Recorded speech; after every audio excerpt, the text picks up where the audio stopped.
There we go. Into Genshin Impact main account. Let's check if everything is working. Hello? Capture the game. There you go. Nice. Okay. Cool. Let's test the chat. I can't. And I can't a day keeps the doctor away. YouTube is so fucking slow. YouTube is so fucking slow every time. I'm gonna do that again. There we go. Yeah, okay. Now YouTube is active. And we're live. So, I'm gonna wait until people come in, but until then, I'm just gonna start doing dailies. Before we talk about what's gonna happen today, let's go start off with the classic best event in Genshin Impact history, the Leyline Overflow event. My goat. My absolute goat. I guess Mora. Right? I need some Mora. I will be building Aino and... Will I be building Aino even at this point? Like, because if I'm not getting Flins on this account, does it even make sense to build Aino? Because Aino makes much more sense to use with Flins than she does with Llama. Because if I ever, like, the only case where that would be useful would be like in a Nilo team, right? So like, you would use like Nilo, Llama, Aino, and like another Dendro, I guess? Or maybe another Hydro. Probably another Dendro. Yeah. And in this case, like, now we can use, like, Nahida maybe. So maybe Nahida isn't completely dead. Maybe you can play Llama and Nahida in the same team. Maybe. We don't know. We'll have to test if that's actually true. Because, apparently on the creator server, the HP that the bloom cores do to you has been reduced heavily. Like from 5% to 2%, which is massive. It's over like 100% decrease. it's like less than half of what it used to be, which is crazy little. Like that's just insane to me. That's just crazy. And if that actually makes it to live, then wow, that's a huge buff to blooms. And it's not just like Nilo bloom, or it's not just like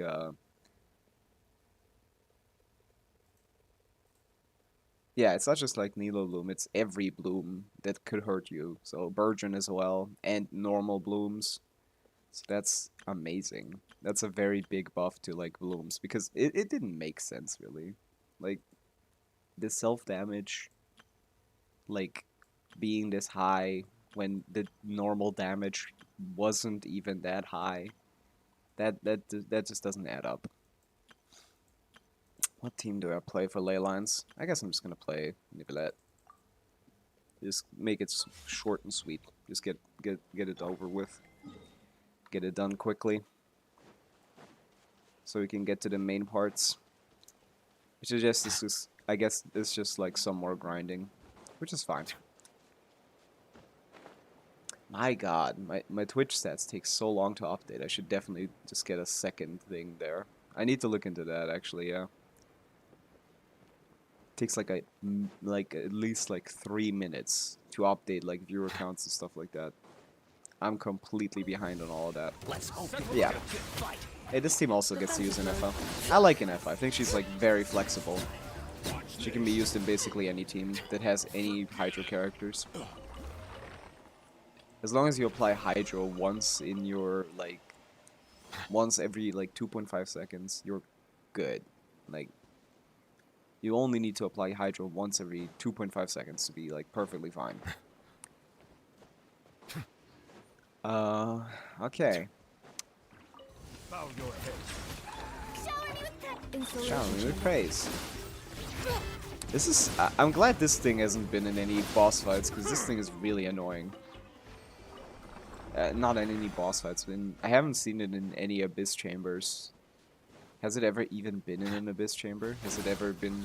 It's not gonna be in the... It's not gonna be in Stygian Onslaught, that's for sure. Time to shine! Time to shine! Yeah, this is fun. And, yeah. But yeah, the Nilo buffs, the bloom buffs are really really impactful. We're gonna have to wait and see if that actually makes it to the live server. That's gonna be super important. And maybe that lets us like play Nahida now in the llama teams. Although, what does she even do? She basically guarantees that there's gonna be a Dendro on the enemy, so you wouldn't have to on-field llama ever. So you can on-field Kokomi full EM. So that should be good. Good morning, Brashnell. What's up? We're doing some dailies on the main account. That's it with things. So we're just gonna go condense resin. And yeah, like the bloom buff that we saw yesterday. I don't know if you were there for that, but like Jamie made a video, and that's when I first like noticed that, and other people started noticing it now too. That on the creator server, bloom damage has been heavily reduced. Instead of 5% of a character's HP, it's now 2% of a character's HP. That's kind of like massive. That's like insanely big. If that actually makes it to live server, then like all of the pre-release Nilo teams, all of the Theorycraft Nilo teams are just gonna completely change. And it's funny if it doesn't, because everyone that accounts for it is gonna like, you know, get cooked a little bit. So that's really interesting. Yeah, I don't know what's gonna happen with that. That's gonna be a little interesting. Cause now you can basically like use Nahida, right? Is that not what happens? Cause like now, not relevant to me anyways. Well, I guess yeah. If you don't pull Velama, if you don't have Nilo, if your Nahida is dead in a ditch somewhere not being used, with your C6 Mawika and your C6 Itlali, yeah, then that isn't relevant to you. But like, that is relevant for the game in general, because it's not just like Bloom, it's not just like Nilo Bloom, it's also normal Bloom and also like Burgeon as well. So like that's actually really interesting. Like the defensive utility requirements for like Bloom teams in general have been heavily reduced. No more self-damage. I mean, a lot less self-damage, which means we're gonna have a lot more a lot more stronger Bloom teams, because we don't have to slot in particularly strong healers now. Like, maybe you can now play Llama, Nahida, Nilo with Kokomi, and just on-field Kokomi the whole time. While Llama and Nahida both apply enough Dendros so that there's always a Dendro aura, and that all of your cores always come out from, like, the Hydro side, which is going to be the highest damage ones. So that actually might make, like, those teams a lot more consistent in damage. That's super interesting. Like, if that comes out, it would be funny as well if they just, like, don't release that. If that was just for the creator server, just so that the creators don't keep dying to Nilo's self-damage. That would be very funny. If they don't even, like, actually implement that.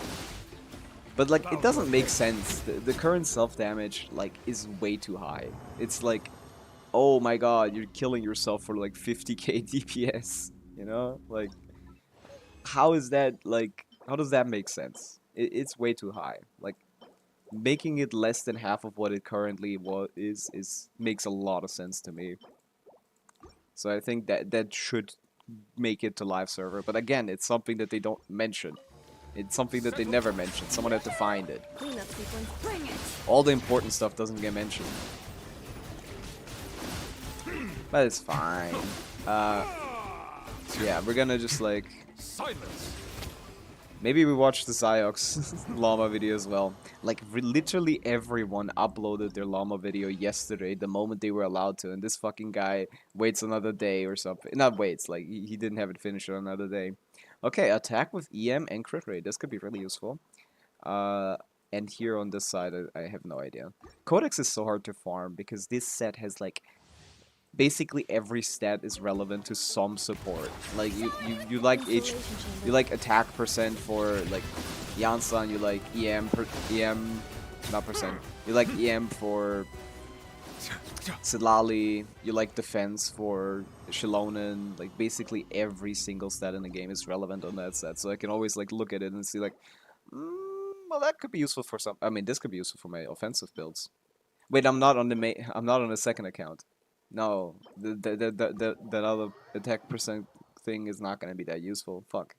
I thought it was on the second account. Oh man. Let's level it anyways. Come on.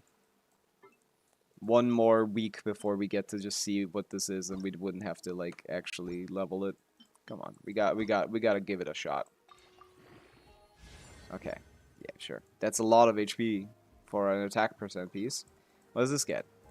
Let's get attack percent. Come on, gimme.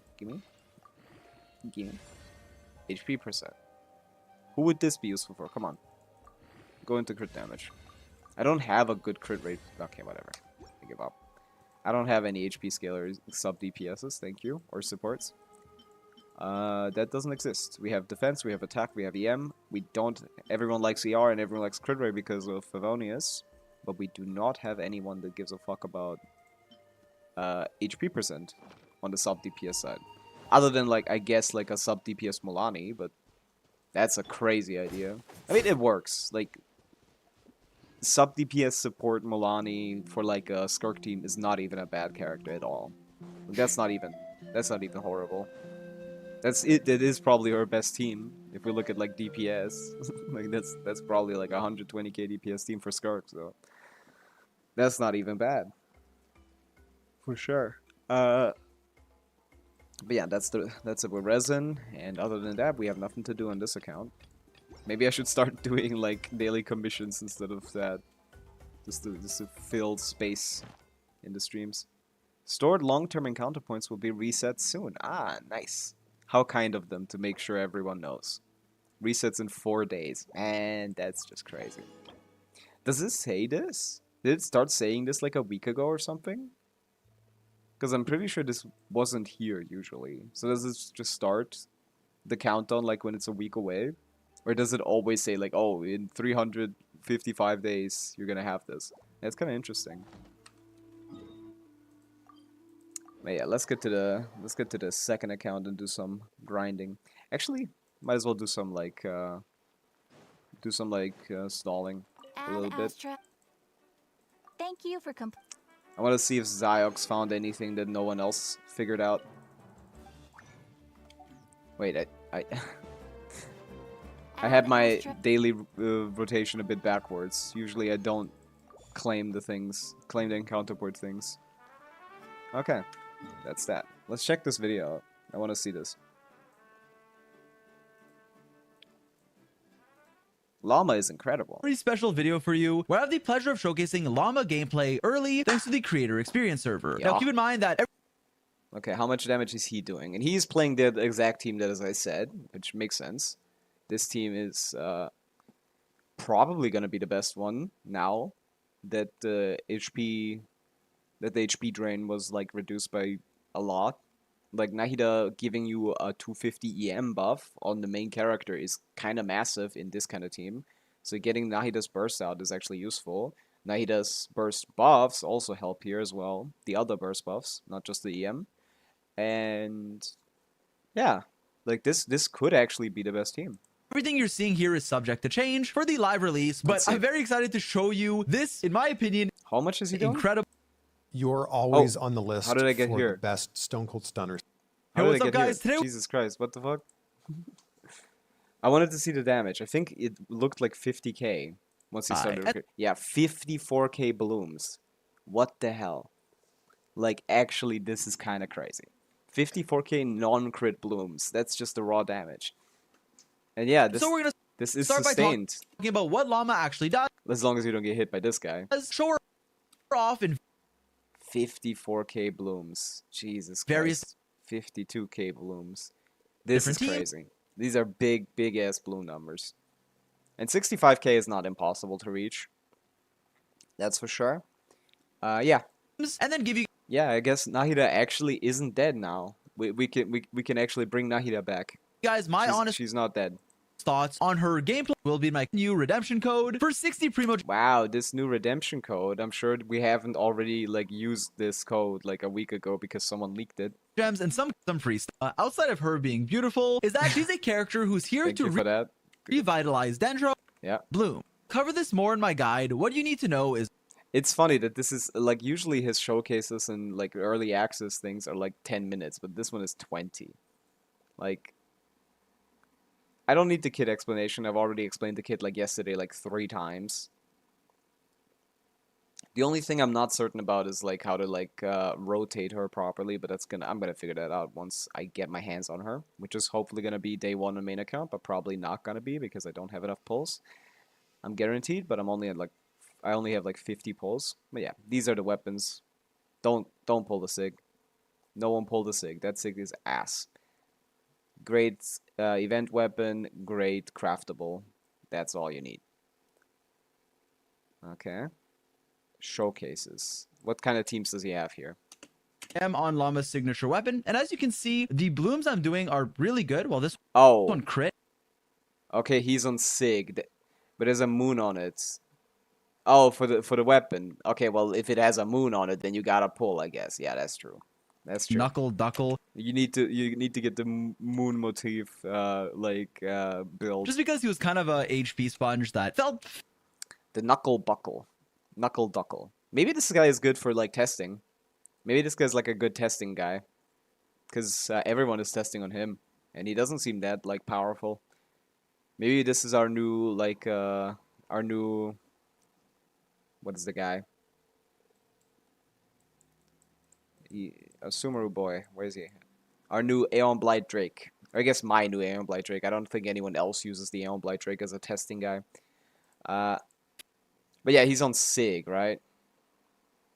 Yeah, that's why I fair did to fight at 54k. I guess it would be a least. little So less. starting off, we have a Nilu Bloom team, what I assume is the premium one. Just Nilu, Nahida, Kokomi, and Llama. Here I am on Yep.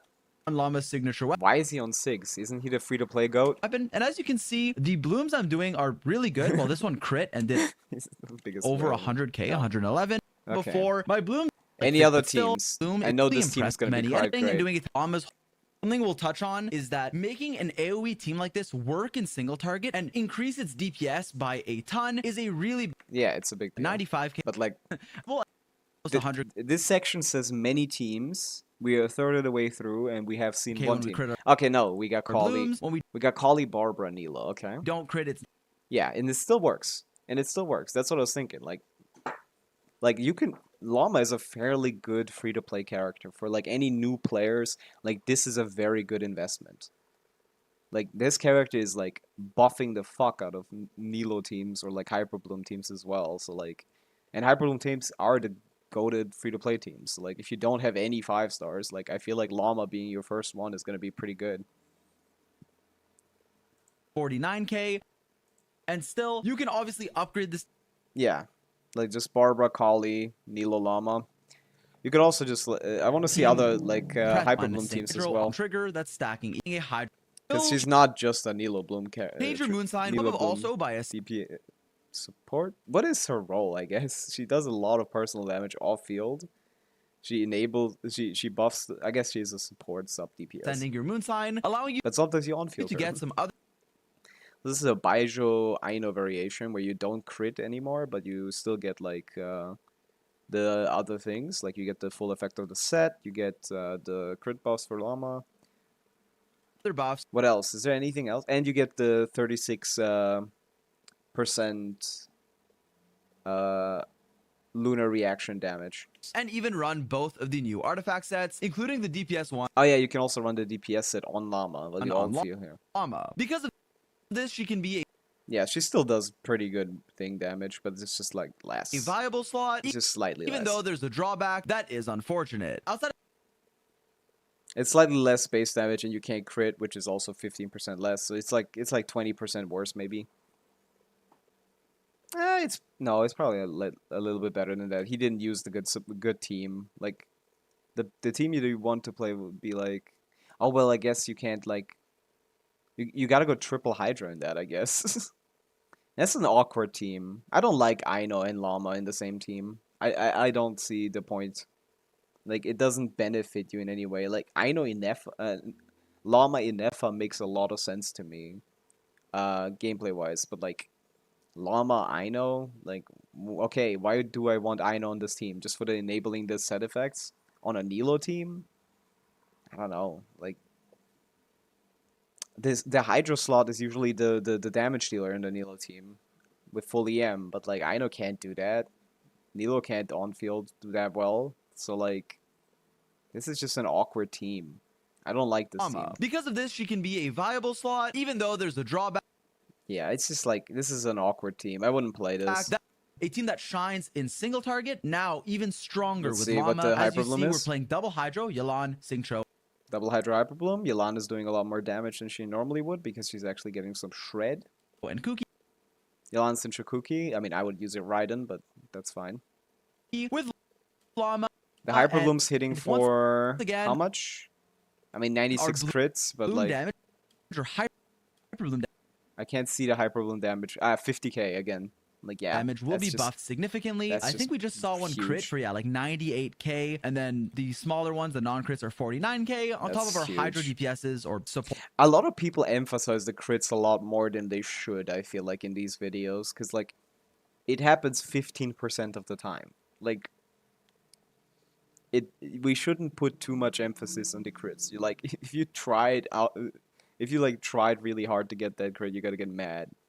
Like, it's 15% chance to crit. It's gonna take you a while to get that.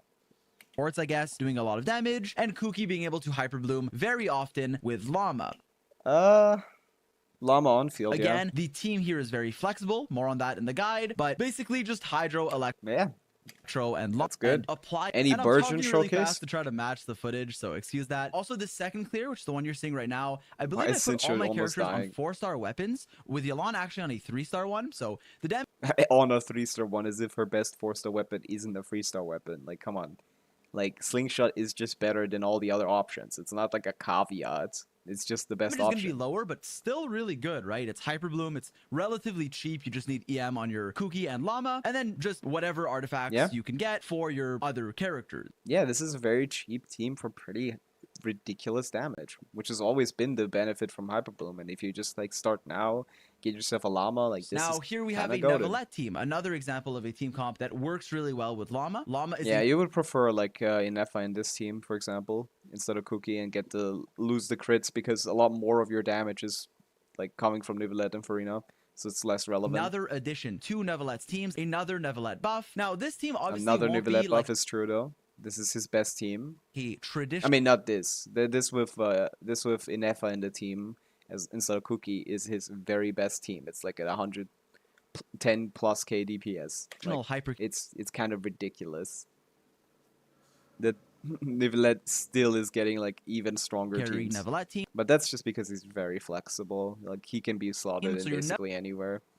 His passive also like just like enables that. Nevelet's personal damage won't be as high. However, your team's damage can be one of his highest and potentially the highest, but that depends on a lot of factors. Already, and this like- is because you'll have hyper. Already in like Nevelet Hyperbloom teams, his personal damage isn't all of the damage. Like, at least 30% of that damage is coming from Farina as well. Like, in single target at least. damage coming So- from your Kuki, off-field damage from Even in Llama his and main Farina, DPS and then your teams, he Nevelet, isn't, like, who will still all get of some the buffs, damage. but obviously it'll be more of like a team DPS here than Yeah. just Nevelet. 40k is Additionally, still in this team, big. you can run other Electros, like Raiden or even Inefa. And while Inefa makes your Hyperblooms no longer able to crit because of the way Llama's kit works, she'll make up for it because not only do you get other benefits from having this Ascendant Gleam Moon phase, but also Inefa's just really strong. Lunar Charge is good. And Lunar she'll give Charge you is that, good, her and like because of the amount of Hydro application you have, you're actually gonna have an Hydro aura, which means Inefa is gonna be able to actually get her damage out. This is an issue currently. I'll showcase this a little bit. This is an issue currently in the Genshin team, in the Hyperbloom teams, because Nahida is greedy as fuck and applies 1.5 U Dendro, and it's like impossibly hard to clear that you can't play like Inefa with only a single Hydro. Like, Inefa just basically doesn't function in some of these Hyperbloom teams. And I was really excited to play my AFK team, for example. Where is it? I have it somewhere. I was excited to play my AFK team, which is this one, but instead of Raiden, I would put Inefa here. Please And I select thought, oh, target that's gonna for be even cleanup more sequence. fun, because Inefa actually does personal damage, so thing. But we'll showcase this in this kind of situation where you don't have a ton of Hydro application. Farina isn't like the most insane amount of Hydro application in the game, but like she still has like a reasonable amount, like enough to like sustain Inefa's full damage if there wasn't Dendro on the enemy. But then we have this greedy child with her 1.5 U Dendro application, ruining the whole fun. This isn't a problem for Raiden because Raiden's damage... I mean, you're still gonna trigger Hyper Bloom, I guess, but you don't trigger Inefa's main damage, and, you know, that's kind of a big deal. Let me put one down so I don't have to do this again. Jesus Christ, I hate doing that. Okay. Look at this. We do pure skill. Pure skills. I mean, might as well do bursts. Who cares? Off to the freezer. Goose on the loose. This might hurt a little. Defensive mode. Defensive mode, engage. And boom. Like, the aura in this AFK team is exclusively Dendro. Which means we're never get a Hydro aura. Which means we're never gonna get Lunar Bloom. Lunar Electrocharge. Lunar Charge. Which basically doesn't function. With Llama, this isn't going to be as much of an issue because she only applies 1 U of thing. I still assume this team won't be able to sustain, like, good uptime on Lunar Charged, but it should be a lot better than Nahida. Like, because they have basically a similar application time, but Llama just applies 1 U of Dendro instead of 1.5 U. So it should be a lot easier to clear that aura and actually apply some Hydro. And that maybe also lets us get some freeze in as well. But yeah, in this team, basically, like, you have only Llama fighting against 2 Hydro applications from Nivelette and Farina. And so, obviously, it's gonna keep a Hydro aura on the enemy, and that means we're gonna have a lot of Inefa Lunar Charge damage as well. Which is nice. Like, I feel like even... even if Nahida was here, it might barely not be possible. I mean, we can test that out. I mean, I have these characters. Nahida instead of Llama, I have these characters.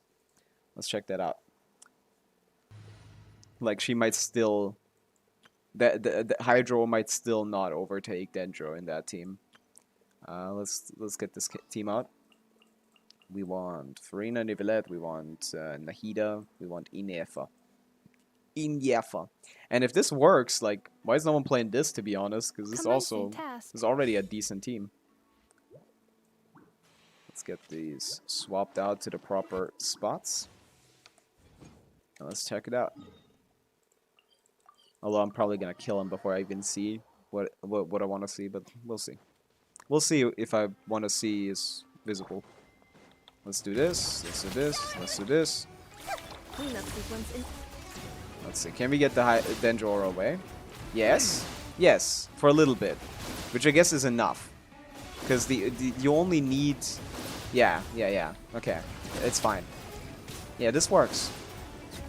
Has anyone calced this team? Has anyone calced this team? Because this is probably a good team, right? You have Electrocharge, you have 2 stacks, which is not all the stacks, but like that's how many stacks he usually gets. You don't have Shred, which is the big issue, yeah.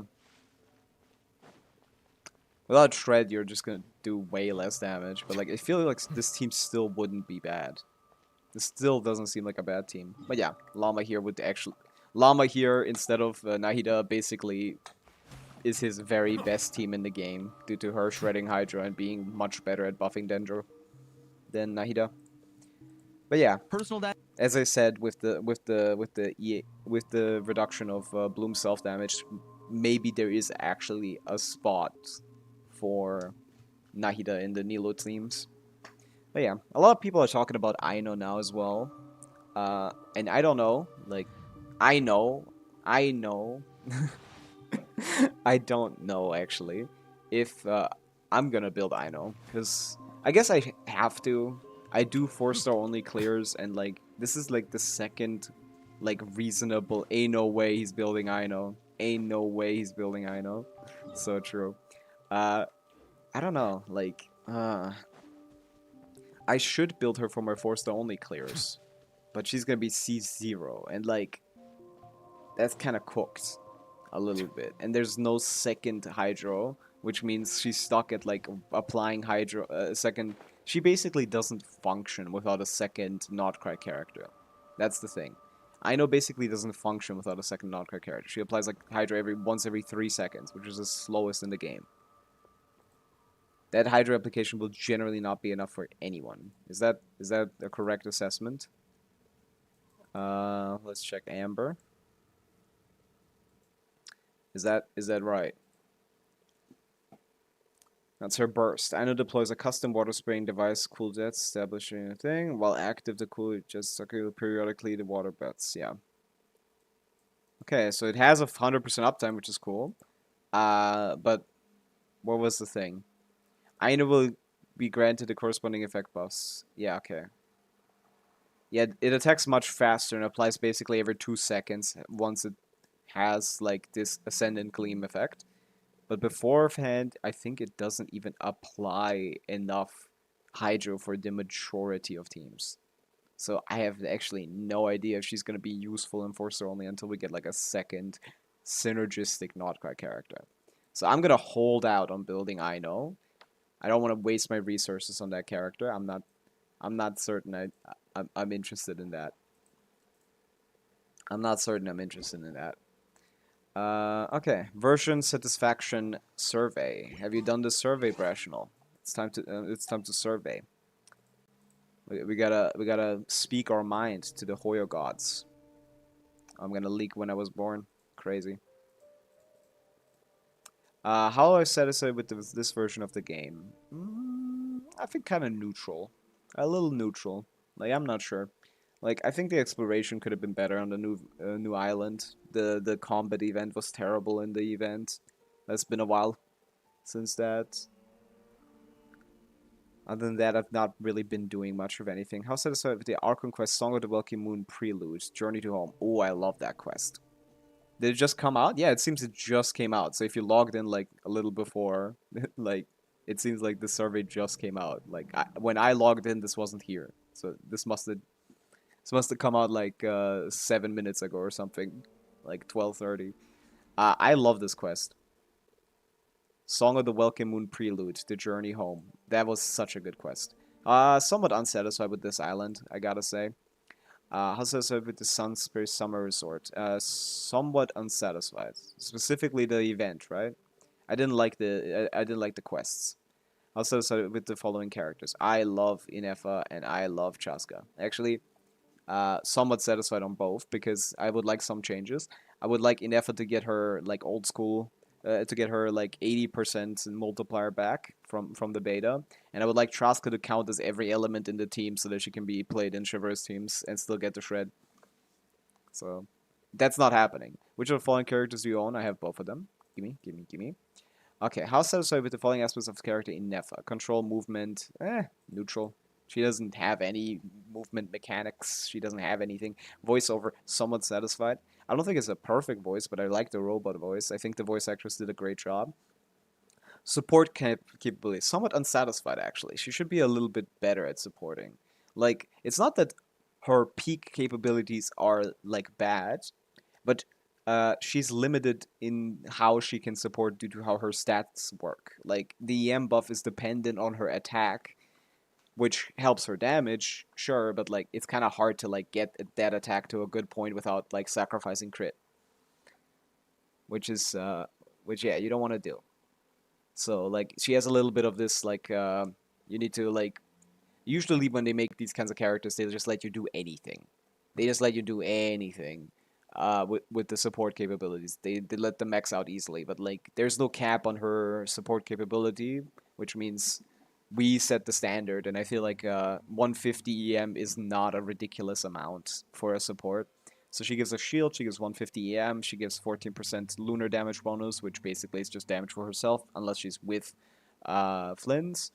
And yeah, she could run the support set for another 120 EM, but like, you know, like anyone could run the support set. Art and visual, I'm very satisfied, and somewhat satisfied. Teamwork ability. Damage dealing ability. Slightly unsatisfied. I'd like her to deal a little more damage. Just because I don't want to pull Flins. I should say neutral. Teamwork ability. In like how flexible she is, because she's very flexible. I love that about her. She's the most flexible character in the game. I guess she isn't. Like, she can't be played in overload teams that well. I don't know what they mean with characterization that hasn't been already stated. Like the like story wise, I like that character. I think she's cool. Okay, which the following aspects most influence your decision for pulling? Support capabilities, damage, and teamwork ability. So sorry, none of the art elements influence my decision. Sadly, though I do appreciate them heavily, but when it comes to my account, I value having good damage, having good support capabilities, having good like having a good kit. Although I do very much like character voiceover and art and the characterization, but yeah. Is there any other feedback about the character in Nefa?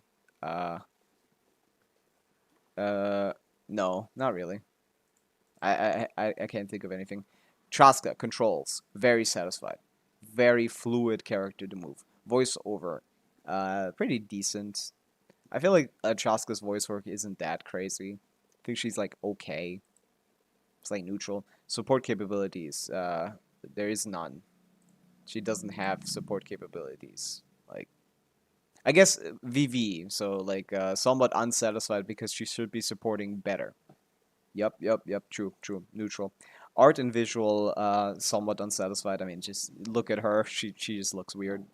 Teamwork ability, very satisfied. Damage dealing ability, somewhat unsatisfied.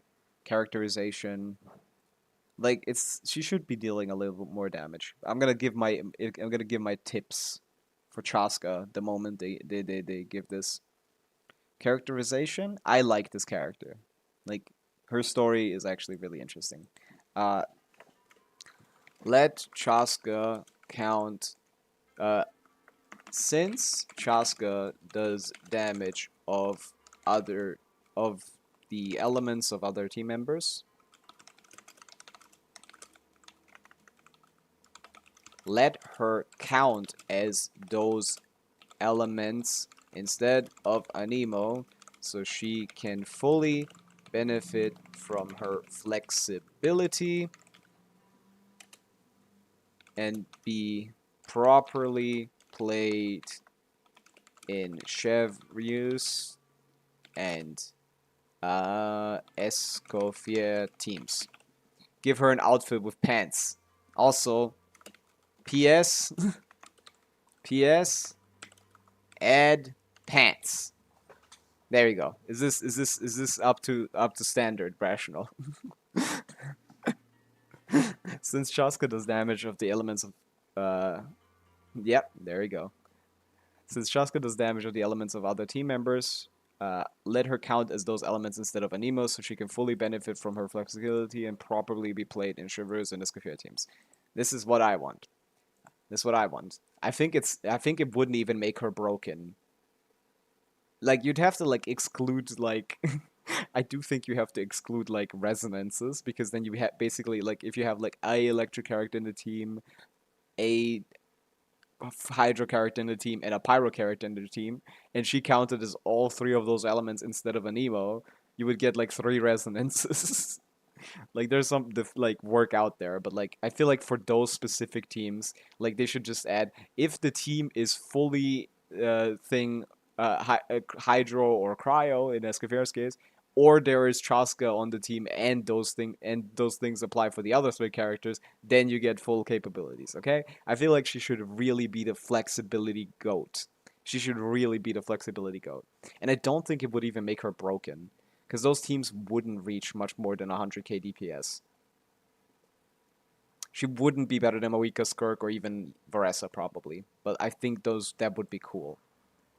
Photo taking event. Yeah, I did play this. I know about this event. I have participated. Jesus Christ. Why is that not the first option? How satisfied? I'm neutral to these events. I don't mind taking pictures. The gameplay doesn't match the lore. What does that mean? Like, Kaya can just go to Naplan if he wants to. I don't like pictures I took. I do like pictures. Certain information on the gameplay. The controls require take pictures.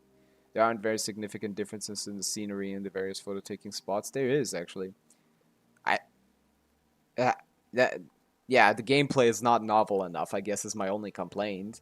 I don't know what I'm supposed to feel about this. I don't know, like, it's not really, nothing is happening. I'm just taking pictures, man. Pictures you took. I do think I'm somewhat satisfied with the pictures I took. What are the main reasons for your satisfaction with the pictures you took? I like the what was it? The atmospheres, the camera tracking function, the controls are easy to use. I don't know.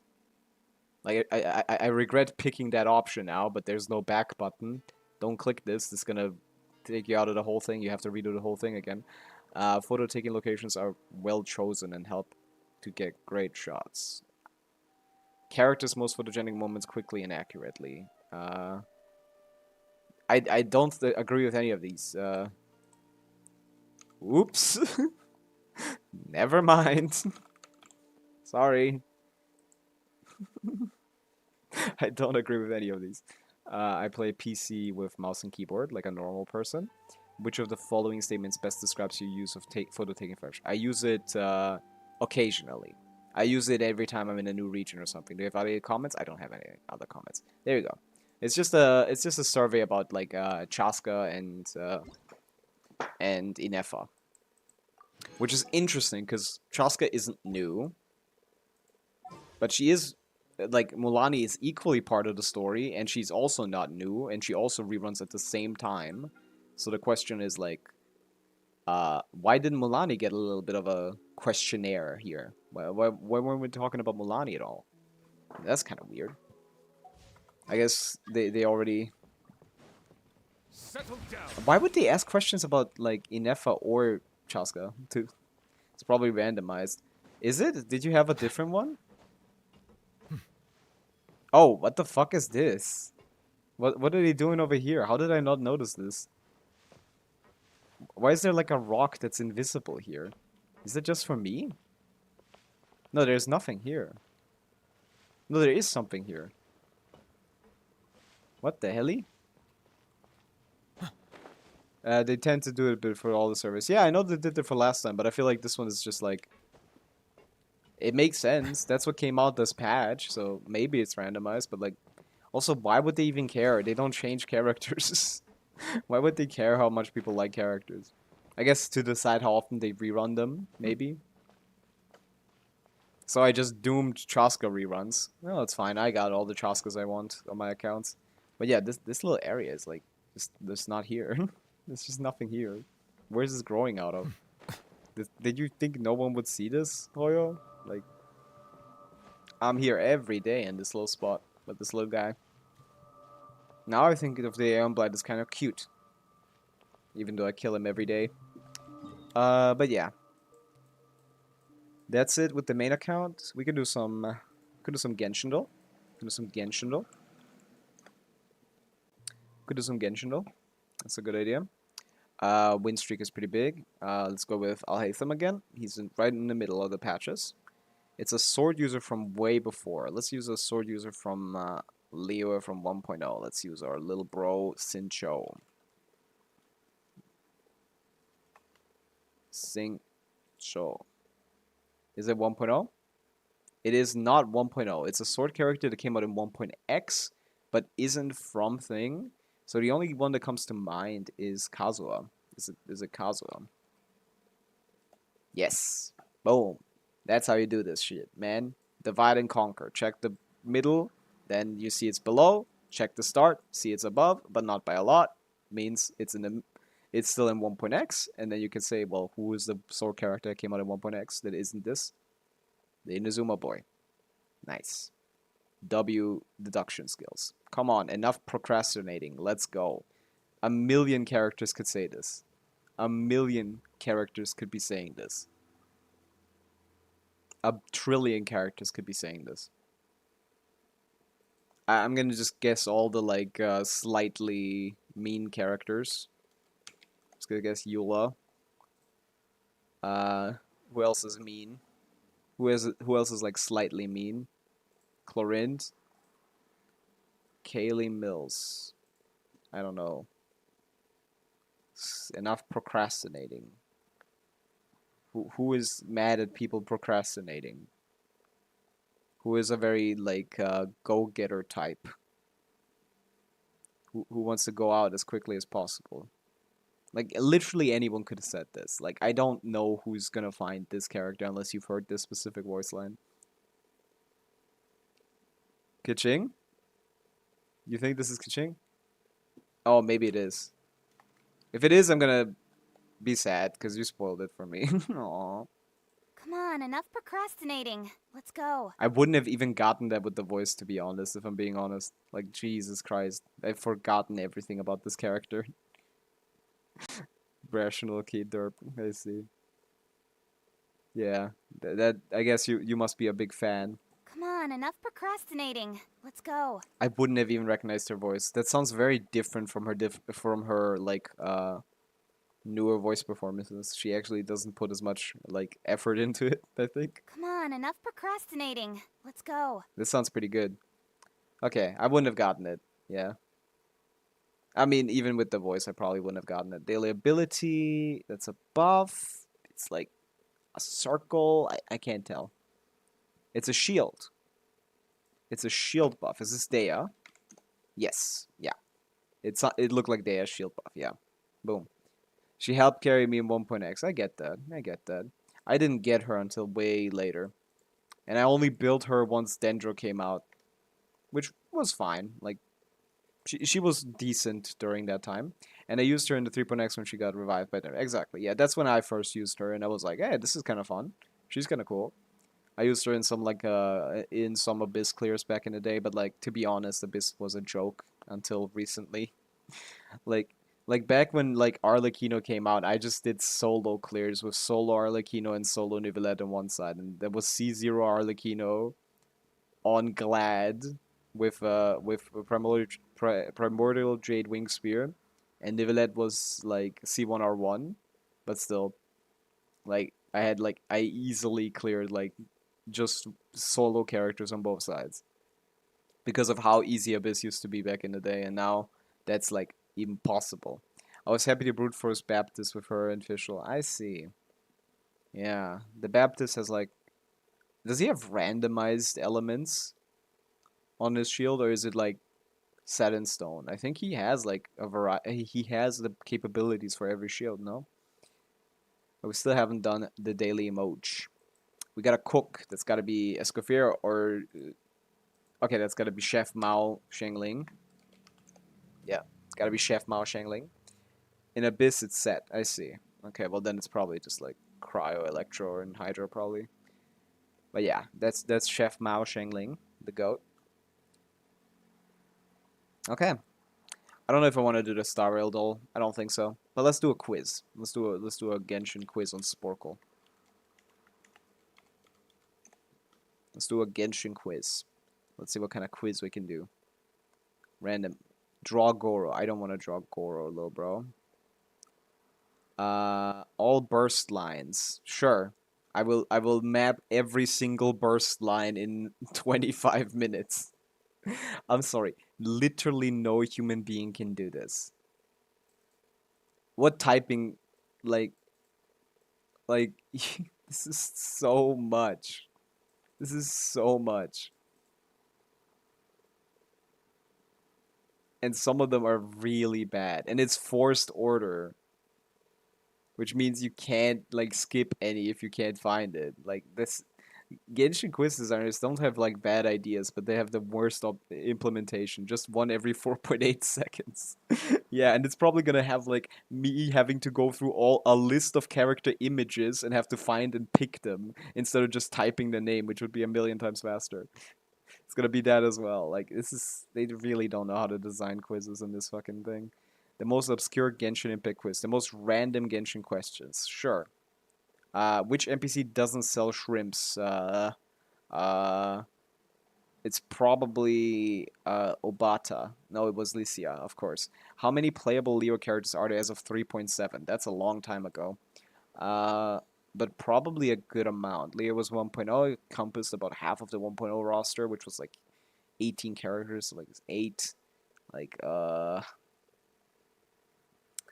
and most of the characters were like, I go on the lower side. I'll go like 19, 18, yeah. Some which is not the name of an Abushi. Jin Tobin is. Kikoben is. I don't think this one is. Okay. This is how would I know any of this? How many TCG cards are there? Who knows any of this?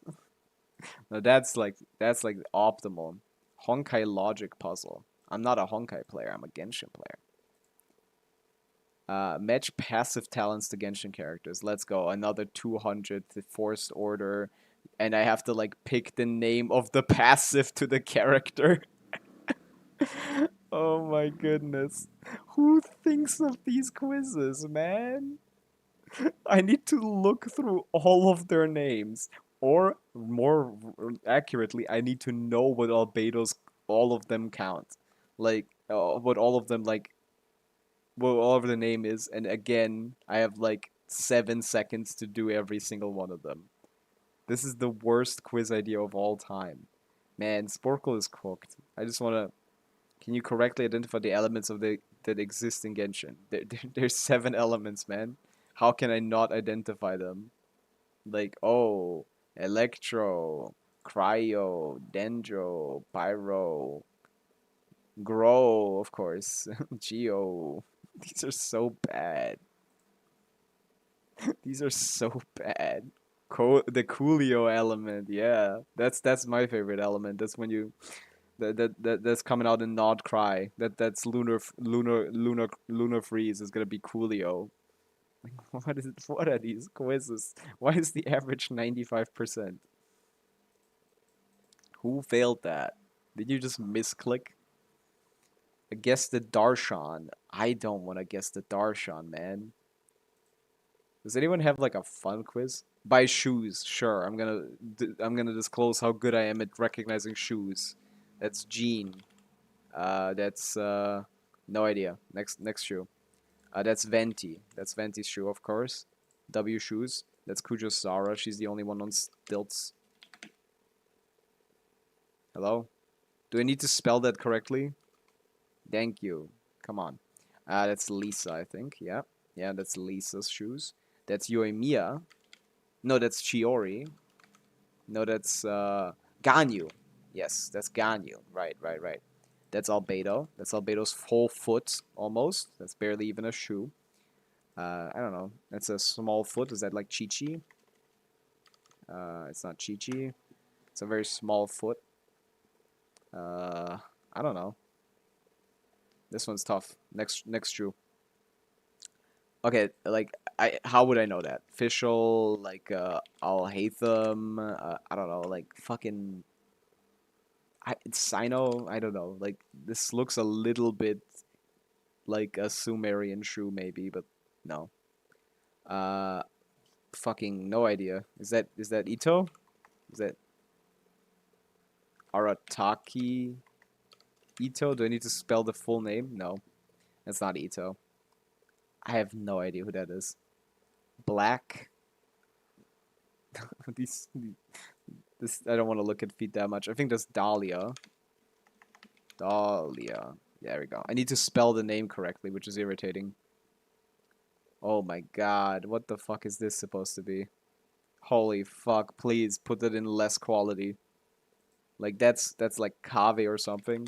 Someone who doesn't have like any like shoe models. I don't have any idea who that could be. Oh, that's Sayu. That's Sayu. You can tell by the acorn. I think that's Yanfei. You can tell by the colors. I've known this, but I keep forgetting this. Who is this? Let's skip. Fuck. Is this Jean? I don't know. Like, all of these like look the same. Is that Farzan? Like, Jesus Christ. Well, at least I'm not a foot guy, I guess. That's Amber. You gave me the full foot. That's Shinyan. You see the spikes? That's gotta be Shinyan. If you see spikes, it's Shinyan. That's like Fremine. Yep. That's Mr. Roboman. Is that like Risley? Do I need to spell his name correctly? Or is this Flins? Because this has 102 characters. Because I think 102 is actually including the new characters. We currently have like 100. Or is this... Oh, no, that's Auroron, right? Yes, that's Auroron. Yeah, I forgot he's in the game. Well, that's gotta be Kiwawa. It's gotta be Kiwawa. That's the Traveler. Do I need to put, like... What's his name? I play the other way around. They never say his name. Aether. There we go. They never say his name. I don't know who this is. Is this Baiju? I don't know. Like, how am I supposed to know of this little information? Aboken. That's little bro. That could be Risley. Ryosley. I don't know how to spell his name. Google Risley. There you go. Ryosley. Is this what you wanted? No, it's not. Okay. Fuck. I don't know. That's Chiori. Yeah. Zhongli, I think? We're doing good. We're doing good. I think that's Linny. He's the only guy that's strapped up like that. I guess it might be Lynette. It was Lynette. They're the same. They look the same. I think that's Yunjin.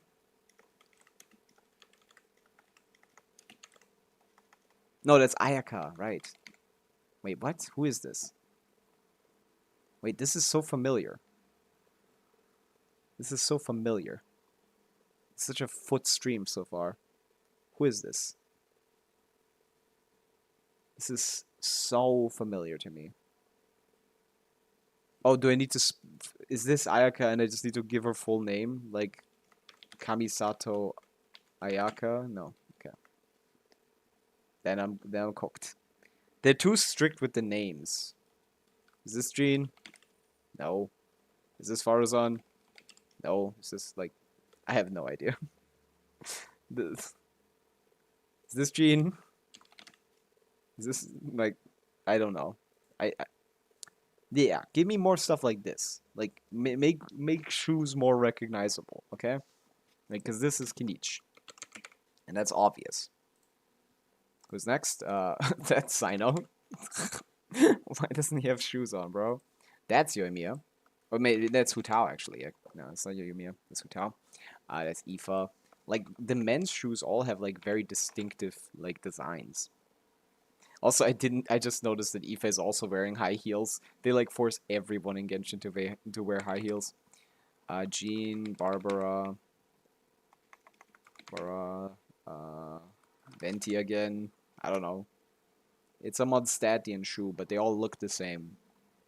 So it's hard to tell them apart. Fuck, man. How would I know this? That looks like Sumerian. Maybe that's Kali or something. Nah. Cooked. See? Look at these designs. They're way better now. Look at that. That's Yansan, obviously. Well, this could be anyone. I mean, not many characters are on stilts, so that's Hazel.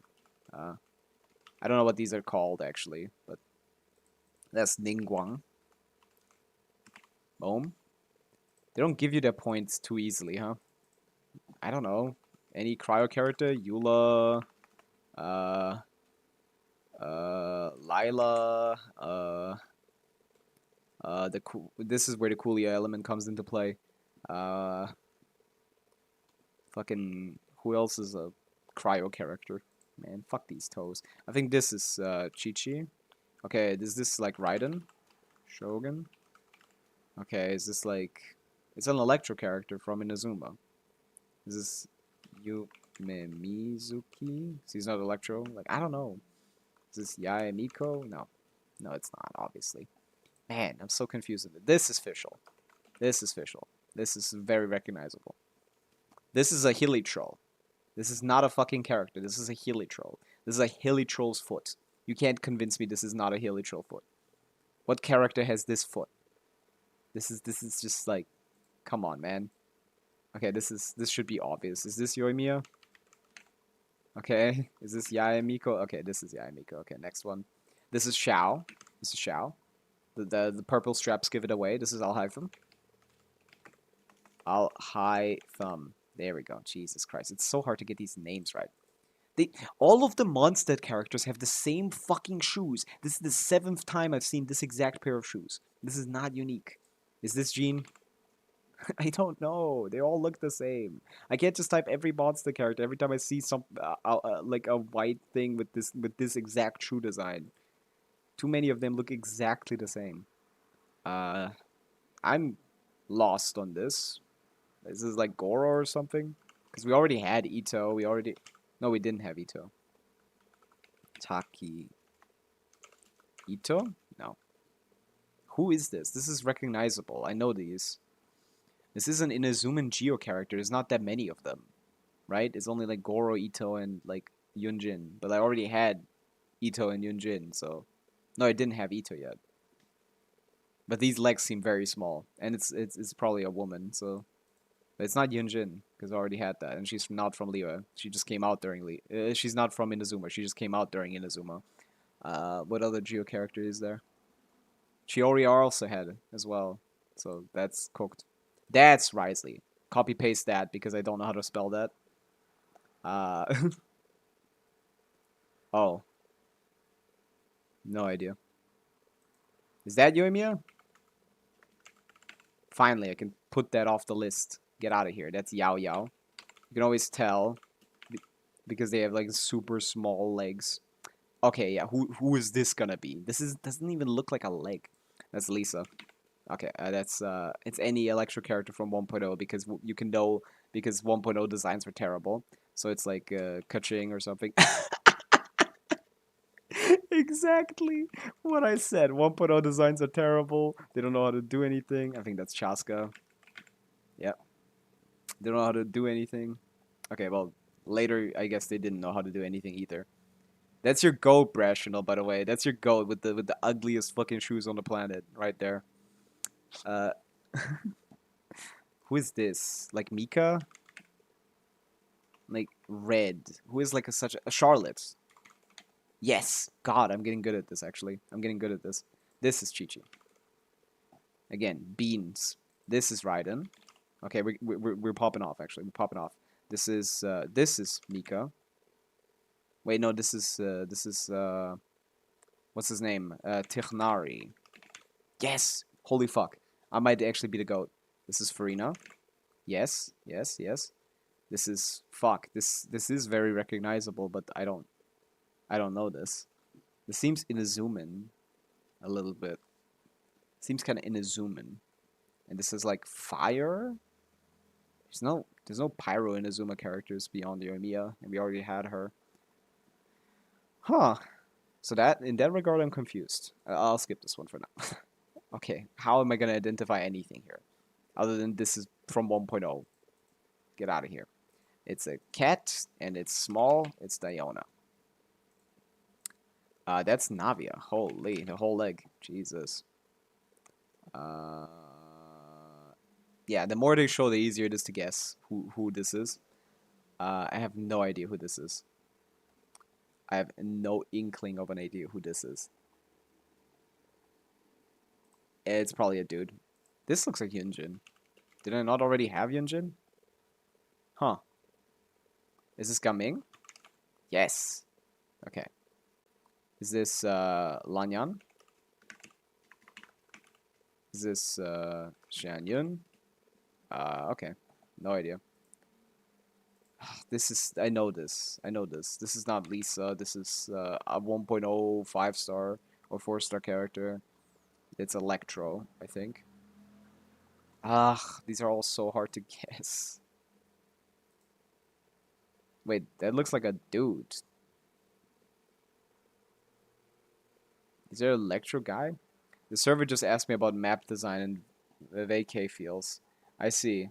Huh, I didn't get that. I said I was unsatisfied with the area and I didn't get that at all. That's so weird. I would have liked to... This is Jean, finally. We got her. We got her. This is a Trainee the Ranger Collie. Trainee Forest Ranger Collie. This is like Deo. This is like Beidou. Yeah. Yeah. This is the goat, Noel. See? I'm almost at 50%. This is Venti again for the 4th time. But it's not, apparently. So, I guess. Oh, wait, I already went through all the ones that I already... No, I didn't.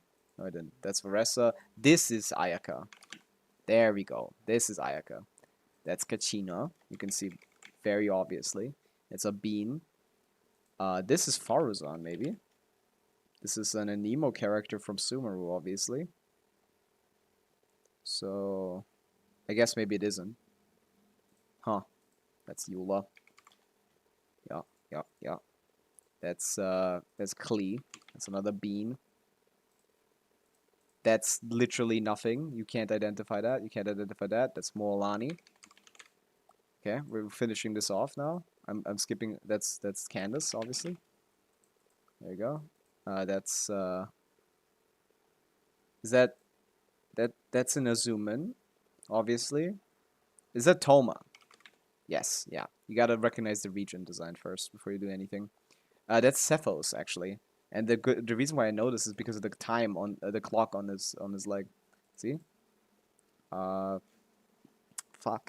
That's Nilo, I think. Fuck. I did forget Nilo somewhere along the way. That looks like Albedo again. We already had Albedo. That's Mika.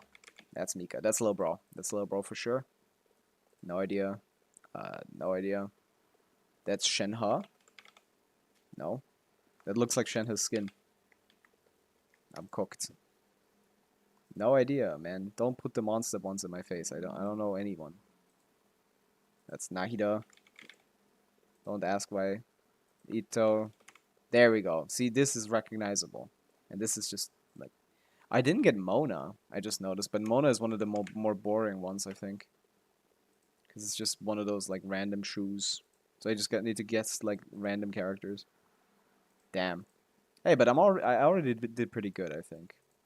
I forgot this one. I don't know. This is, like... Yeah, I can't do that. I think I give up. But yeah, W quiz.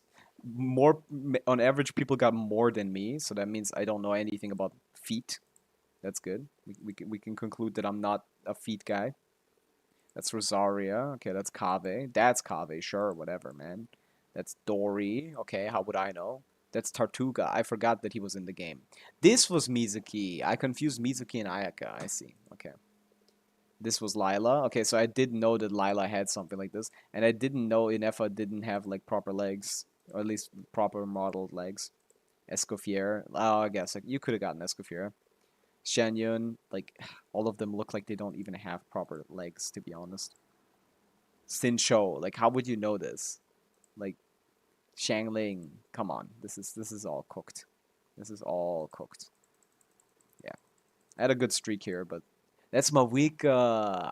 Ah, yeah. I always feel like these quizzes... I always, like, in my brain think these quizzes are old, and that therefore they don't have any, like, new characters. But, like, it had 102 characters, which is the exact amount of characters that we have right now. Our 100th character in the game was, like, Dahlia or something. Right? It's like 1, 2, 3, 4, 5. 1, 2, 3, 4, 5, 6, 7, 8, 9... I need to start again. 1, 2, 3, 4, 5, 6, 7, 8, 9, 10, 11, 12, 13, 14, 15, 16, 17, 18, 19, 20. So 100 character was Skirk, actually, not Dahlia. Skirk is the 100 character in the game. Because +1 from Amba. Huh. So why did they have 102? Oh, for Aether and Lumine. Right. But that would be 100 and things, so I guess they didn't have... But they had Inefa. Wait. With Aether and Lumine, there's 100 and... We have 101 characters in the game. Right now. With the 2 Travelers, which aren't shown as characters in that list, we'd have 103, but the quiz only had 102, which means they were missing someone. Interesting. But yeah, a lot of characters have very boring shoes. Ito was recognizable. Albedo was not. Albedo was because his shoes are so fucking ginormous, like you can't miss it. I see. I didn't even get my goat Shenyun. Okay. Well, whatever. I guess we're just gonna continue and to the next server. Hello, everybody. Welcome back to Venti Genshin Grind. This is the Venti Genshin Grind. Yep. Hello, Venti. Welcome to the grind. I guess. I mean, we're gonna go to the second account now because nothing else is happening on this account because I already did everything. So I'm gonna do that real quick. Well, you guys don't see that because I don't want to have you guys stealing my account. It's so valuable you could sell it for like 15 bucks at least. But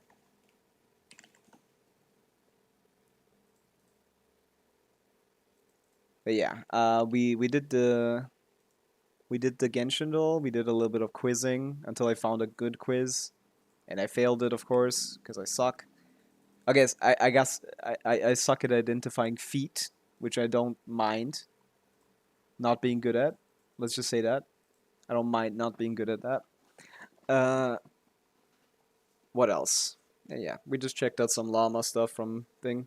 Actually, accounts seem to be really inflated. There's AR-45 with like ride Akaga, you go for like 30 bucks. Yeah, like it's easy. The more content there is in the game, the easier it is for automated bots to claim like standard rewards. Like the way that these accounts are created is that people run auto scripts that run around the map and pick up the easy chests. So like basically they have like automated scripts that like in the background explore the whole Genshin map for them and like do all of the Genshin quests for them and stuff like that. Which the more stuff there is in the game, the easier it is to get those resources. They're resulting in people being able to like have more Primo Gems on these accounts.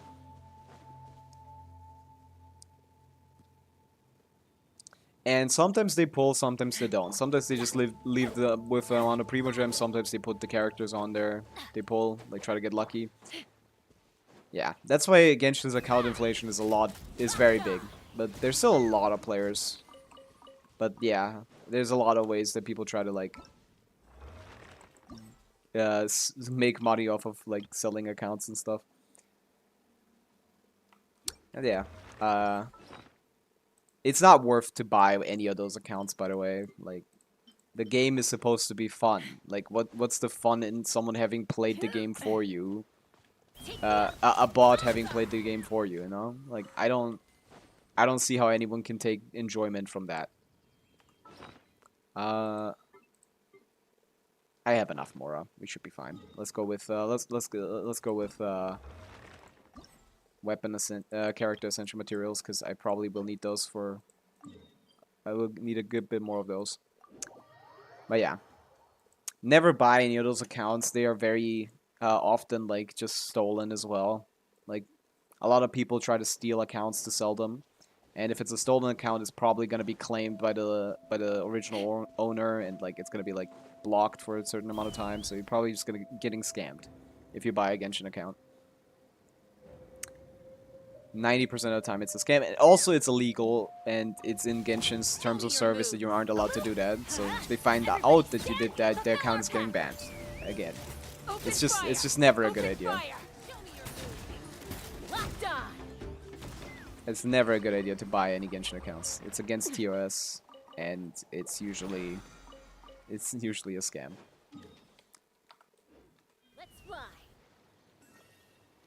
Yeah. If you want to sell your Genshin account, you gotta do it on the down low. You gotta do it like in real life. Exchange passwords for cash money. Can't have any traces. I don't really know how worth this account is, but it's probably like one of the like more valuable in the like memorabilia aspect rather than the character aspect. I'd take 30k for your account. I see. I'll sell mine for like a hundo. Give me 100k. Then I'll sell it. I don't know. Maybe I would sell it for like 50k. Maybe I would sell it for 10. Maybe I would sell it for 5. You know, maybe like less than that. That's the thing. Like, I don't mind not having this account because I still played on it. Like, I know everything that there is to know from playing on it. I feel like I could start a new account and it wouldn't be that bad. As long as I got something for the old one, I would be very mad if it just got stolen and like I just couldn't get back. Like I would be very mad for that, but like if I sold it for like 10k or something, like I would be happy. Open fire! Open fire! W gains. That's some slave labor right there, to be honest. 5 years worth of work, 6,000 hours for 10k. Yeah, that would not be enough.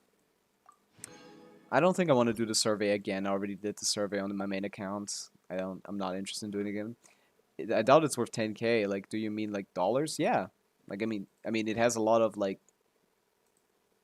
It has a lot of like. The main account has a lot of unique aspects to it that no other Genshin account has. You know, the fact that I've logged in every single day since release. The fact that I've logged in for more days than there were available. The fact that the UID is so small. The fact that I have all achievements, stuff like that. Like, you don't know, like, but like, people spend like hundreds of thousands of dollars on this game. Like, I could see one of those guys like being like, oh, let me get one of these kinds of accounts and then spend the money on those, you know? Let's fly. Like, whales spend like 10k a month on this fucking game. Not really, like 10k, like, how much do whales spend? I don't even know, actually. Open fire! Locked on! Like, who's like whales would be like C6R5ing every character, right? Locked on! Like Giga whales, like, I mean, like Ultra Omega Super whales would be spending like C6R5 on every character. We get like on average a new 5-star every patch, which means they need to C6R5 every patch, which is every 40 days. Multiple R5s as well.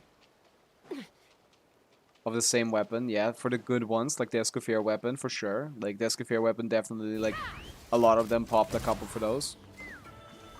So let's just assume, like, let's just say an assumption of R5. For Genshin, it's about $2 for one pole on the highest, if you only spend, like, $100. If you only spend on, like, $100 packs. So we're looking at... C6R5. We're looking at the average numbers, which is going to be 90 per pull, so 62.5 times 1.45. That's going to be the average pull for thing. This times 7 is the amount of pulls you will need on average to get a 5-star to C6. R5 weapons are like at 80-ish instead of 90, and you need 5 of those. So it's 400 on top of that. So like you could spend 1,000 pulls for like one C6 R5 character. Is that like reasonable? I think that's kind of normal. That's kind of expected. Average rate for one C6 R5 character, and that's gonna be 2k a patch basically. So you'd be spending 2k a patch on average. This is average. This is not bad case. This is not best case. This is average case. Yeah. So that'd be like $2,000 a month, basically, on Genshin, plus Welkin, plus resin refreshers. We can add like $5 for that. We can add 22 because they're buying the better one, I guess. 22 for that, and then resin refreshers. How much do they cost a day? I actually don't even know how much resin refreshes cost. I think they cost like 6, and they get higher in cost, right? So let's just assume like 300 resin for like resin refresh. We're looking at numbers of 300 resin a day, 300 extra Primogems a day. I guess they could actually be playing the game, and those would basically be 3. Not even. I don't know. But yeah, it wouldn't be much more than 2.1k a month for one C6 R5 character. But yeah, if you get multiple R5s, it's another $500. It's another $500, another $500, stuff like that. So yeah, it's a lot of money. It's a lot of money that like a decent amount of people are spending every year. So in a year, you can definitely go upwards of 20k for Genshin alone, which is like in certain areas, like just the salary of a of a like average worker, of a like minimum wage worker. In certain areas, obviously in America that would be like you would die with that amount of money, but like if it's some place with better social systems, like you could live off of that.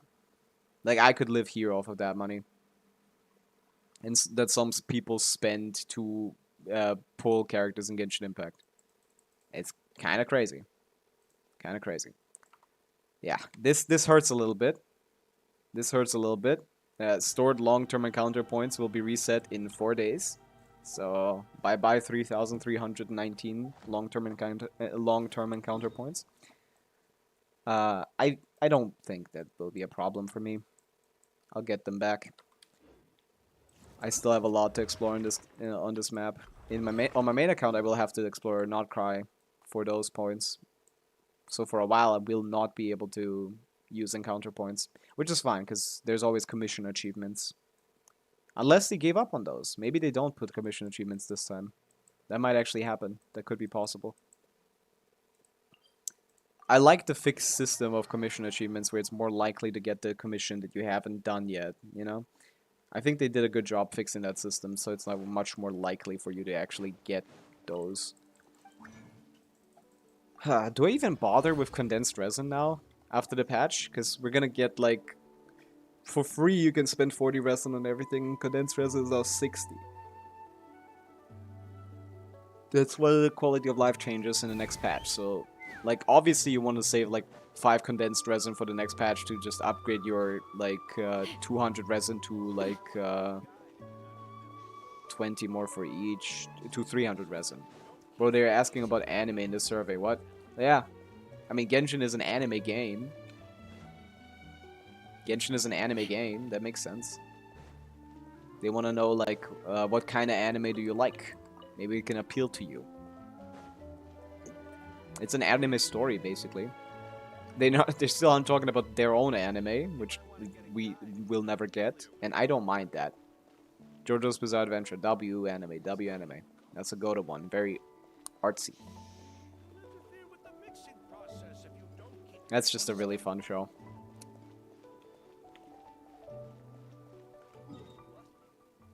Do you like anime? I used to. I haven't watched one in like 2-3 years. I can't sit down and watch anime anymore. Like, it's too tropey. Like, maybe like a really good one I could sit down and watch, but like their pacing is just so off for what I like to do. I could read like a manga maybe, but like, eh. I used to watch anime, now I don't anymore. I burnt myself out on anime. I just can't watch it. I just can't watch it anymore. Like, I try and it's like, oh, this is the same as this, is this the same as this? I'm watching Death Note right now, but haven't watched it in like 3 weeks. I see. It's a pretty good show. It has a good first half, then it kind of falls off a cliff on the second season. Is it even seasons, or is it just the second half of the first season? I don't know. But yeah, it's a very classic show. But yeah, it's not bad. It's a good one for sure. But yeah, I can't watch anime anymore. It's just I burnt myself out on it. I used to watch like so much that it became like a problem. Pyro. I didn't get a single pyro the whole time. This Chaska RNG is so fucking funny. I love this character. But yeah, I doubt I'll be actually like using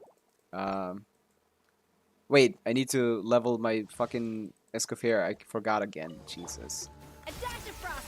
Let's light it up. I'm going in. Okay, Show wait them for the what pyro. Take Wait me for the up. pyro. Wait for the pyro. Wait for the pyro. Open fire. I guess this time the cryo, because I had too much pyro there. Oh my god. It's gonna be so much RNG for me to clear like the more difficult modes with this fucking character. I think that's kind of funny. It's skill, I swear. Like, I guess it technically would be skill if you like had like a reaction time of like 2 milliseconds. You could technically be like, oh yeah, optimally speaking, right now on the enemy there's cryo, so I'm gonna wait for a pyro ball, and then once that stops being the case, I'm gonna wait for like a cryo ball. And you need to alternate, like, oh, I stop at cryo, I stop at pyro. That's the opti way to go about this fucking character, but like that's just not possible. It's just not. Okay, that's daily's done, and we go back to exploration, right? There's nothing else to do other than like UID reviews, but there's no one new here, so we're just gonna continue doing the Petrichor Remoria questline on this account after I give away the dailies. And that's that. I have this llama video pulled up from Ziox. We already watched a little bit of it, but yeah, I don't think there's anything new there that I didn't cover in yesterday's stream. Llama is a very strong horizontal investment, not a very strong vertical investment. A very strong horizontal investment into your account. That's not. You can't glaze. You can say that's glaze. Thank you for You can't just say glaze every time I say that she's a good character. She is a good character. Wait for me to actually glaze, because I might. This character is kind of like very interesting. We'll see once I pull her on my main account on release. We're gonna see how that is. Maybe I keep like a thing open because I can't even monitor properly. Maybe I keep this open as well. Nah, this is stupid. Okay, we go back to exploration, right? So what were we doing last time? We were in Remoria. We finished like 90% exploration over here on this Petrichor island. 93. There's still a couple chests in the city that I missed, but I think I got most of the underground. Unless I missed one place, but that's fine. And we started exploring in the Sea of Bygone Eras. We're already doing a little bit here, like 13%. Not a lot. Said a little bit. I said a little bit. But yeah, let's finish this quest line today. Should be chill. I think today might be a little shorter stream because I got some shit to do. But otherwise, I feel I still could probably finish this exploration in that time. We got a singing group here. What are you guys yapping about? Is this a chest? Or are you just hanging out? This is probably a chest.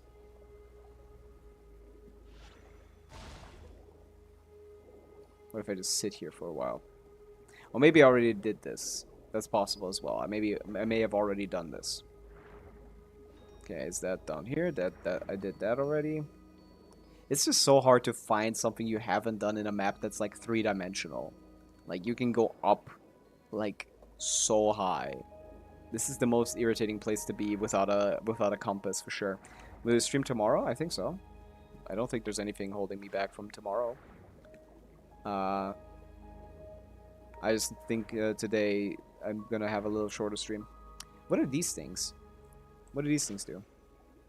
Did I already do the quest related to them? I think it was like only one little like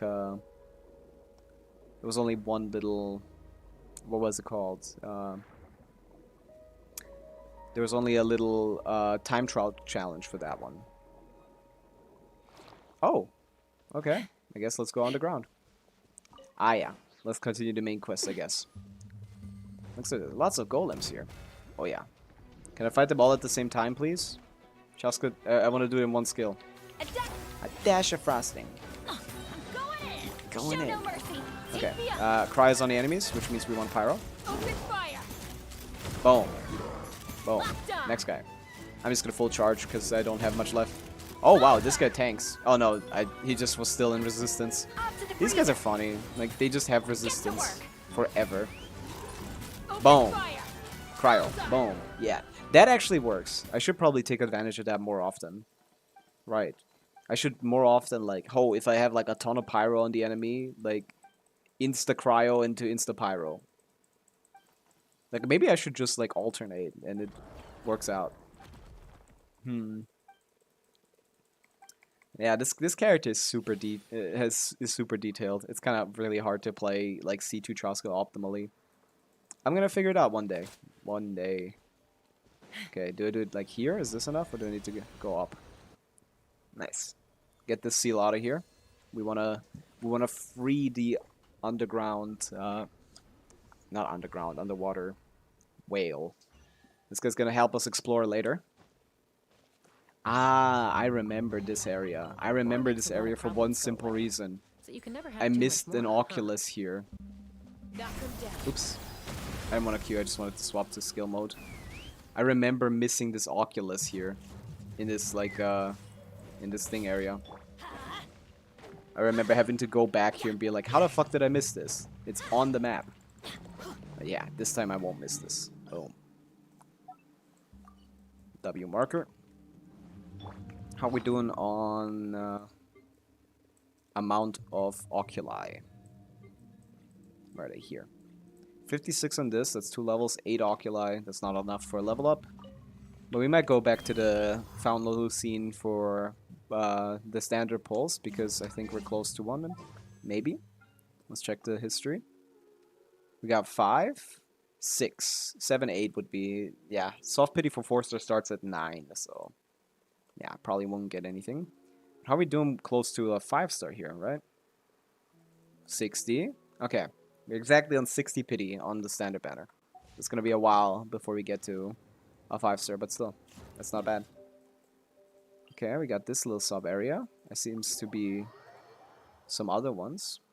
But let's get the chests that are of like that are instantly popping in your face first, like this one. Oh wow, let me guess what I have to do on this chest, Fontaine. Let me guess, I need to pop these guys. Wow, so unique and challenging. We'll get 20 pulls from anniversary, right? Yes, it's the standard amount since the first one, because you might have not been there, but in the first one they gave us 10 pulls, and everyone was like, what the fuck is wrong with you guys? And in the second one they also did that, so that's the second one was people like, the first one was when people were coping. Like, oh, like it's only 10 pulls, but like it's the first anniversary, they don't know what they're doing, you know? But like on the second one where we still got 10 pulls, people were mad as fuck. So from the third and onwards, so third, fourth, and now fifth anniversary, we're always getting 20 pulls, a pet in the mail, and yeah, that's about it when it comes to like just straight up free pulls generally. And usually they also like give us like quality of life stuff that is like not like since the last one they've given us like quality of life stuff or like really big gameplay changes that you know that make the game better for free, for everyone. And that should be like an anniversary reward of sorts. Like last time it was like reducing 50-50 to like 55-45, and so increasing our odds of getting like getting limited characters, reducing the pull requirement, reducing the fate points on the weapon banner from 2 to 1, stuff like that. And this time apparently the level 100 and the free constellation is supposed to be that. So yeah, we're mostly just getting the 20 pulls. Sadly. But yeah, we're still getting like a great region, so I'm not that mad. KRAI looks really cool. But yeah, we're also getting a dev stream though, so maybe they're announcing more stuff. Like they said they're gonna stream on the day of the anniversary, which is the 28th of September, or like 26th of September. When did Genshin release? 28th or 26th? Let me look that up. Genshin release date. 28th, yeah. On the 28th of September, we're gonna get a live stream, apparently, of the devs, and I'm kind of excited. Like, we've never had that before, so I assume they're gonna announce something useful, right? I seem to have forgotten to do this one when we were here, so let's finish this. Yeah, that makes sense. I was expecting a better animation than that. Okay, but yeah. Pull-wise, new region is we're getting more pulls from getting a new region than we're getting from the anniversary, as expected. Yeah, but also yeah, the free 5-star picker has happened last year, and then them saying that's gonna happen every year is still from last year. I have no hopes for any stream after they pulled out level 100. I get that. Like I'm in a similar boat. Like I really don't like level 100. I'm not a fan at all of that system. I will try to take advantage of it as much as I can as a like low spender, but still like as long as they don't do anything with that, it should be fine. But like, you know, like to me, from my perspective as someone who's been playing the game, it seems like they're setting up for harder end game content. to me because of one simple reason. They're giving us, oh, now every older player can get to level 100, which is not even necessarily true because I can't. Like, I don't have a single C6 of a 5-star. Like, and also they're saying, oh, we're giving you guys free constellations. You guys said, like, C0R1 is the, like, requirement for, like, Stygian, the minimum requirement for Stygian dire difficulty. What if we give you guys constellations? Like, I'd much rather get their signature weapons, to be honest. That would be a million times better. You know? Getting all of the, instead of getting C1s, getting signature weapons for the characters that you like would be a million times better. But they obviously won't give us to that. They won't give us that because it's too good. They don't want to give us anything good. They want to only give us stuff that, like, seems good, but actually isn't. So, like, I feel like this might be setting up for harder content without actually, like, helping the players get better stuff, you know? So, yeah. Like, I assume we're not getting anything, first of all. That's my assumption. Okay, I should have enough to get a Escoffier even if I lose 50-50. Yeah. Like, and 90 pulls is the average amount of pulls required to get a limited 5-star. The worst case scenario is 160-ish, because, like, I guess the true worst case scenario is 180, but, like, I was the guy who looked into, like, the odds of that, and it's like it's basically impossible to get, like, one character to level 90. Like, you should go play the lottery the moment you get, like, a character to 90 pity, and getting 2 back-to-back has literally never happened in Genshin history. Like, I can guarantee you that. That's 1 in, like, a trillion or something. 1 in, like, a quintillion or something. To get back-to-back 90 pity on, like, a 50-50 loss. So I never say, like, you should save 180 pulls for, like, 5 stars. Because 160 should almost every time be enough. Like, getting to 80 twice is already quite rare. So 160 pulls is the, like, worst case scenario in my book, personally. So if you have 160 pulls, you're safe with Escoffier. But if you know, don't, then it could happen that you might not get her, you know? Even if you pull. Can you... CN used to have a bounty for proof of 90. Yeah, I remember that, yeah. I remember that. They did find a couple people, for sure. Like, it's not impossible to have it. Like, but, like, it's basically impossible. Like, the chance itself is in a million, and you think, like, oh, multiple people have pulled on Genshin Impact. Like, it's in the million somewhere. It's like somewhere between, like, 1 in 4 million to 1 in, like, 13 million or something. Since I've already got 60 pity. If you already have 60 pity, then yeah, you definitely want to stop pulling. But obviously, like, if you come into a situation where you decide to pull for something else, then that 60 pity will be gone, and then you won't have enough for Escoffier, you know? Unless you lose the 50-50 and then decide not to continue pulling. But, like, you need to be safe for these kinds of things. You need to try to, like, avoid FOMO, for sure. But yeah, what I was saying, like, they had a 90 pity bounty in CN, and they did find a couple people that actually had 90 pity, but, like, it's in millions of 5-star pulls. You need to actually... It's like 1 in millions of 5-star pulls that can be that. It's not like 1 in a million pulls, it's 1 in a million 5-star pulls. So it's like 1 in, like, 90 million pulls, 1 in 100 million pulls. You're gonna have someone get, like, level 90. Not level 90, get 90 pity. It has happened before, but a lot of people think they had it because they pulled 90 times, but they probably just got it, like, at 81 or 84 or 86 even. But yeah, it's astronomical, the odds. 1 in 4 million to 1 in 13 million from my calculations. Although I don't, like, necessarily know how accurate that is, because we don't know Hoyo systems. We only can approximate. So what is my goal here? What am I supposed to do? This is reacting to my thing. Oh, I need to turn it to the thing, to the flower, right? Is this not turned enough? Okay, let's try again. Is this good? I need to stop it, maybe? Press E afterwards? I don't know. I'm confused. Monsieur Oz, help me. This creature seems to feed off the power of the symphony, so this is isolated ecology of the deep seas. Yeah, but I turned it to the side. It should be fine. No. Or am I doing something wrong? What if I turn it around?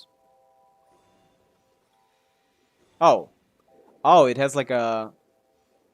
Oh, these guys! I see. These guys are feeding it. I need to go to this guy. Ah, I see. I'm stupid. Yeah, okay, cool. Yeah, I get it. I get it. I see. These guys show what like, side I need to swap to. But yeah, I don't know. I'm kind of excited for the stream because we actually have something to look forward to on the anniversary, you know? Because, like, anniversary in Genshin is generally just kind of like whatever. It's just the day they start giving you, like, 400 Primogems in the mail, which is cool, I guess. But, like, it's just a normal day. There's nothing in the game. There's no event or anything. It's just... There's no... You get a mail, basically. That's what a Genshin anniversary is like. You get an email. But, like, if they actually, like, do something cool... Oh, this guy's gonna kill me. If they actually do something cool this time, I would be like, hey, we have something to look forward to for the anniversary, you know? I feel like that's exciting in itself, even though I don't think the announcements, like, are gonna be that impressive for, like, us, like, low spender free-to-play players. I feel like it's gonna just announce, like, a concert or something, maybe like some merch or something. Like, that's whatever. But yeah, oh, another one. Boom. Now this is pretty chill to explore. Other than me having to fight, like, these things. Bonus 5 pulls for 5 years. Yeah, something like that. Like, I would actually like them to introduce a legacy system that I can benefit from, maybe? Like, can I get something? I've been playing since day one. Can I get, like, a daily login? Like, oh, they built the daily login into Genshin, where you get, like, 20 Primogems per, like... You know, in HoYoLab, when you log in, you can get, like, 20 Primogems every, like, 3 days or something. Every week. Yeah, you get, like, 20 Primogems every week in HoYoLab if you log in. I have never done that. Like, I should be doing that, because I log in Genshin every day, but I've never done that shit. That's so irritating to me. Like, logging into HoYoLab is a hassle in itself. Like, that's so hard to do for no reason. Like, if they, like, do something like, hey, we're gonna give you guys, like, the HoYoLab thing in-game, so you don't need to log into HoYoLab anymore. And we're gonna retroactively give everyone who logged in every day the stuff. And then I'm gonna get a cheeky little, like... Let me do the calc on that. I've been playing Genshin for 5 years. That system was there not since day one, but let's just assume it was. 5 years times 12 months times 4 weeks is 240 weeks times 20 Primogems. I'd be getting 4.8k Primogems if they retroactively give me all of the HoYoLab logins. Like, it is worth to do in the long run. It is worth logging into HoYoLab for those 20 Primogems a week. But, like, it's so fucking annoying. I don't know. Like, I can't do it. Like, if you've been playing since day one, you would have, like, 30 more pulls now. Which is not negligible, and it doesn't, like, take that long of a time to do. But, like, it's so fucking annoying to think of, you know? That's some bullshit. But yeah, I assume whatever free-to-play thing they add is gonna have a caveat. Like, people were so excited for the free constellations until, like, oh, it's only a selected group of characters that have specifically shitty constellations. And oh, you can only get one character at a time, so you couldn't even get to a better constellation, like any, like, good C2s or any good C6s or something. You couldn't get to those, you know? Like, it's all caveats in HoYo. Like, HoYo just, like, puts, like, a billion caveats to any system so that it's, like, not good. Basically.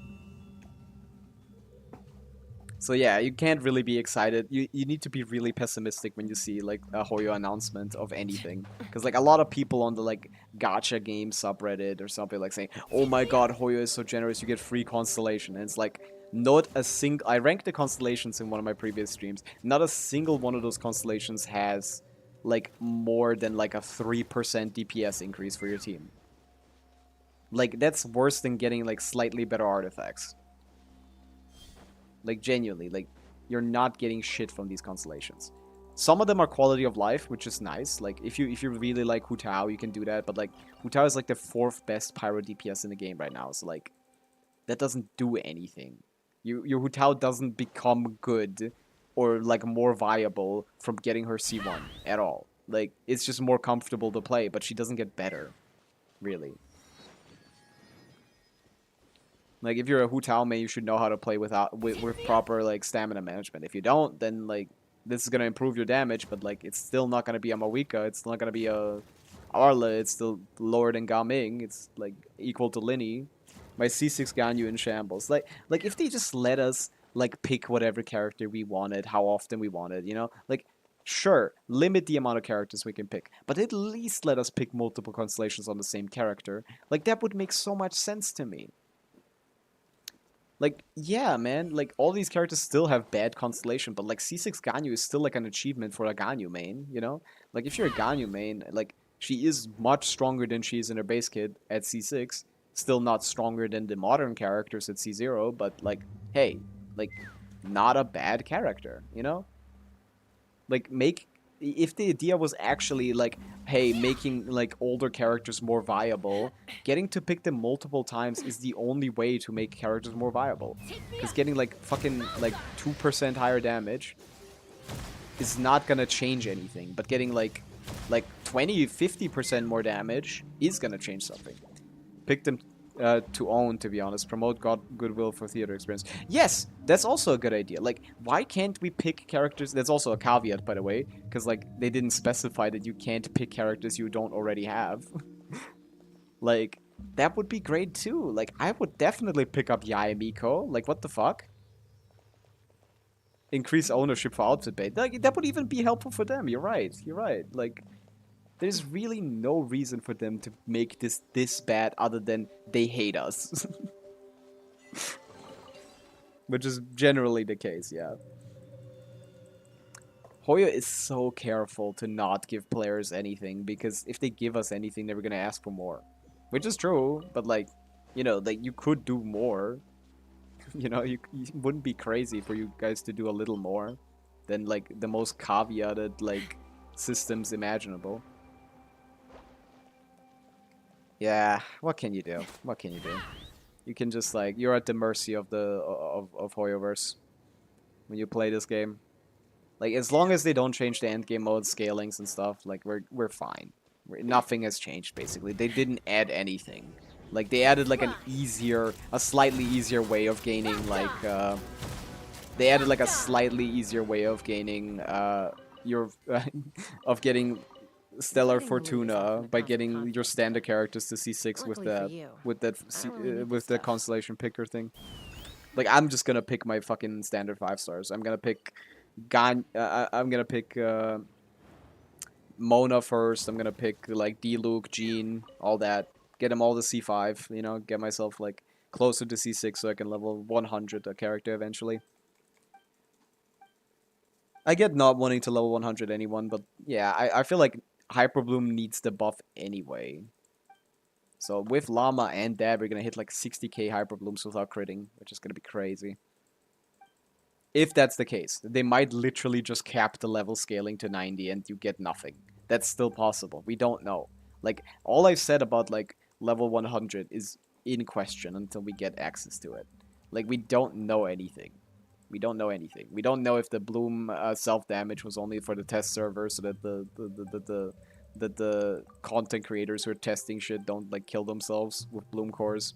We don't know if level 100 actually does increase your base damage for your skills. If it scales properly, they might just, like, cap the scaling.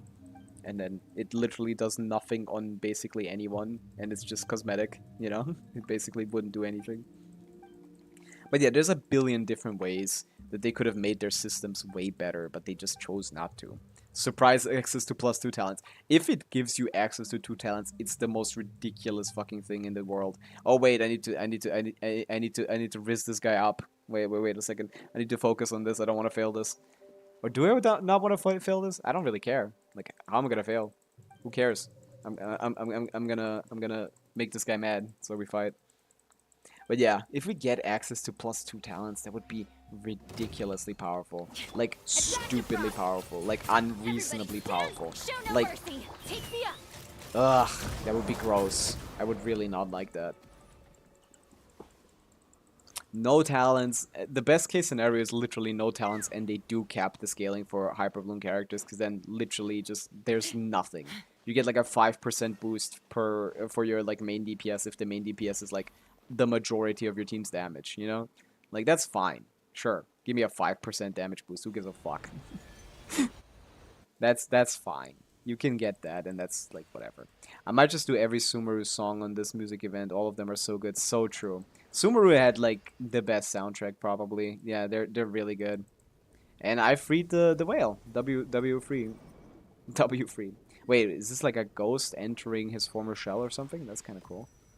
This is so pretty. But yeah, Sumeru's tracks are amazing. I like the Nutland ones as well. Like Fontaine is hit or miss mostly. Monster and Leo are just classic. I like Inazuma a lot. Inazuma has a great soundtrack. But yeah, like I don't mind playing this music event. I really enjoy it, and I've gotten a lot better at it as well. So pretty. Why can't I play it? Cannot use in current state. Is it because I have this thing equipped? Can I play now? I assume. Yeah, okay. So like Sumeru has like only good tracks. I love the Farsa track. Well, the music is slightly too loud. Get this down to like 75 maybe. That was way too loud. Holy.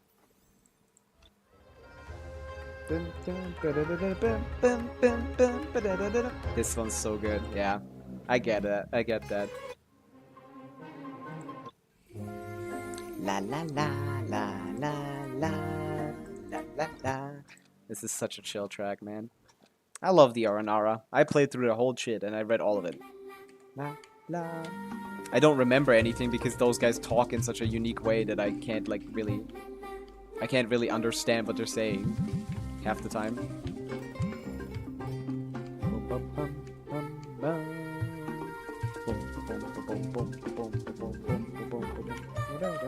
Ah, I missed that one.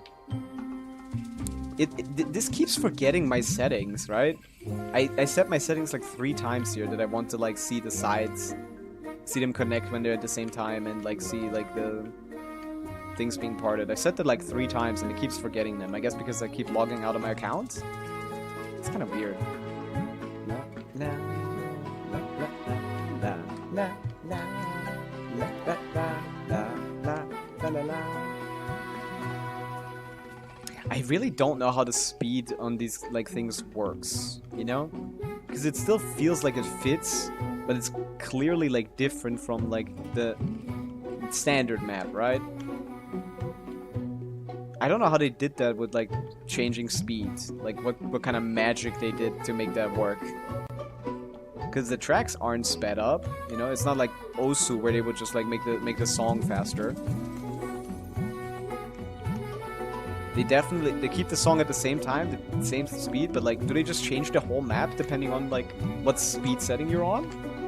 Because I feel like that might be what they're doing, which is crazy. They would like increase the amount of maps they need to create by like 5 million. Or maybe they just extend the map, and so they just like only give you like part of the map. W 99.2%, didn't get FC. Missed one. L, I'm the L taker. Yeah, I don't like playing without a skin. Makes me feel naked. Let's get back to this. Let's get back to this. Okay, we freed the guy, so we can continue the main quest. But still got some more shit to do. Hi, Esther. What's up, little bro? We have no choice but to defend this area, I'm sure. These guys are kind of sad, to be honest. 24%. Did we get to 90? Okay, 83. I want to get to 90 before I put those in the Lucine. So I can get myself some standard pulls. Maybe get a 4-star. Maybe get like a Chevreuse. That would be really good. I'd like a Chevreuse. Only one. I don't know if I'm the only one, but from Mondstadt, I also like Albedo's trailer music. Yeah, it's really strong. Like, Albedo's song is really cool as well. They had some, like, absolute bangers. Where's the Mondstadt one? What's that?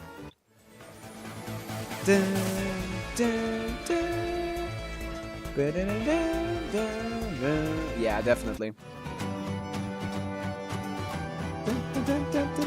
Officials is so dramatic. Like, there's so many amazing songs in this fucking game. Like, you really don't, like, recognize that until you play the music event. Like, holy fuck. What do you mean this is Officials? What do you mean this is Officials fucking, like, song? That's crazy. Official is dramatic. Like, it adds up, but, like, she's a very interesting character. I like Official a lot. I think she's, like, really cool. Like, if you played 2.8 summer event, you would know. Like, this character is actually kind of amazing. Like, yeah. I like Official a lot. That's one of my favorite characters in this game. Top 10 for sure. Maybe top 5 even. I'm not certain about my Genshin character rankings. Oh yeah, just put a chest shiny. in a fucking... It's so pretty. I guess this is kind of identified. Like, why is this guy hanging out here, huh? Like, it's not impossible to find. Okay, are we done here? Have I been here underwater? I think I came out of the water, right? Yeah. That means I need to go out of the other way out. Yeah. I love Fischl. I need her in more quests. People don't like her because she talks like that, but I think that's awesome. She should talk even more eloquently. And verbose. She should be even more verbose. Let's fly. She should be even more erudite, as they say. Okay, I think I got everything here. We can just TP out. I missed one outside. I think there's an Oculus outside that I forgot. Why is this guy peeping at? Stay in your lane, little bro. Oh yeah, he has a chest, right? I think you can just open it by like cheesing it. But I think you're supposed to use the time stop thing to just kind of pop him. Oh yeah, for example, there. I could have grabbed it. I could have grabbed it there. There was like a second where I could have opened that up. You don't even need to like properly engage with these guys. But you can just... It's pretty easy. You just stop them, so it's not like it's hard to do. There's really no reason to like try hard to like get these... to cheese these guys when just the normal method is just pressing the E button. These guys are a joke. I thought they hurt you, but no, they just like hide a chest. So I should definitely look at those. Look at the other one again. There's one higher up as well. Oh my god, I don't know where to go. I don't know where I have explored and where I haven't. It's so detailed, these areas.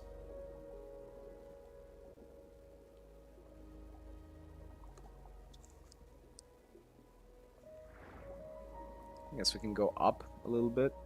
Yeah, that's... Boom. Just like that. Time trial challenge. It's so hard to explore these kind of areas without a... By the time this came out in Fontaine, I already had, like, the chest look... The... What are they called? Why do I not know what they're called? The... Fuck. I forgot what they're called. The chest locators. It's fine. Oh, I got forced into the main quest because I was close enough to him. Cecilia, yeah. That's a cool name. W. Cecilia. I think this well was cool. I don't remember the quest that much. But I remember liking it a lot. I think it was pretty simple. Just like, oh, a guy wanted to do something and it was evil. And we stopped him.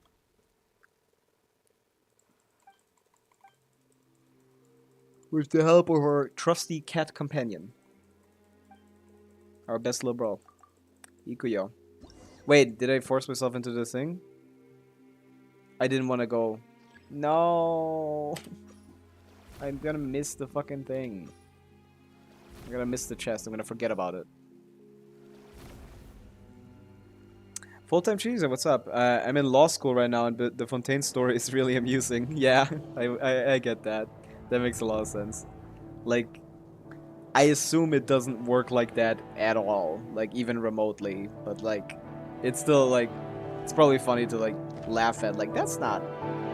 What kind of jurisdiction is this? This is cooked. Who made these laws, man? I don't know. Maybe there's some like jargon there that's actually like useful.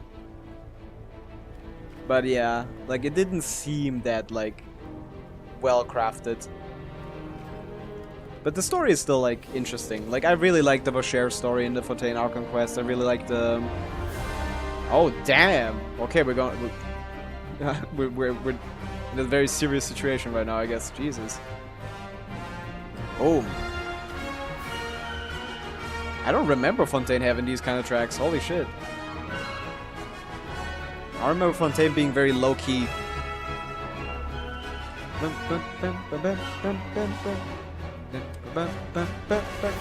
This is so dramatic. Law school is crazy. Yeah, W Law School. We got a lawyer in chat. Lawyer in the works.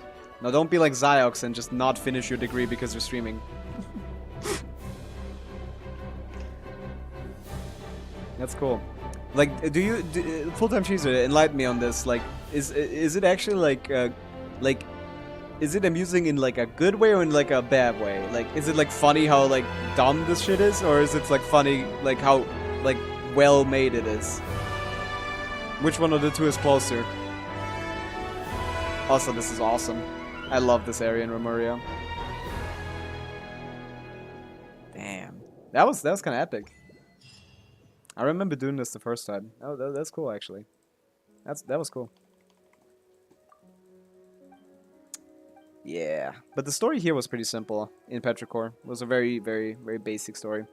Yeah, I felt like the Fontaine story main quest is a little bit like overcomplicated for the sake of being overcomplicated. I'm using it in the good way, like it's funny to see the inaccuracies. I see. I mean, yeah, like that's what I meant. Like it's funny to see the inaccuracies rather than it's like oh, interesting how well they did this, you know? No, like Fontaine is a little cooked in my opinion when it comes to like it's trying a little too hard, I would say.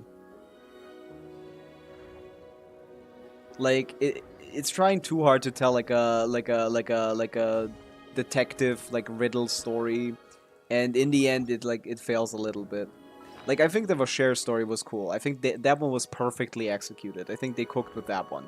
But like the like other like the Linny and Lynette storyline was a little like even though those like parts are connected, it was like I could take it or leave it. Like that was like kind of random.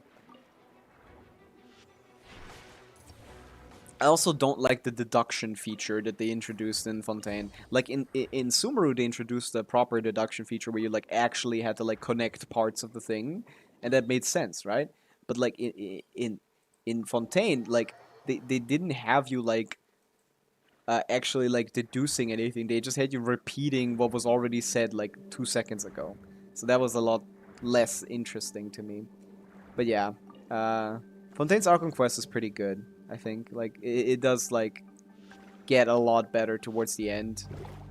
I didn't particularly enjoy the start of it, I think, but I don't remember it fully. I might need to revisit that. I guess I could do this on this account, but I remember not enjoying the Lynette stuff. I remember very much enjoying the Vaucher stuff. And yeah, after that we go into the main story part, which was really interesting with Farina. But yeah, the less they tried to imitate like proper law, the better the story was, in my opinion. Like they were trying too hard to like make like the things that literally couldn't make sense make sense. Oh, there's another one. What do I do with you? Can I like turn you around or something? Or is this nothing? Or do I need to talk to this little guy first? What's up, little bro? Yeah, this needs to dance. This needs to dance. But yeah, I mean, you could argue like, oh, like every like country has like even fucking like in the same country there's some places that have like different jurisdictions, so technically like an inaccuracy like might not be inaccurate in Fontaine, you know, who knows? Who knows how their laws are written up, but they're clearly trying to emphasize like they're trying to like connect it to real life like law and stuff. And yeah, I don't know any of that, but I still didn't like how unnecessarily overcomplicated some of the segments were just to like try to like shock for shock value only. Like, oh, it was actually this guy. When it like obviously the story didn't lead you to that conclusion. It was just like revealed at some point randomly. I don't like that kind of writing. But yeah, they removed themselves from the like they removed themselves from the detective storylines towards the end of the Fontaine Arkham quest, but I do think that the Fontaine story is one of the best in Genshin so far. I agree, like main quest wise, it's one of the better ones for sure. Like Monster and Leo were kind of ass, I gotta say. Like they were really short. You didn't do much of anything in it. Like Sumeru, I think is my favorite, but I think Fontaine is my second favorite main quest. Natlan like dropped the ball hard, in my opinion, towards the later chapters. I think Act 1 and 2 in Natlan is really good, and then I think like, Act 3 is kind of like the worst act of fucking ever. Like, I guess people didn't like Act 3 in like Fontaine as well, because that was the Fortress of Meripede, but I enjoyed that one, personally. I like the Fortress of Meripede. I think that was a pretty good quest. To me, Nutland just felt way too boring for no reason. I think Act 1 and 2 were really interesting, but then Act 3, like, ruined the whole vibe. And then, because it was just like us hanging out with Oron and Slali, not particularly doing anything of value. I think Nutland is strictly better than Fontaine in almost every regard except for the story. Like, like the kits are more interesting. Like, the music is better. Like, the fucking exploration is more intelligently designed. There's so many aspects of the Nutland that are just strictly better than Fontaine. But, like, the story is one where I give it up for Fontaine, for sure. I think the story is more interesting in Fontaine than the Nutland one. They just kind of, like, dropped the ball with, like, with the war. Like, the war is much better than Inazuma. Of course, Inazuma is the worst quest in Genshin, by far. Like, that's just one that's, like, strictly, like... That's just bad. That's just poorly written in every regard. So I do think, like, you could put Monster and Leo above, like, Inazuma, because at least those weren't, like, incompetent. I think the Traveler may have forgotten that they were looking for their sibling during the... They do that all the time. That happens literally all the time, full-time cheeser. The Traveler just does whatever is required of them in the current moment, you know? Like, it depends. There's like a different Traveler for like world quests, a different Traveler for like story quests, a different Traveler for like main quests.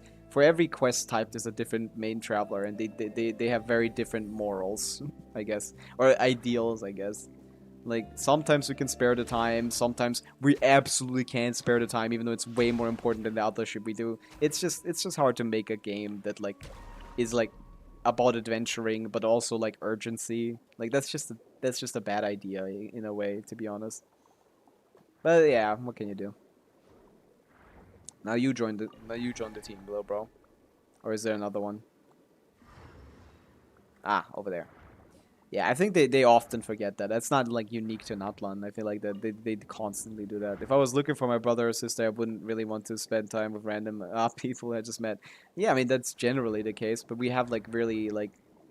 The Traveler is supposed to have, like, really, like, high morals. So he wants to, like, help everyone whenever they can.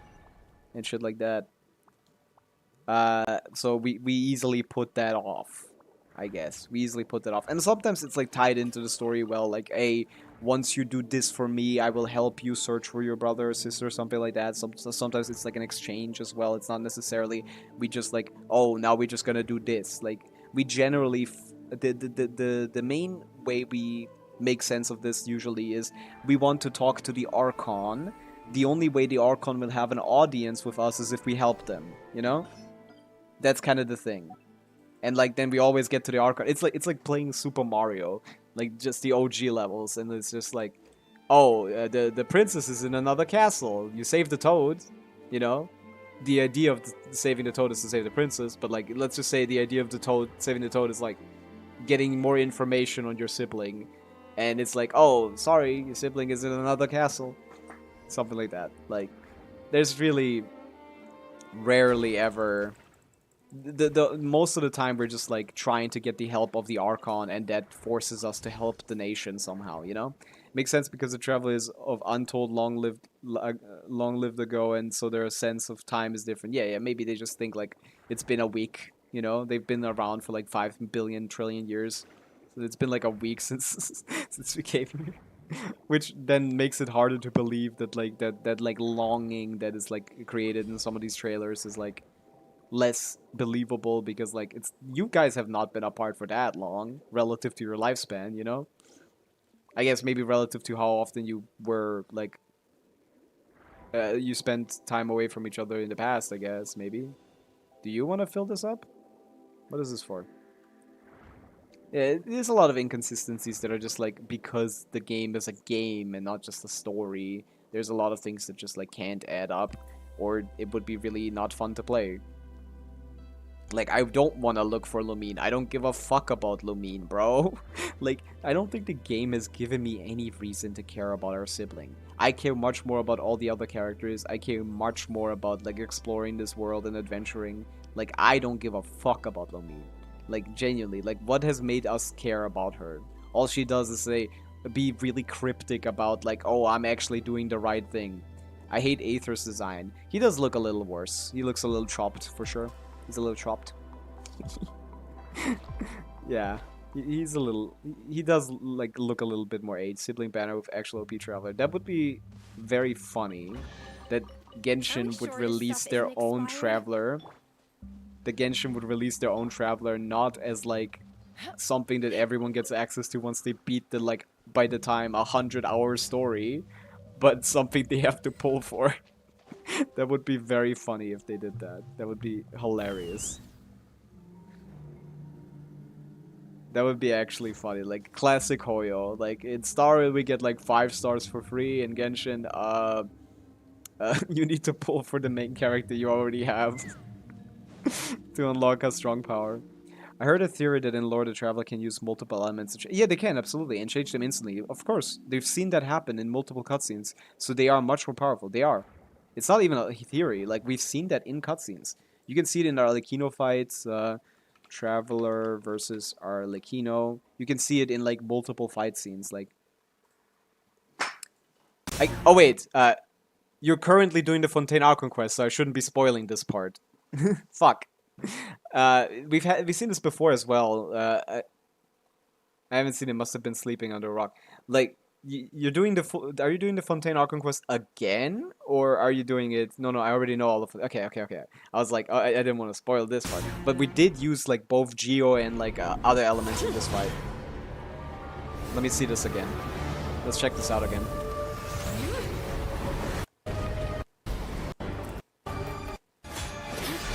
Let's see.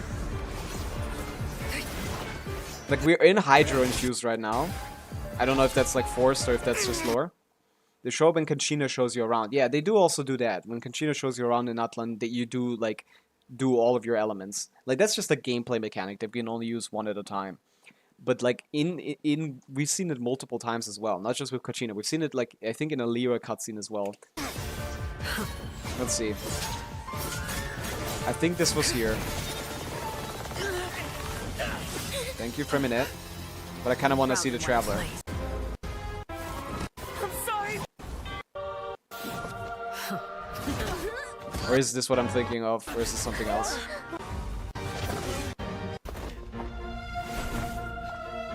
Here. No, I think I was mad at this cutscene that we didn't use any elements. Never mind. I think I was mad at the cutscene, but like that we didn't use any element. That's why I had it in mind. Traveler using multiple elements. Where was this? In what fight was this? There were multiple fights where this happened. Cutscenes. There we go. We got 5 minutes of that. We got Anemo. We pushed him back with Anemo. Oh, wait, no. Geo and Anemo in this one. Exactly, exactly. Against the Tartaglia fight, for example. Like, we're holding him back with Anemo here, and then we're pulling with the other hand, we're pulling some Geo rocks into him. Or with the leg, even. Boom. See? Like, back in the day, this was, like, common. How did I not notice? Yeah, he's done this multiple times. To save, Toma uses his electro skill, and dang, he was fast, okay? But, like,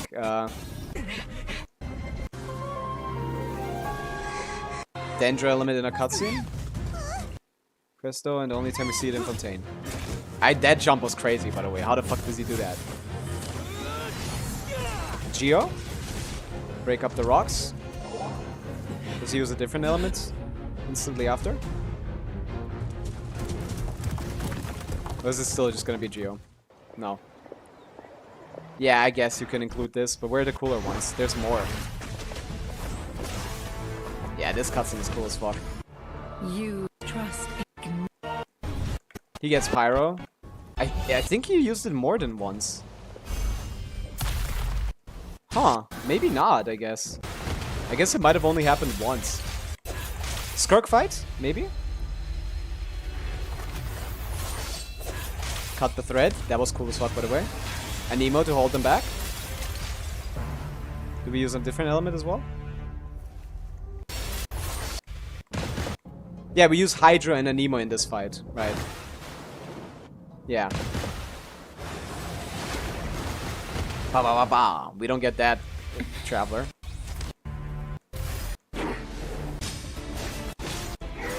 Structure low game, my goat. Huh. I guess maybe we didn't use it as often as I thought. But I definitely remember that one time for sure. That one time of like using the Geo things. I was like, yeah, you can use it all the time. Why aren't you doing that? Why are you nerfing yourself, Traveler?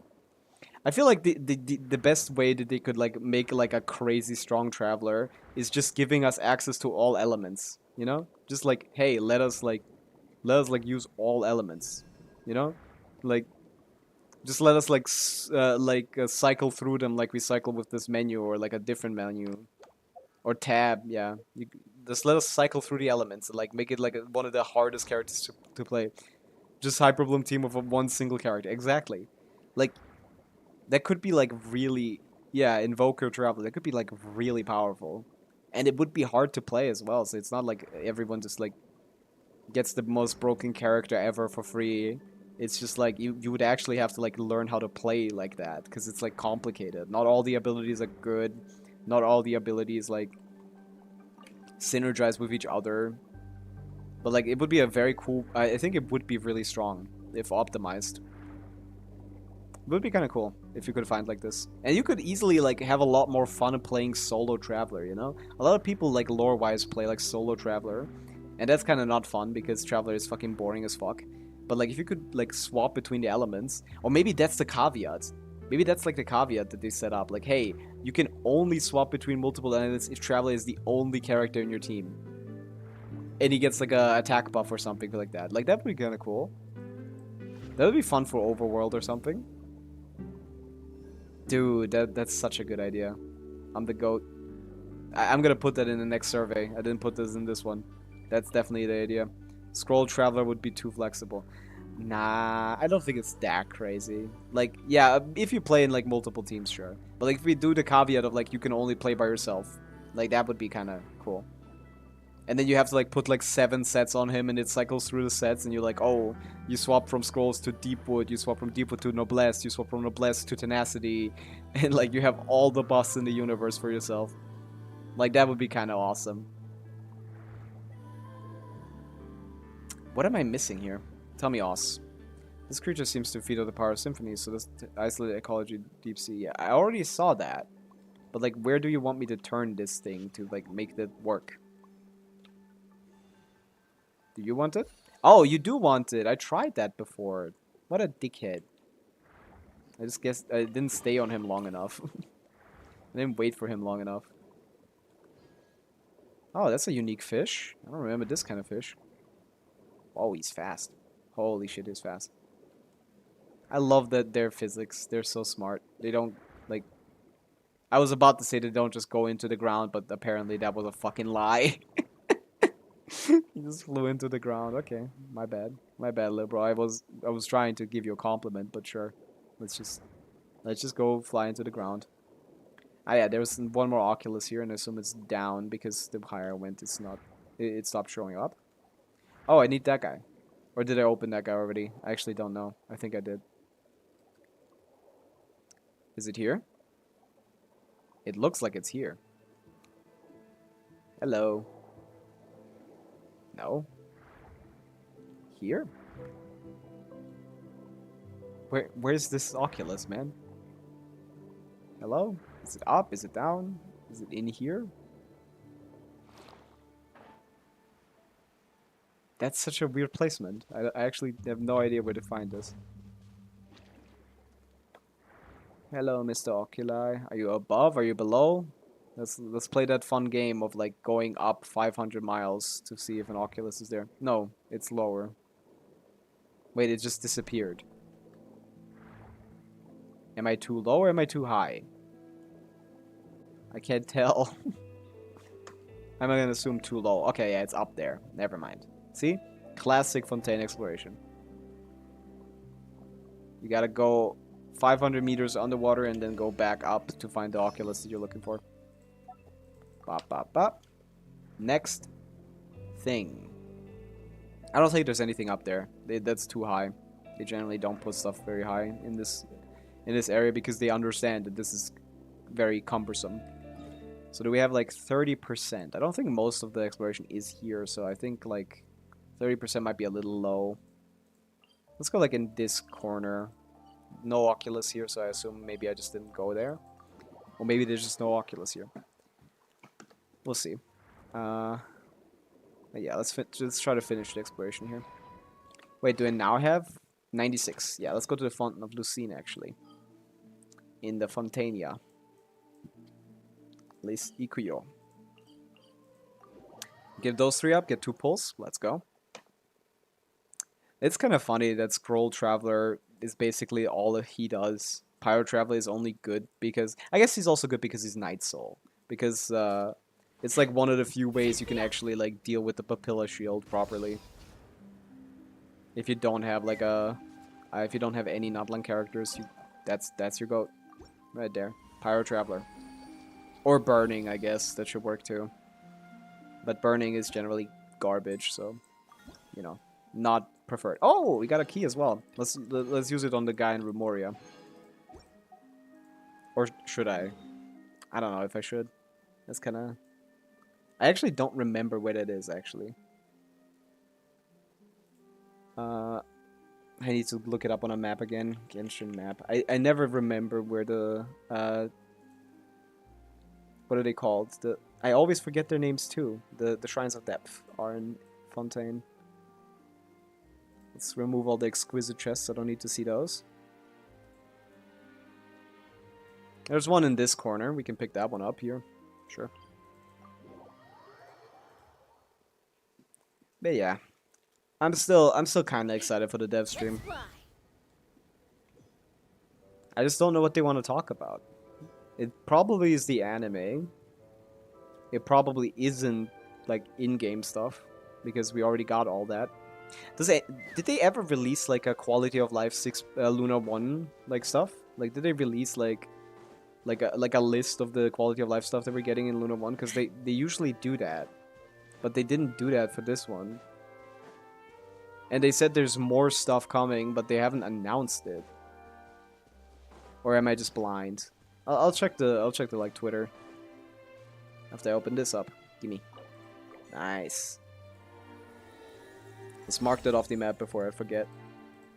And just come here again. Ooh, shiny. Even though there's literally nothing here. Or maybe I already was here, I guess. What's the exploration in this area? 74%. I guess I could have been here. What artifact main stats and subsets do I warrant for Skirk? Skirk is a pure crit and attack scaler. She doesn't like EM, she doesn't like ER, she doesn't like HP, she doesn't like defense. She's the most classic of attack scalers in the game. Open Why is the sound not working? Yeah, you just want crit and attack percent. She doesn't like anything else. ER is completely worthless on her because her burst doesn't care about energy recharge. And yeah, EM doesn't do anything because freeze is not really a reaction. It's just kind of like a means to an end. Let's fly. It just freezes guys. That doesn't really do any damage. And yeah. So all you care about is crit and attack. Try to get a 1-to-2 crit ratio. Do account for having a Maréchaussée 4-piece in your 1-to-2. And also account for having Cryo Resonance, which gives you 15% crit rate. So you will probably need use a lot less crit rate on your base set than you think you should have. Like my top 1% Skirk has like 44 crit rate before Maréchaussée, but obviously with Maréchaussée it's 44 plus 36, and then plus 15 for Cryo Resonance, so I'm actually at 95 crit rate with that. And yeah, the reason why Maréchaussée works on her is because you're playing her with Furina. Furina drains your HP, which means you're getting that set bonus, which is pretty massive. Very powerful. Let me check the Genshin Twitter and see if they uploaded anything regarding quality of life changes. The trailers here, there's an overview for like the weapon, I guess. Wowie zowie, I really care about the weapon. This is a really bad weapon, by the way. If anyone is interested in pulling for Llama, do not get this weapon. What's max crit damage subset roll? 7.8 is the max roll for crit damage. For crit rate, it's 3.9, so half that. And the min rolls are 5.4 for crit damage and 2.7 for crit rate. Yeah, this weapon is pretty bad. Don't get this weapon, even if you pull Llama. Llama has terrible vertical investment options, like horrendous.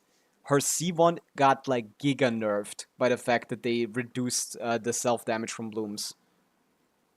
So like on the test server currently, like if someone isn't, if full-time Cheezer didn't hear this, on the test server currently, the bloom self damage is, instead of being 5% of the bloom damage, or like 5% of the character's HP like it used to be, it's now like 2%. So it's like reduced by more than half of what it was beforehand, which means that Nahida might actually not be dead. Like, if that actually makes it to live server, which I assume it does, because if the creators are struggling, then the normal people are going to struggle with that. Self-damage for Bloom was way too much anyway. Like, that was too much for how little damage it did. But yeah, her C1 makes her a healer, and that's basically all it does. Which is kind of useless now when you reduce the amount of healing to be necessary in, like, Nilo teams. So this is useless, and her weapon is, like, unstandard EM weapon. EM scalers generally have bad vertical investment options, and this is another one of them. It's like, I don't know, like 20% better than her standard weapons, which is a lot less than like normal weapons are. So yeah, I would not go for this. Is this like a craftable weapon, or is this just random? Upon causing an elemental reaction, increase the max HP by 16% for 12 seconds. Like, this is the new Nilo weapon, right? This is what we're going to use on Nilo. It gives her huge energy recharge, but also way more HP than any other weapon. This is R1, so R5 is going to be 32, and that's going to be 64 with Moonsign. I guess with this weapon on Nilo, you actually could care about using Aino in the Nilo teams to get Ascendant Gleam. But even just 32 max HP is like better than any other weapon in the game, other than that one HP sword that some people have. Most people use it on Furina, but like now Nilo might be the option. That's cool. I think it's a craftable, yeah. Yeah, that's goated. The craftable weapons are great in not crime. Like the craftable for like Flins is like great. Like, I mean, come on, just like electro charge damage increased by 48% and lunar charge increased by 12, so 24% lunar charge damage, but actually 48% lunar charge damage. So like with attack, which is what he cares about. So this is just great. This is great for Flins. The llama weapon is great for llama, and I assume the other weapons are going to be like reasonable options for thing, which I'm so happy about. I'm actually so happy that they finally started making craftable weapons like good options, good like baseline options for their 5 stars and 4 stars. It's so good. But yeah, don't get this weapon. What else do we have? We got the breakdown of the kit of the artifact sets, but I mean we've had leaks for them. This is basically 5-star instructor, but you need like 2 Notcrack characters, and this is basically slightly worse codex for Notcrack characters. So meh. I guess is it even worse than codex? It's probably similar, but it's not better than codex. Like codex was better than Marushosei when it came out. It's more stats. Instead of getting 36 crit rate, you're getting 40, and it's just more stats. Codex just gave you more stats. While this gives you only 30 crit rate, which is a lot less, but it also gives you 10% reaction, lunar reaction damage, and EM. So I think it's like, is it worth rolling mid rolls? It's always worth rolling rolls as long as you have double crit. You should not be too picky. You should never be too picky when it comes to artifacts. If you have a double crit artifact, even if it's min rolled on a 3-liner, it's worth rolling. If you don't have anything better, like. Sure, it might not be worth rolling if you're competing for like top 1%, where like unless it's a 7 roller with high rolls, it's not gonna be worth it. But like if you're like someone who's new, like basically anything with double crit is immediately the best thing you have. Like people are way too like picky about their artifacts, which is why all of their artifacts suck. Like you need when I hear when people say like, "Oh, I've been in this domain for 3 months. I have my set still sucks." I know they don't know how to farm artifacts. I've got a subset with max roll, crit rate, and attack. Is it worth or not? I think it is. Yeah, crit rate and attack are 2 stats that she. Is it attack percent? Because flat attack is not good. If it's attack percent, yeah, that's worth rolling. Or if it's a good correct main stat, like what main stat is it? Like the main stat being the correct one is much more important. 8 months codex, no upgrades. I mean, it could happen if you're competing for like top 100 rational, but like attack percent, what is max roll? I don't actually know attack percent max roll. I think it's like 5.8 or something, and I think it might be like 7.2. Let's check it out. Genshin rolls. I don't know the attack rolls. I only know the crit rolls because the other rolls basically don't matter. But you still want good ones. But like even bad ones are good enough. Genshin roll value. Artifact stats. Let's check it out. For 5-star substat, we're looking at attack being from 4.8 to 5.8. From 4.08 to 5.8. So yeah. So 4% is the min attack roll and 5% is the max attack roll. It's a flower. That doesn't matter. It's substats. I mean, if you just have crit and attack on that, yeah, that's like, yeah, it's like, it's probably not the greatest piece that you can ever have, but it's if you don't have anything better, then it's better, right? That's how simple it go. It's as simple as that. Like that's like not the worst thing you can have on your account. Although crit rate is less valuable because she already gets so much of it, but you still want to get to like 100%, you know. She would prefer crit rate over crit. She would prefer crit damage over crit rate a little bit because she gets so much crit rate from all her sources. But still, it's still useful. Like I use pieces like these, for example, and it's like good. These are like this is like a good piece. You might say cope or anything, but like C2 Traska forward melts most of her damage, so. Like, the EM rolls actually matter a lot. And obviously, these 2 pieces are actually amazing. Like, to some, this might not look that impressive, but this is a 9-roller, right? Yeah, this is a 9-roller. 3, 4, 5, 6, 7... No, 8. Wait, what? 3, 4, 5, 6, 7, 8. Oh, it's only 4 rolls. I see. Yeah, it's an 8-roller. There's like there's a little art to learning how to properly level artifacts that like took me like years to figure out. It took me like years until I fully understood how to properly like level artifacts and get good pieces and get good gear. Like, yeah, It's a little, that's one of the more complicated things. So when I hear that someone has like, oh, I've been here in this domain for 3 months, my set still sucks, I can tell like you don't know how to look for good pieces. You don't know or understand like what a good piece looks like, what artifacts, substats are, what roles look like, stuff like that. Because 3 months in a domain basically guarantees you a reasonable set. Like it's not gonna be like top 1%, but like, you know, it's still gonna be good. And when people say like 3 months in a domain, did you actually spend all of your daily resin every time? Or is it just like, you know, once, twice a week I go in that domain? Like when I mean like spend like months in a domain, I mean literally every day. You only spend resin on that and nothing else. Maybe until a new character comes out and you spend like a week building them, but you go back. You go back. But yeah, it's a little complicated. So I can't really give you like perfect advice over like Twitch multiple messages with like variable with like cryptic descriptions. I guess you could send me like the picture on Discord and I'll tell you if it's worth leveling. But yeah, you need to learn how to do that. Yeah, back to the Sea of Bygone Eras. And let's do the standard pulse while we're at it. Let's do the standard pulse. I got 2 standard pulls. That's not gonna do anything, probably, but you know, maybe. Maybe you get a 4-star.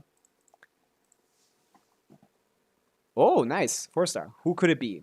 Give me Chevreuse or something. Oh, a Sac Frags. Well, not the worst thing I could have gotten. Sac Frags is like decent, right?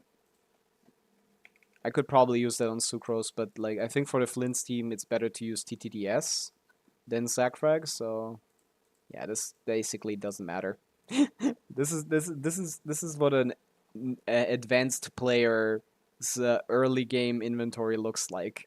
No catalysts leveled except for 3 TTDS at R5. Oh my god. This is what this game looks like early game. If you know what you're doing, you just get as many TTDS as you need. You get a TTDS, you get a TTDS, you get a TTDS. Everyone gets TTDS. Yeah, let's go to the other side then. I think we're down on the one side. Okay, holy shit, so much to explore. Let's start here. Yeah. It has never taken me more than like a month to get like a reasonable set going for any character I've built. Luck isn't really a factor if you spend that amount of like randomness, that amount of time and investment. Like, people are too obsessed with crit value. People are too obsessed with like crit damage most of the time, so that they don't get enough crit rate. They don't care about their secondary substats. I've seen multiple like very good Nivelettes like suffer from the fact that they don't have any HP percent rolls because they don't understand the HPs. For him specifically, is basically as good as a crit roll. So you probably fathered some really good artifacts that could have like helped you get like a better build, faster even. Yeah, too much crit obsession, too much crit damage obsession specifically. A lot of mistakes that many people make when it comes to building characters. What is this? Boom. Oh, nice. The oculi is inside of the rock. Cool. I've got like 17k Mora left. Well, back to the mines, back to the ley lines. Did you not do Mora ley lines today? Or I guess you did, and you spent the money for that artifact. Yeah, I mean, if you can't level an artifact fully, then you can't take advantage of it immediately, which means there's really no point to leveling it, you know? Unless, like, you have nothing else equipped, you know? I feel like you're probably better off going, like, 2-piece for now. Of what you have leveled instead of farming artifacts, you know? Because, like, I guess you could strongbox artifacts. That's possible, but, like, I doubt you have the resources.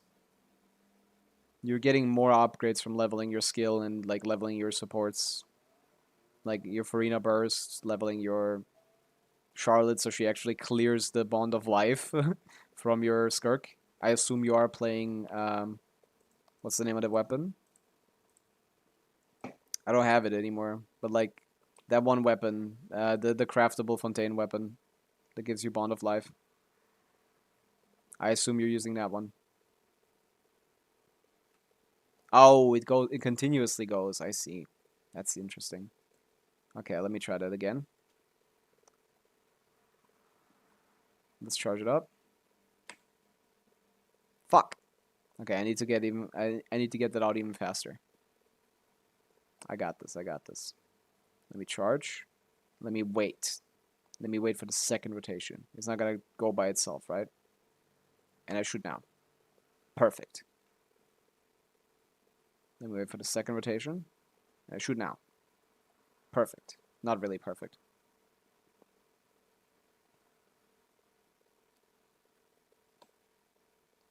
Oh, that was close. Holy. That challenge is actually kind of hard. That's a cool challenge. I like that one. Mark that. We might actually even have a level on the statue by this point. Let's see. Let's do this. I assume that uses you. No. Swimming. I'll be swimming in my room. Playing. Nice. Thank you for the stem. Yeah, it's just chilling. Had nothing to do with that little guy. But yeah, like I said, they didn't actually release any information on the quality of life changes we're getting. What weapon do you want for Charlotte? Probably like TTDS, right? Thrilling Tales of Dragon Slayer. Just giving your Skirk an attack buff. It's basically all she does support-wise, so why not? So like the idea being like your rotation is like Farina, you have like Sincho, Farina, you have Sincho, Farina, Charlotte, Skirk, right? The idea would be to get like Farina out first, then you can get Sincho out first, so it's Sincho or Farina first, it doesn't matter. And then you do Charlotte and then you go into Skirk. So that Charlotte can give Skirk this 48% attack buff, which is massive because that's one of the two stats she scales off. She scales off crit and attack. So yeah, you probably want to actually get something out of that fucking useless-ass character Charlotte. And TTDS would be the one. So every time you switch onto Charlotte, you switch to Skirk to give her that attack buff. She should have enough healing for that to like not be necessary for like so it shouldn't be necessary for her to like use specifically a healing helping weapon. I doubt that's gonna be necessary. Okay, attack me, Mr. Crabulon. Attack me, Mr. Crabulon. Thank you. Oh, that didn't count. That didn't count. Okay, you. Thank you. That took so long. I'm just gonna normal attack you. Bye-bye. But yeah. TTDS is generally like might be the best catalyst in the game. Like accounting for all catalysts, TTDS might be the best one in the entire game, so a 3-star weapon being the best weapon of a weapon type is kind of funny. In my opinion, it probably is. Fav Codex is kind of ass. Generally, there's like not many good characters that use Fav Codex. Well, there's a lot of good characters that use. There's a ton of good characters that use TTDS as their best weapon. Sidlali, for example. Obviously, her signature could be better in certain teams, but meh. Her signature is like one of the smallest upgrades in the universe. Genuinely, don't pull for if a weapon has an EM main stat, don't pull for it. 5-star weapons with EM main stats are genuinely just always the worst weapons. Is there a single 5-star catalyst that's good? Also, I just noticed I wasn't on the gameplay scene, so... Oh. Any new leaks? We got any new leaks on the leak subreddit? No. We got the Nephero leaks, which I talked about yesterday. Anything else? We got... damage of blooms is 5% of the damage dealt to enemies, and now it's 2% of the damage dealt to enemies, which is a lot less. Blessing of Moonlight. The team effect, I already explained that one. You get up to 36% lunar damage bonus if you have at least two not KRAI characters in the team. What's this? There will be indeed a lunar reaction with Geo, Anemo, Pyro, and Cryo plus Hydro. Yeah, so all of the reactions with Hydro will have a lunar reaction. Columbina is best in store for every character. I don't trust Leaker CC. Leakers don't know how to theory craft at all, so Columbina might be a support, but if she's like a DPS, then she's not gonna be the best thing. But yeah, I was still looking on the Genshin Twitter. Anything else? Anything else? Nah. That's all there is to it. That's fine. That's not a problem. You can just continue doing this. Let's hear. Up, up, up. Oh, I need to get this guy as well. I keep forgetting these guys give me stuff. Swap to this. Time you out for a second. Thank you. Open sesame. Thank you. Bye-bye. Okay. Oculus up or down? Down. Leading me into a puzzle. That's exactly what I like to see. Let's go. That one is shy. That one is shy. That one is shy. Okay. Why are we turning around? Think of something. Yeah, low bro, you do something. I'm not gonna do anything anymore. I'm just gonna chill. What is he doing? Am we supposed to follow him? This is where the worms come out. 1, 2, 3. 1, 1, 2, 3. Boom. Learn something. I'm trying to teach this little bro how to like activate stuff. I see. I see. Let's open this up. This is a blubber beast.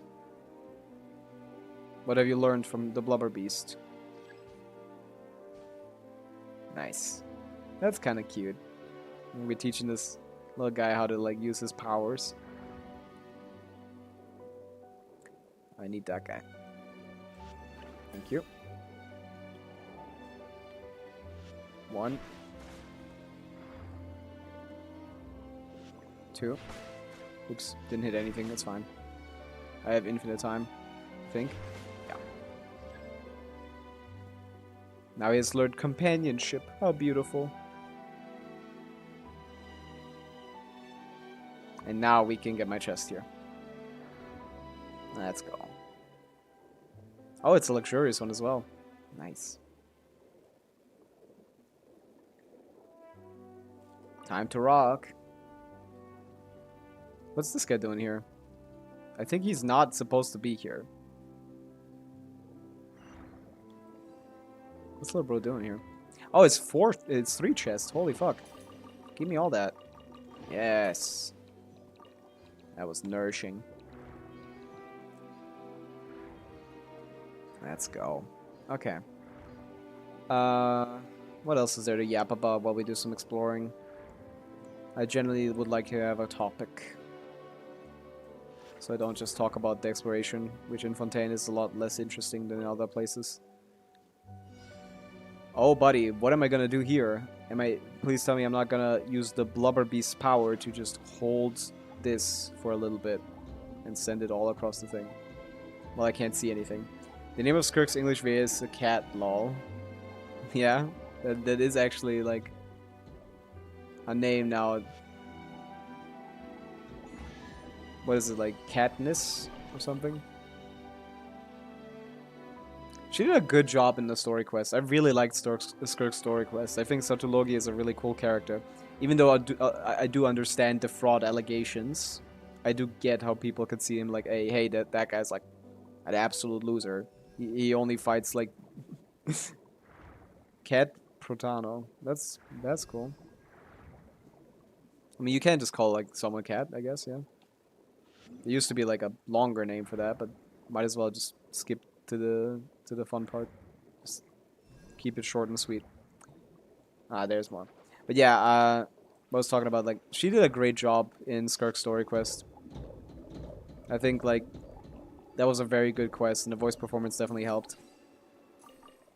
In general, like I don't know, like Hoyo can't like write the sibling story at all. Like they just can't. They just can't do it. Like every time they are together, the quest is awful. Like the last good quest where like the siblings interacted must have been so long ago. Like all the last couple have been just so shit. Like the last one we had like was. Do they have like a unique identifier? Those quests? I think they do, right? They're like kind of interlude quests usually that involve Daneslave most of the time. But like since like KRAI, they've really not been that great. They always want to tease them like, oh, we're gonna reveal new information, but they never reveal new information.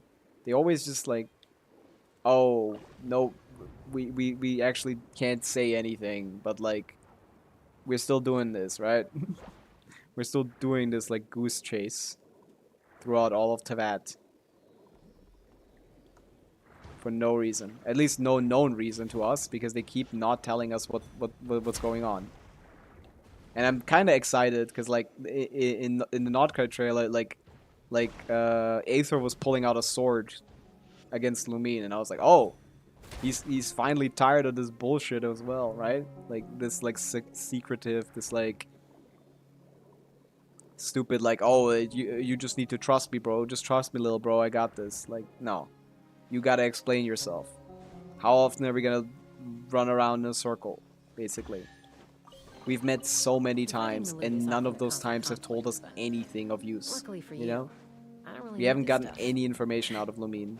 So I hope this changes in Notcry. Like, we actually get something to chew at, you know? Something to chew on. Something useful. Something that, like, enhances the lore a little bit. Oh man. Open fire. Open fire.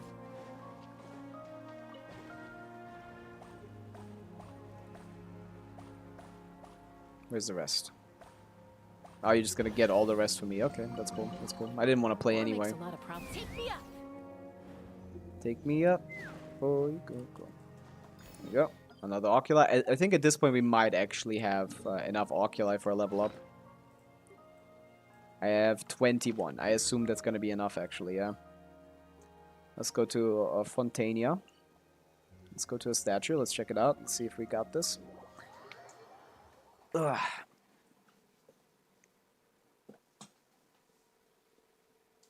Oh, man. Plus level up? +1? Worship statue? Oh my god, it's 2 off.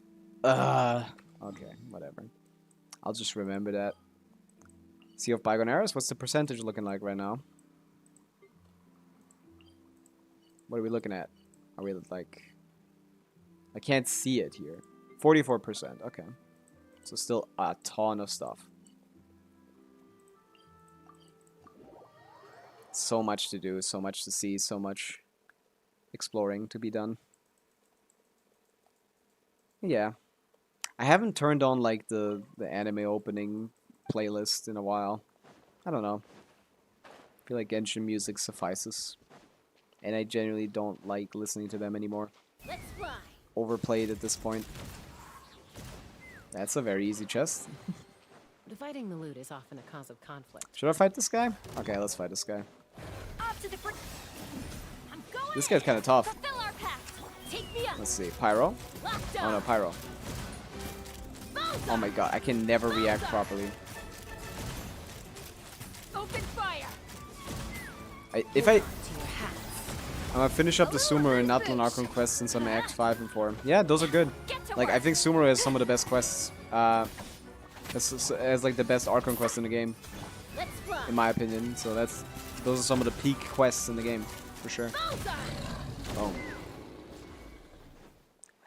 Solar Archon, hi, what's up? War makes a lot of problems go away. We're doing You can some never have too much more, questing huh? right now in Genshin. I'm playing on my second account. This is an account where I'm trying to get like a dire clear free to play, where I vertically invest in the characters. We're farming for C1R1 Flins right now, lurking. That's cool. That's dope. It's just a chill little stream. We've been exploring for like an hour. We did cover some like llama stuff earlier, like the blooms not.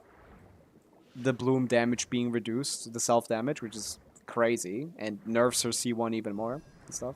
But yeah, it's cool to have you. Yeah. But yeah, what I was saying, like, yeah, I think like Sumeru is like my favorite main quest in Genshin for sure. I think that's like the best one.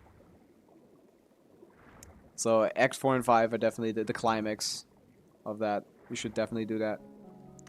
Fontaine has a pretty good story too. I think like at the start it starts it's a little slow at the start, but then it like picks up. I don't like the desert. Most people don't like the desert. I personally do like the desert, but that's just me. I'm like the only person on planet Earth that likes the desert. I love the desert. I think it's a lot of fun. But I really like detailed exploration, but I get that.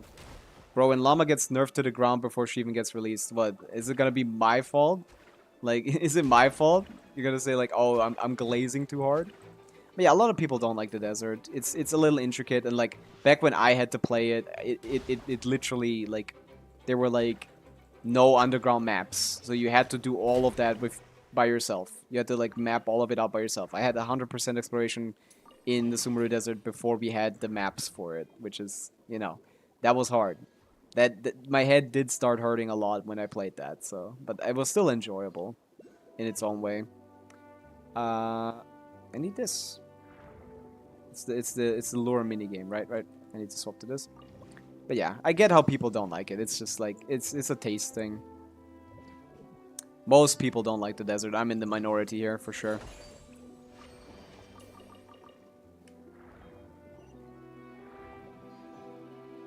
But yeah, I really like Genshin exploration, and I think my favorite ones are just Dragon Spine, the sub area is the best one they've ever made.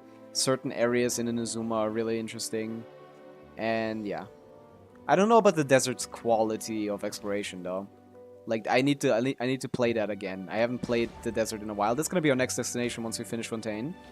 We've already done Natlan on this account. We've already done all of Inazuma as well. But I did that myself. I didn't stream that. But I did all of Inazuma as well. I did all of Mondstadt mostly, and Lear as well. So we're just missing Sumeru and Fontaine. Finishing off Fontaine, and then we're gonna go to...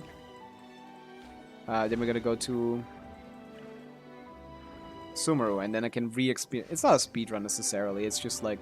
It's just grinding, you know? I'm just like... I made this account because I have nothing to do on my main account. I have 100% achievements. I have 100% exploration and everything. I've done every single quest in the game. I've beaten Abyss since like 1.2 every time. Like, there's nothing to do on my main account that would be interesting to stream.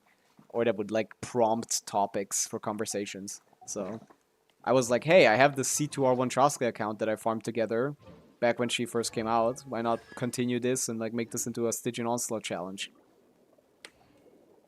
So this is what we're doing. We're farming Primogems for C1R1 Flins. Currently we're on 60 pity, I think.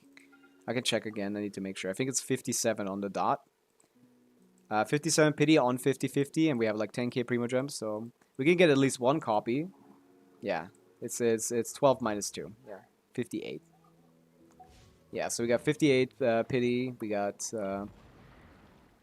10k Primogems. So it's going pretty well, considering we have like, what, like, we have like another like 25 days until if Flins even comes out, so I'm gonna have ample time to like farm enough for C1R1 with the events and like the anniversary and stuff like that. We're gonna get so many resources, so it should be pretty chill.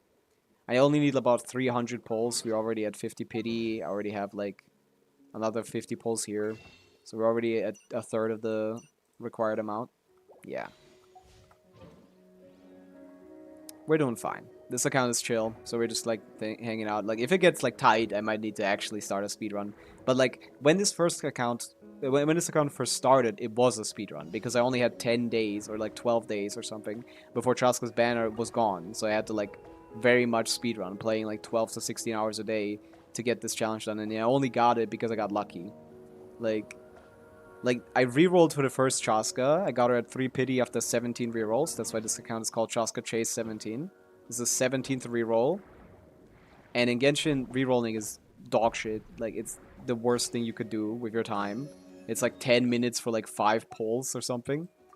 Invest all in characters level resources, but I don't think I know how to artifact. Yeah, I get that. Yeah. Artifacts are a bit tough. Like, I already explained this a little early in the stream, but artifacts quality is like it takes you like years maybe to figure out how like what a good artifact looks like.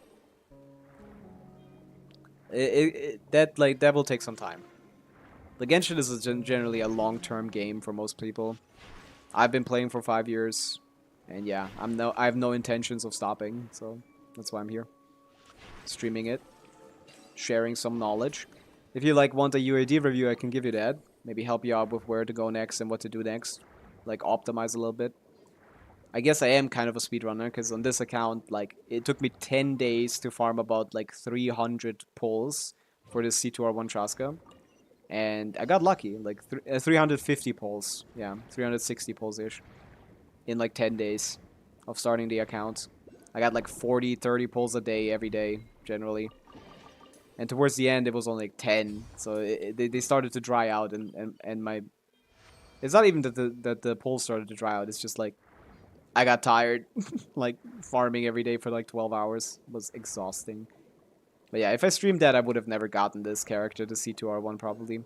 How do you get that many per day, though? Like, you farm optimally. Like, the way that I started is, obviously you start in Mondstadt, and the goal is to unlock the world. So you first have to play the first couple quests. You're a vet then. Oh yeah, of course. Like, day one player, I've played every single day since release.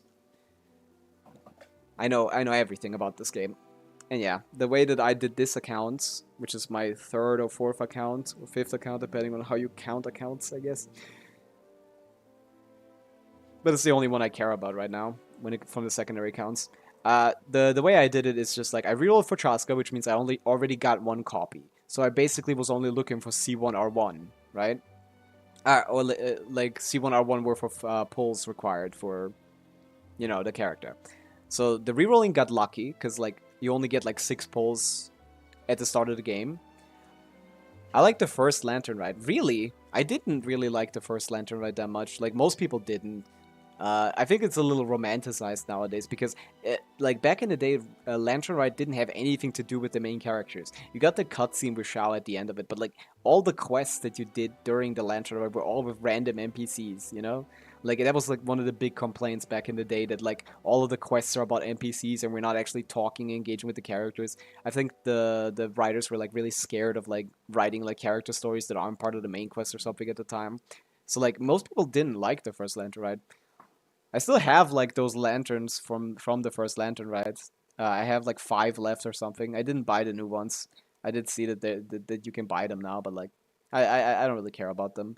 But yeah, the first Lantern Ride is, I think, just nostalgia bait. But if you look at it objectively, I think it wasn't that good of a Lantern Ride. I think we had much better Lantern Rides since then, because we actually talk to characters. But for other Lantern Rides, you don't get the exclusive other than bonus primos. What do you mean other than bonus primos? I don't remember them having any particularly like unique primo gems or something. It was a standard event, right? Like 720 primo gems or something. I don't actually know what you're referring to there, because like I remembered primo gem wise, it was actually kind of like standard, right? We did have the 3 banners, which was cool. We had the Kaching banner during that time. That was fun. That was interesting. But yeah, what I was talking about, the way to optimally grind, you need to properly like put your targets up. So like, I meant the intertwined fates. Did we get like any intertwined fates for thing? Like we get like the 10 pulse every. But for other Lantern Rides, you don't get the exclusive other than bonus primos. I think we do get those intertwined fates like every time, because that's basically their New Year event. When is Lantern Rides? Like in February? It's just when Lantern Ride is whenever Chinese New Year is. So Chinese New Year is like late January, early February, something like that. So it's gonna be then. Chinese New Year. Yeah, it's late February actually, not early February. So like that's when we're gonna get it. So like probably in Lunar 3 or something is gonna be Lantern Ride celebration. And in every Lantern Ride, we've gotten like 10 pulls, other than the first one, actually. I don't think we got it on the first one. Maybe we did. I don't remember it. It's not that. It doesn't occupy much space in my mind. It wasn't that good of an event. But yeah, the way that I did this account, the first Lantern Ride, I got the food and the nameplates that all, but I guess it's not much of interest. Yeah, we did get name cards. We used to get a lot more name cards back in the day. That's true. Like, they stopped giving out name cards, which is sad. I do agree with that. Like, I like the name cards. They used to give out, like, name cards, like, every other event, so they stopped doing that recently, which is kind of sad. I still have all of the event name cards as my name cards on my main account. Because I think, like, event name cards are really rare. The first name cards we got were, like, the Hypostasis event, I think. I think that was the very first, like, event name cards we got. The Hypostatic Symphony event, the first iteration of that. But yeah, the way that I did this account, I just, like, started in Mondstadt. You gotta finish the quest to Leo so that you get freed up. And then I just, like, explored all the sub-regions first. The sub-regions give you the most pulls, because you can get, like, to level 7 and get 2 pulls or something. And then, like, I did Shenyu Vale, I did this little area here. Like, you just optimize your, like, you only explore the specific areas with the most pulls, and then you do, like, Abyss, you do theater as far as you can, and stuff like that. The first Lantern Ride I got, yeah, food nameplates. I wish they added more name cards, man. They used to give them out for, like, every other event, and now they don't give them out anymore at all. We got them for one more event, actually, for the... There was one more event where we got thing that was quite recently. That was the basically the Stygian Onslaught pseudo event that we had for a little bit. That was like a testing ground for Stygian Onslaught. That was the last time we got like a name card, which was like I don't know, like 6 months ago, 7 months ago, maybe a little more. Riveting gameplay, Hoyoverse. Okay, I saved you, little bro. Are you gonna give me shit for that? Yes, let's go. But yeah, this account was, like, really hard to get. I'm really proud of it. Getting this amount of pulls in, like, 10 days took, like, a lot of my lifespan. It was, like, 12 to 16 hours a day, every day, just exploring mostly. You just explore. Because that's the only, like, permanent Primogems you're gonna get. The exploration ones. On a 10-day span, you're not gonna get any event Primogems or anything, so you just gotta explore. But yeah, the best regions to explore, like, the full ones, are definitely, like, Natlan. That's just by far the best one. It gives you the most Primogems out of any region. By, like, a lot. So I did Natlan first, then I went to Inazuma, because Inazuma has, like, pretty hard exploration, but if you know what you're doing, if you've already done it, then you're probably gonna have an easy time. If you know all the puzzles, it's not gonna take you too long. What the fuck is this fish? I have never seen this guy before. Holy shit. This guy's cool as fuck. He's so thick. But yeah, I generally don't, like, romanticize early events, because I just kind of remember the way that I felt at the time rather than thinking back at them, and I was like, it's kind of whatever. The last 2 numbers on my UID is 00 with, I don't know if it's rare, but it's cool that I'm exactly the... Yeah, it's not necessarily... I mean, it is rare. I mean, you're the only person with that UID, I guess, if that's what you mean. But, like, yeah, getting, like, an even UID is kind of cool. Like a multiple number even UID. I do like those kind of UIDs. I also like this UID that I have right here on the second account. It's like 777595995. It's like only 3 numbers on it, you know? But yeah, you were one of the first, like, 5 million people on the NA server, I guess? I always forget which one is which, sorry. So, one of the first 5 milli, right? That's cool.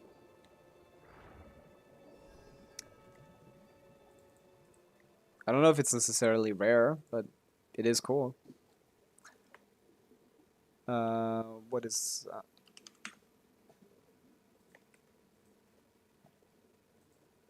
You missed the number there, because that's only, like, that's missing, like, 10 or maybe, like, some other stuff.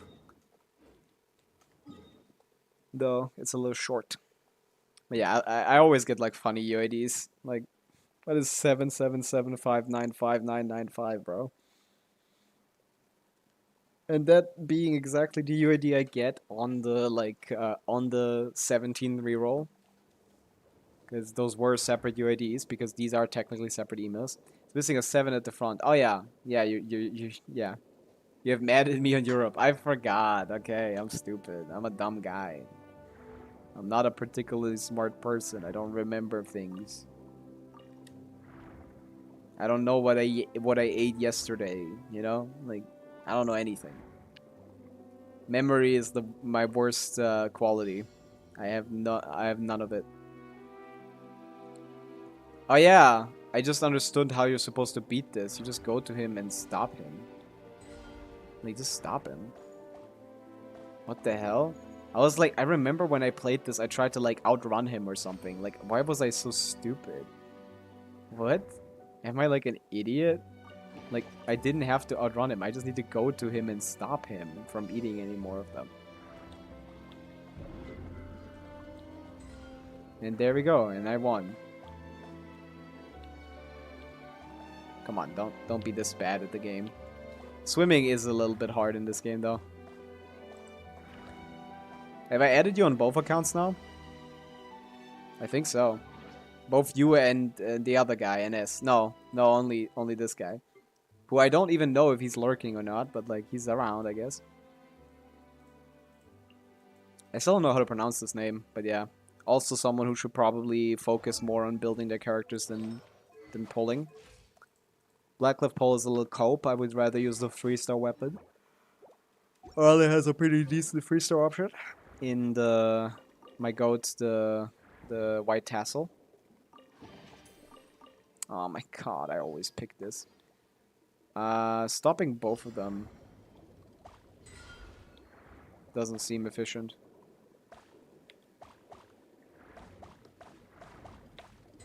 Boom. Yeah, I'm the goat. Nice. Nice. Well done, me. It's kind of fun seeing the whale just move around the map. He's like above me. Yeah, he's just hanging out right there.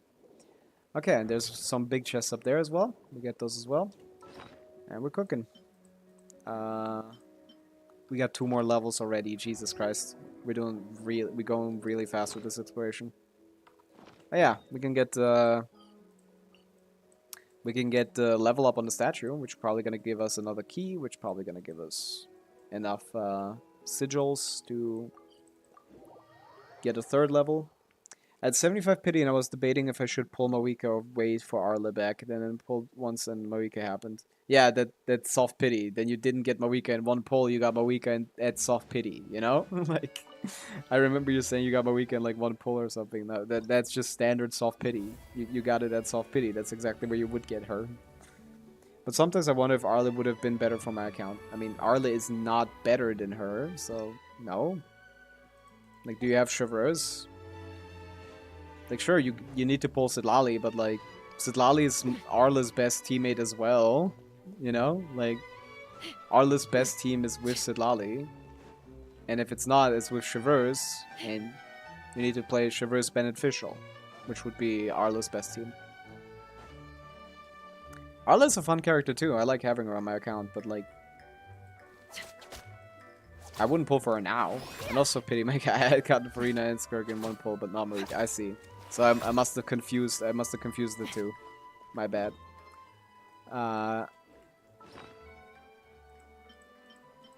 That's on me. Did I get a key or no? I don't think I didn't get a key. Aw. But yeah, I think Marika is a better pull even if you don't have anything, because you just have to pull 1 and they're good characters. So yeah, you know. Like, sure, Arle would be stronger right now on your account, but like, why would the state of your account right now matter at all? Like, that's just... How dumb do you think I am? I don't know! I'm not thinking you're dumb, ever. I don't think anyone is dumb. I just don't know what everyone knows. I can't read minds. I don't know how much you know. There's very well multiple people that have played this game for like 5 years that don't even know what soft pity is. This game doesn't force you to engage with any of its systems, so like, you could very well just not even know that there's a wish. There's people that have played for like a year and didn't even know that this was a like the place where you get characters, okay? Like, this is a big game. A lot of people play it. I don't assume anyone knows anything. I have no reason to assume anyone does know War anything. makes a lot of problems go away. So you can never have too much. It doesn't make you smart if I assume you know something. It just makes you, like, knowledgeable, which isn't necessarily smart or something. I generally don't like to assume everyone knows everything, because, like, what if they're, like, new to Genshin or something, and then hear me talk about, like, oh, it's not worth pulling this, not worth pulling that, but they're like, oh, but I like this character, and then they're like, oh, well, then I won't play this game anymore because it sucks. You can pull characters you like. It's more important to just have fun than it is to, like, play the meta, you know? Like, I need to add my caveats all the time because I never know who's listening. And yeah, just by the amount of time someone has played, just by how many characters they have or something, I can't assume that they know everything. Or at least I feel like I can't assume. I don't think someone is dumb for not knowing something.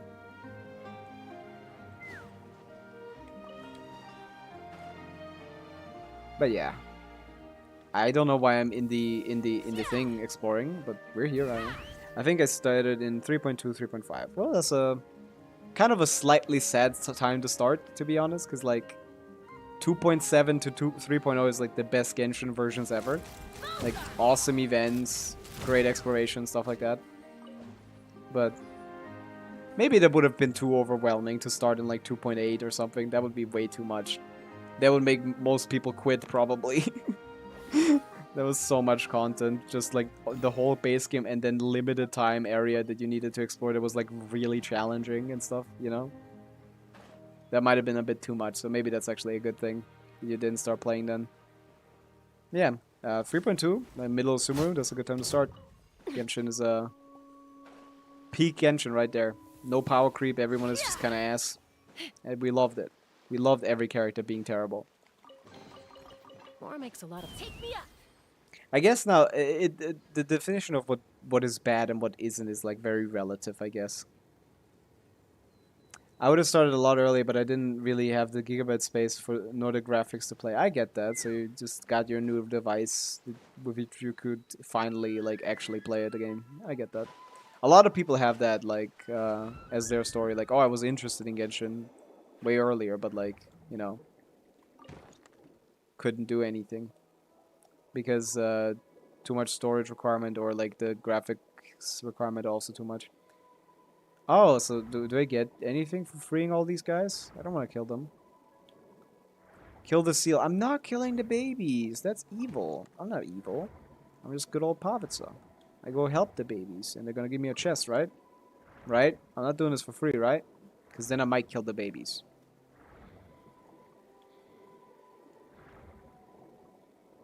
Where are they? Are they just hanging out, or are they getting together? No, they're just hanging out. Me, when I free an animal from its cage, I kind of just want to go back to the cage, right? Look at him. He's longing for the cage. He wants to get back in so badly. Okay, my bad for saving you, little bro. Okay, sure, man. But yeah, I don't know why I was confused. Like, I didn't explore anything anywhere here, so obviously I didn't have that yet. Okay. God, how many custom markers do I have already? I'm already at 200.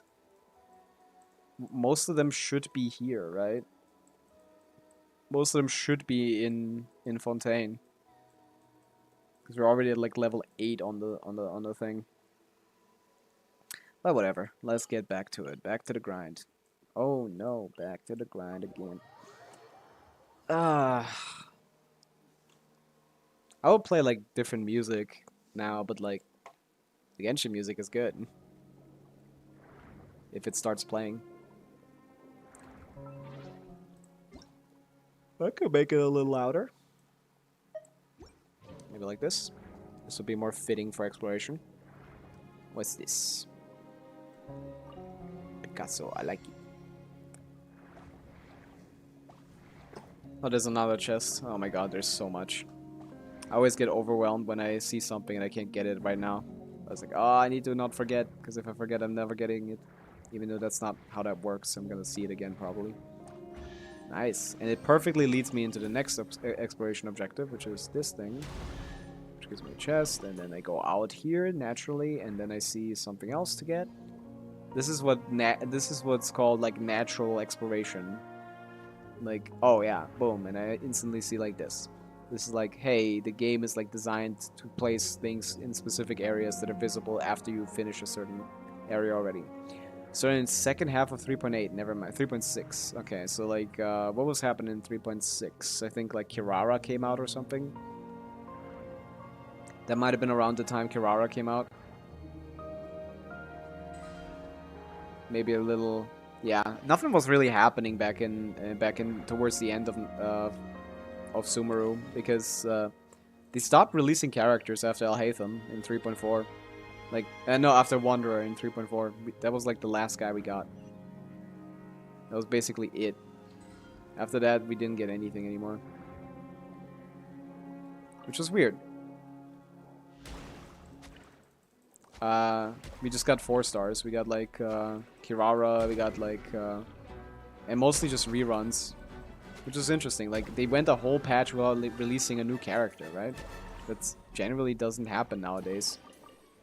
Like we at least get 1 new character every patch. But back in 3.8, they didn't used to be like that. Genshin banner.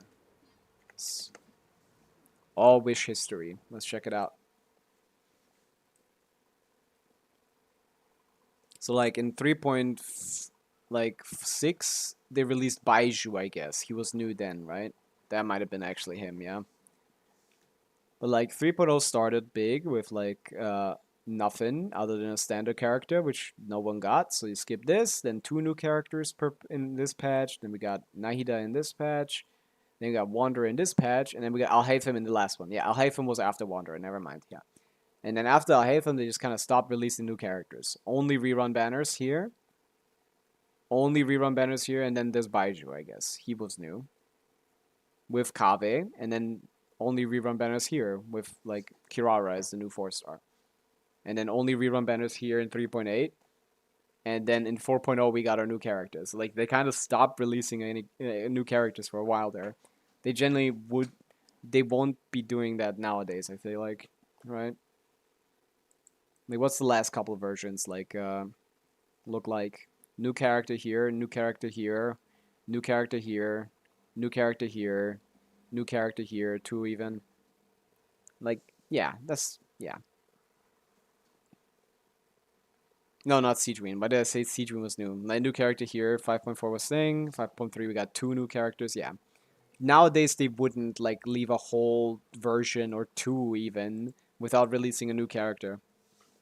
New 5-stars specifically. Like, they did release Kaveh and KRAI during that time, but like, nowadays they won't give us the luxury of getting to save, you know? Now you just gotta spend. New characters every time. They learned that from Star Rail, by the way. Star Rail's been releasing 2 characters every patch. 2 5-stars specifically. Every patch. Which is exhausting because nowadays no characters are like bad. It's like, you know, like if you're like a meta puller, like back in 2.6 or something, like you're pulling Yalan for the next like year and then you're not pulling anything else because none of the other characters like are better than just 4 stars, you know? So, yeah, it used to be a lot easier to get all the good characters in Genshin. Now it's much harder. I currently have all the good characters in Genshin, but like that's gonna change soon because like I'm broke now on my main account, and I liked having bad characters released. I was always happy because like that means like I could save for a little bit. But nowadays there's no more bad characters released. I mean the last bad character was like Siegewin. That was an easy skip, of course. She doesn't do anything. That character literally does not do anything. Oh my god, I'm healing a tiny bit from off field, which, I don't know, there's just better characters. Okay, that guy likes that guy more. Cool. And I need to kill these guys. I'd rather use their ability, much stronger. Good AoE. But yeah, 3.6 I was like right. Kirara came out during that. Or like, no, Baiju came out during that. Kirara came out after that. In 3 point, like... Okay, that's the chest, right? Nice. Oh, it's a luxurious one as well. Holy. W. Up, up, up, up, up. Plus 10. Plus 1/16 of a pull. Holy. Yeah, it takes a while to get some pulls in Genshin, huh?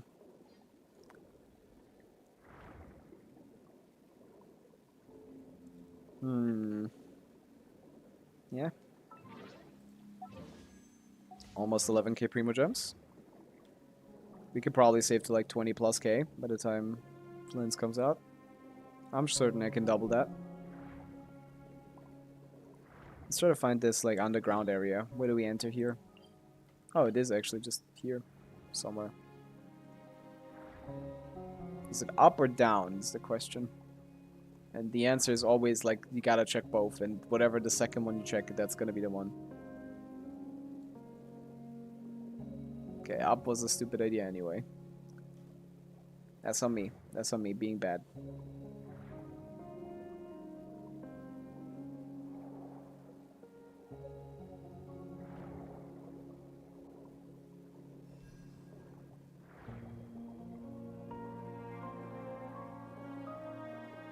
Hello?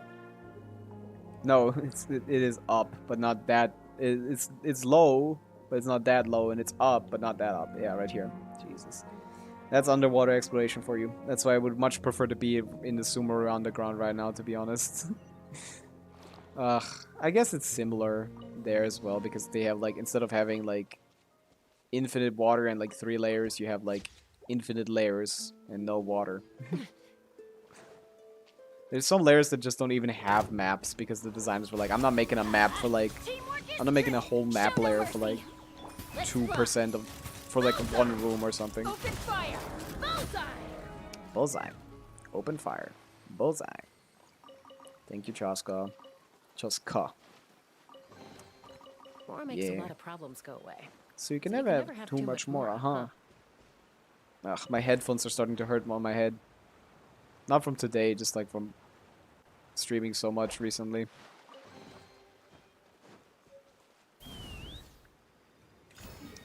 Not a very active stream today. We got the day ones. No one wants your UID reviews nowadays. Everyone wants to just like I guess Genshin streams are just hard in general. Not a particularly entertaining game to watch. You gotta just like talk over it. Who's here? Who lays here? Wow, that's a lot of text.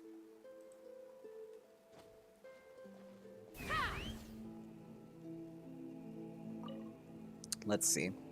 Oh, we just go out here. Okay. I don't think I want to. I didn't finish this. But yeah, I like Sumeru. I think it's the best quest. It has great exploration. I think it's one of the best regions as a whole. I think Natlan is up there as one of the best regions, even though I didn't like the story necessarily. I did really enjoy the lore. I did like the world quests a lot. The exploration was great. Hi Gabriel, what's up? We're on the second account. We're doing some exploration. Yeah, you didn't miss much, to be honest. We did talk about like the nerfs. Are you someone who's playing Tapu Lama, Gabriel, or someone who has Nilo? Or did we already discuss this? I kind of don't remember that. Like, what did we say? No Llama for that account.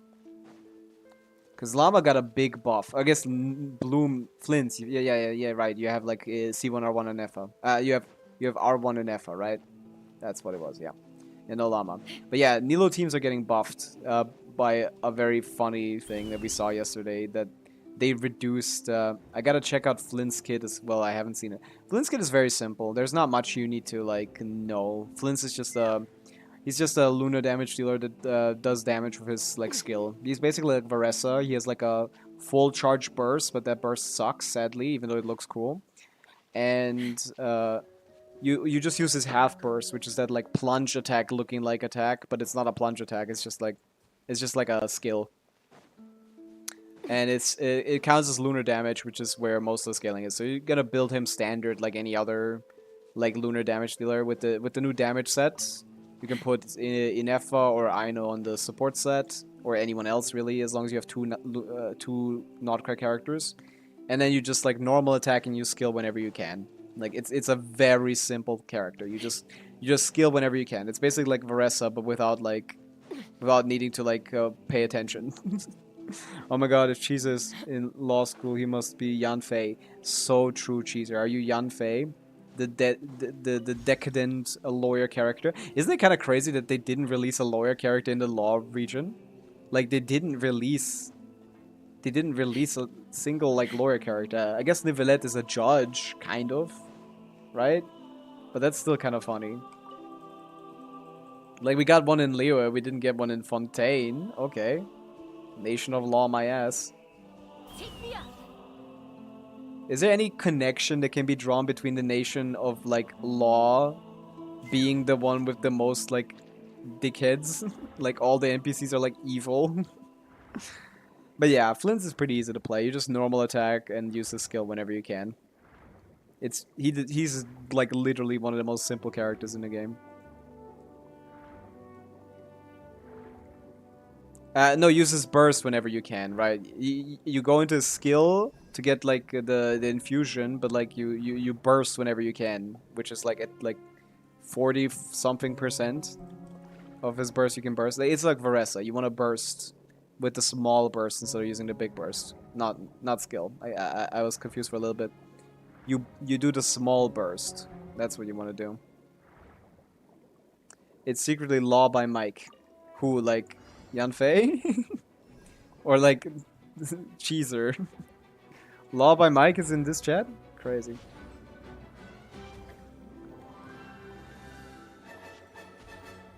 That's the TikTok guy. I guess not necessarily. He is on YouTube Shorts too.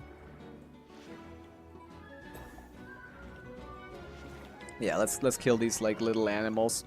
But yeah, what I was talking about, Flint's is a simple character. You just use his bursts when he's not fully charged, so you don't use the big burst, you use the small burst. He has 2 bursts, like Varessa. Let me check out what this skill does, because I kind of forgot. I'm gonna have to play him as well. Wait, I need to kill more guys. Okay. That's 3 more of these. Oh, there's even more after that. Holy fuck. No! Boom. Next guy. These explosion things don't help at all. I think they put them there to help, but they aren't not helping. There you go. Okay, nice. Let's check out Flint's kit together, actually, because I completely forgot what he does. I mean, I know what he does, I just don't know how exactly he does it. Let's check it out. Let's go to Project Amber, because I'm going to be pulling for Flint, so I should know as well. So, like, his normal attacks suck. We know that. He gets an infusion, but it doesn't matter because most of his damage will be lunar charge damage.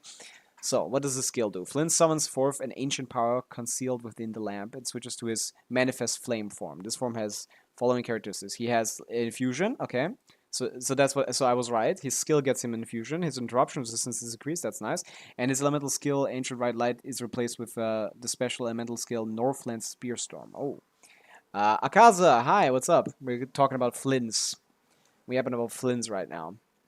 What is this? Flint summons a flurry of spears in front, dealing AoE electro damage and causing his elemental burst ancient ritual thing to be replaced with the special elemental burst. I see, so you skill into burst. You don't want the normal burst because the normal burst just like has lunar damage, sure, but like it doesn't have as good scaling. It is slightly worse scaling, so it's generally not worth using. So the way you play him is you press E, you normal attack, until you get his like this ancient right arcane light. You press this and then you burst with a small burst. Apparently Loba Mike is suing Roblox. What's with you and Roblox, Akaza? You just keep talking about Roblox. Like, that's, I don't know, like, also why do both of you know Law by Mike? Also, why do you type in like all caps, like the capitalized letters in the first? Is Law by Mike that popular?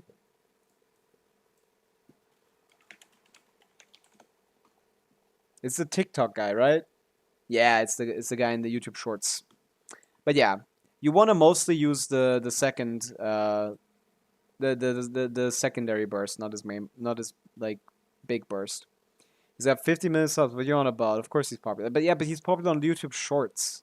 You know, like that's like kind of a fake popularity. Like people sub on YouTube Shorts and then look at the main videos and they get like 100K or something.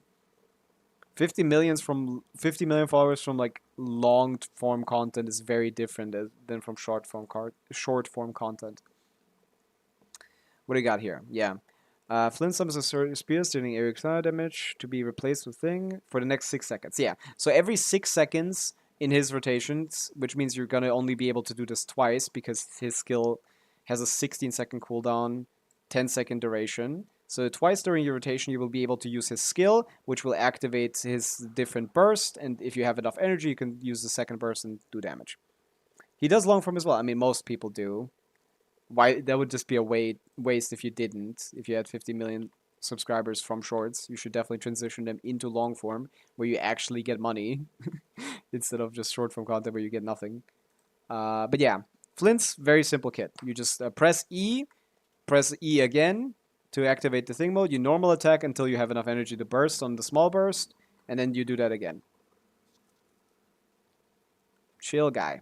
Chill guy, that Flint's fella. Attacks remaining. I just used one on accident. Él es un goat.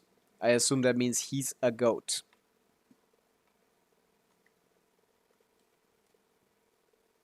And I assume I'm correct, because that just sounds like you're saying exactly that. This AoE is so ginormous. How could I miss this?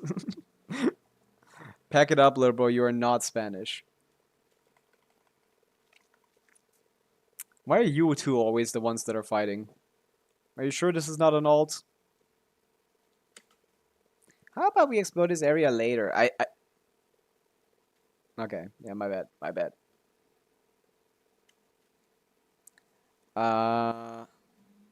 Wait, I saw an Oculus in that area. I need to get back there. Hello? Why did you TP me away? I wasn't done. I wasn't finished exploring. Oh, okay. Let's do this as well. So I guess this water bubble protects them from my skill stopping them. I can't break the bubble. So I need to do something special, I assume, with the little guys. This guy's so confused. Think of something, come on.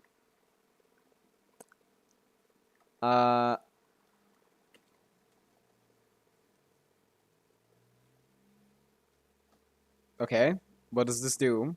What genius plan is this? In Genshin, when you don't know where to go, just go forward. I don't know how I just went through that. I have no idea. This game is cooked.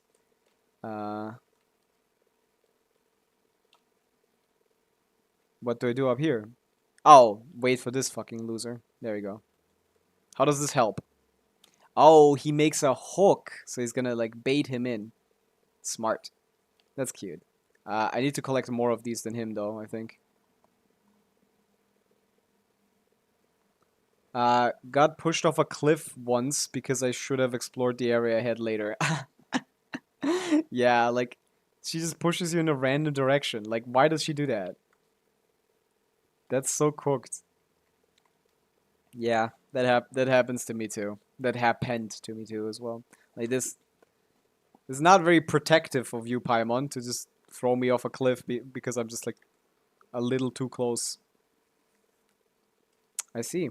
So this guy's distracted now. We gotta distract the other one. That's this guy. Who is Paimon? That little fairy that is with you in Genshin.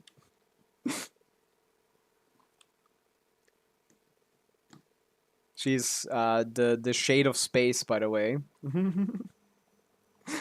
That's the headcanon right now. I don't know if that's like facts, but like we could probably assume that to be the case, right? I should heal. Should really heal. I don't know how to heal, to be honest. Time Archon. Like, isn't she like the Shade of Space because we got captured by the Shade of Space, and that's the one that they aren't showing, and they look like Paimon a little bit, like the one that captured us at the start of the game. I mean, you know what I mean? That's the Shade of Space, right? Or is it the Shade of Time? No, the Shade of Time is Issaroth, right? No, the Shade of Life is Issaroth. Asmodee, yeah, I think so. The Shade of Space, right? That's Paimon basically. That's the headcanon right now, no?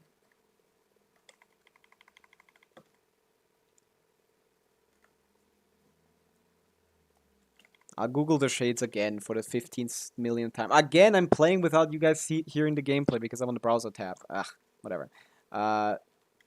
Genshin shades. Shade of Life is Ryan Daughter. Yes. Ryan Daughter Niberius. Yes, correct. The Renova is Ruler of Death. Ruler of Time is Issaroth. Yes. And Asmodee, yeah, Ruler of Space. That's what I'm saying. She's not missing. She's Paimon. Shade of shit. Who is Shade of shit? Like, Ruler of... which one of them? Fused with Ryan Daughter is so funny, man. Is Ryan Daughter just like a human? Is Ryan Daughter just like a human? Or is that what Paimon is? Is Paimon the Shade of shit? She's linked to the Cataclysm 500 years ago, which led to the fall of Khaenri'ah. Yeah, she's one of the sinners, right? She's one of the 5 sinners of Khaenri'ah. She's one of the Hex and Circle. She's one of the Shades. What is wrong with this character? Is she like doing like a speed run? Is she the actual main character or something? Like, oh, let me be a part of all of the fucking biggest, most powerful groups of people on the planet. Like, what the fuck? Ryan Daughter. You see her name right here, little bro. I guess the chat is in front of it. Ryan Daughter. I guess the chat is a little big. Yeah, I should probably make that a little smaller, huh? But yeah, Ryan Daughter. She's like Albedo's mom. She is part of the Hexen Circle. She's one of the 5 sinners of Khaenri'ah, and she's one of the Shades. She fused with one of the Shades, so like, she's like arguably the most powerful like person in Genshin. Ryan Daughter, yeah. It's Ryan's. It's Ryan's daughter. It's Northern Lion's kid. Yeah, Ryan Daughter is like really interesting to me because like, are you not just like a normal person or something? How did you climb your ranks into being part of all of these groups? Is she like special? Is she like a long life race or something?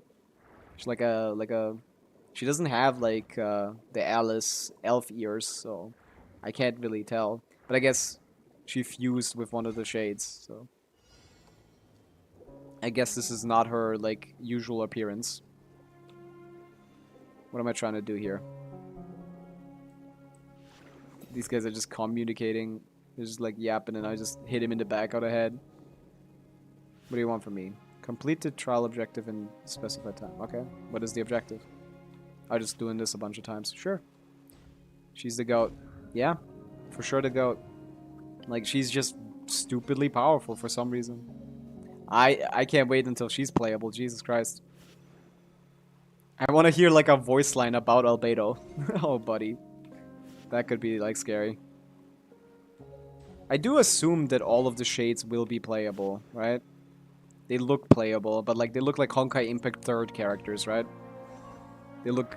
I doubt she'll be playable. I think she will. I think all of them will be playable, but like in like 5 years or something. Genshin is a very long game. We're gonna be playing this game for a while. I do assume we're gonna get to play all the shades. I don't think Hoyo likes to put effort into like designs without having them playable. They do, in fact, not look like Genshin characters. That's true. I agree with that. They don't really look like Genshin characters, but they do look like Honkai Impact 3rd characters. So, you know, maybe when they run out of characters to make. I mean, they can never run out of characters to make because like they just have to make them, right? There's an infinite amount of characters you can make, but like they will eventually do these guys. I don't think they... I think they want the hype. The hype is just... it's just free hype. Why wouldn't you have free hype? Is there a Genshin anime coming? There's supposed to be, Gabriel. There's supposed to be, but we haven't heard news from it since its announcement like almost 2 years ago. Genshin is so bad. Stop rage baiting. I mean, true, but stop rage baiting. Akaza, do you want to get timed out again? Like, that's not even something I would get mad at. I'm just getting mad at the fact that you're trying to rage bait. I don't even like...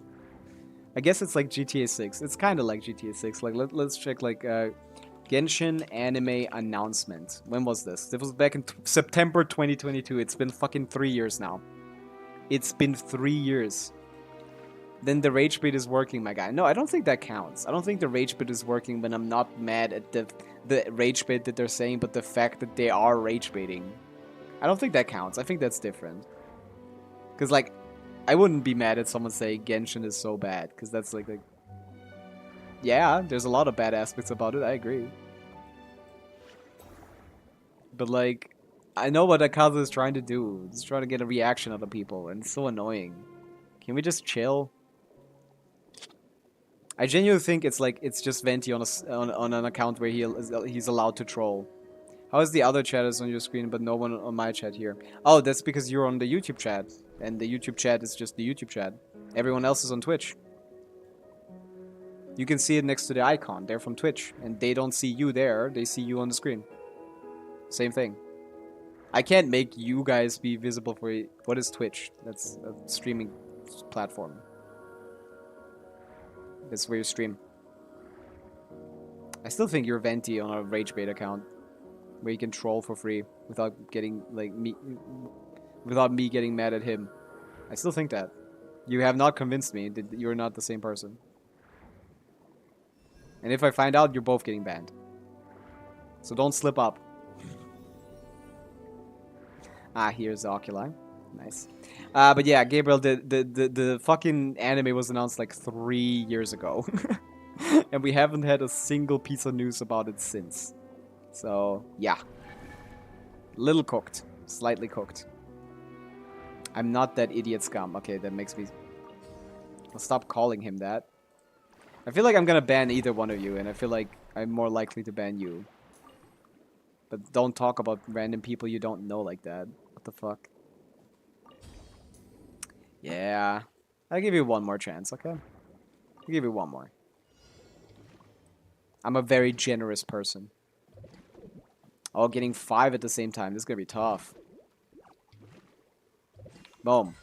I'm the GOAT. This is not a hard minigame. I don't know why I'm pretending. What did I ever do? How am I being compared to him when I haven't done anything? You have done something at the start of your thing. And, like, you lied to me about a lot of things. So, like, I don't know. It's fine. Is Llama worth pulling for me? Gabriel, I don't know. Like, you have, like, a fairly... What's your state of your account? You have, like, a Nefa. You're currently building a Nefa. Did you have, like, the Nefa with the electro damage bonus? I don't think so. No, you had a proper attack build, right? But there's differences between Rage Bait and Jokes. I mean, a little bit, but they both have the same intent. It's supposed to be funny, but neither are. Sometimes neither are. But yeah, is Llama worth pulling? Like, if you don't have anything like a Nilo, if you don't have Raiden, if you don't have like a Kuki build or something, like you're not really gonna get that much of an advantage on your account by having Llama there. But she is the best character for those teams. So if you're interested in like having like a third team or something for Hyperloom, you could get yourself. Pull Ryan Daughter. Yeah, pull Ryan Daughter too. When she comes out in like 7 years. But yeah, Llama is just like kind of depends. Llama depends on your account and if you are willing to, if you would be willing to start a new archetype on your account. You have Kuki, right? But do you have like build and stuff? Man, Ryan's daughter is so cool. I wish I could meet his son as well. I don't think Ryan has a son.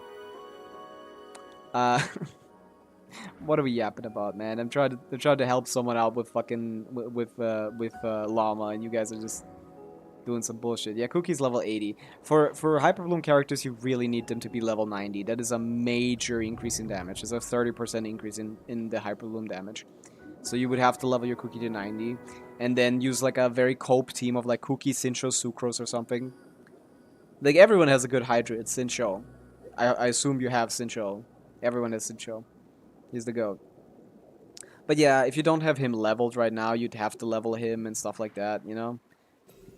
Like, Sincho is, like, great, and he's the team of, like, Sincho, Kuki, Llama is not gonna be a bad team for sure, but, like, it's not the best teams you can make with her, you know? And if you don't have, like, Nivelette or something, Sincho is not a good character, trust. Akaza, this is tiring. It's not funny. You're not funny. Like, just saying the opposite of what I'm saying is not, like, funny.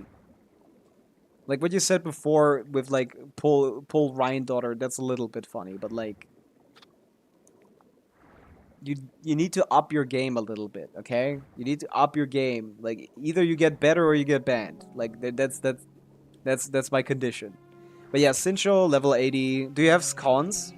What are Llama teams? Llama teams are mostly Hyperbloom and Nilo teams, so you're gonna be looking at, like, Nilo, which is, like, the she creates, like, she turns blooms into, like, bountiful blooms which explode instantly. So, like, we could pull up a video. Like, I feel like the Ziox video showcases a couple teams quite nicely for Llama.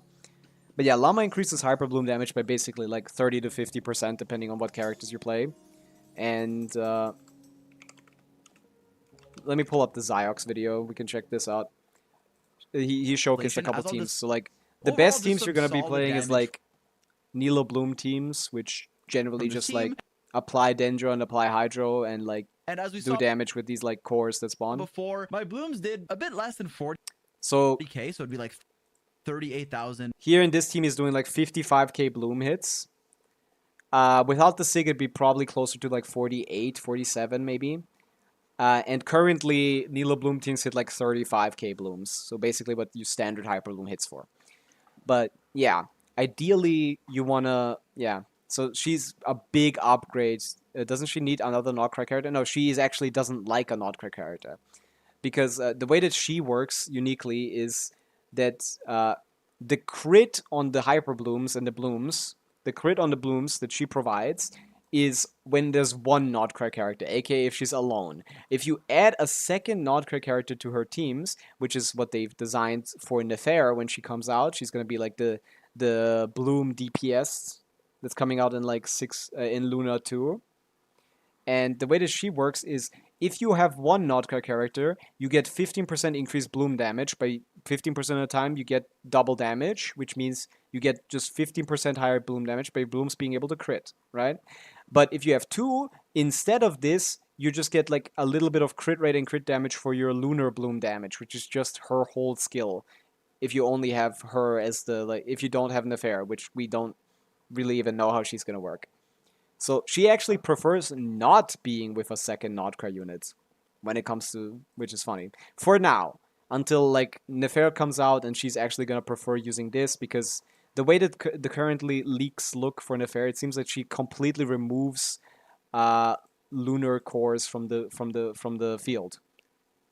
That's the current leaks. Nefair is like perfectly synergistic in the way that she's described, which is like when characters in a team trigger Bloom Reaction, it is instead converted into Lunar Bloom Reaction, and triggering a Lunar Bloom Reaction will no longer generate Dendro cores. That's the current leaks on Nefair. And she's going to be like the DPS for Llama, so that core you could be working towards.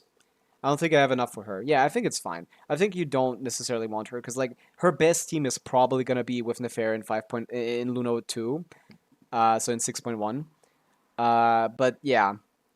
Like, that's going to be her best team, and you don't have Nilo, her current best team. You don't have, like, Raiden for, like, double Hydro stuff. You don't have, like, Inefa. You do have Inefa, so, but, like, if you had, like, Farina, Nivelette, Inefa, that would be that would be, like, the best Nivelette team right now.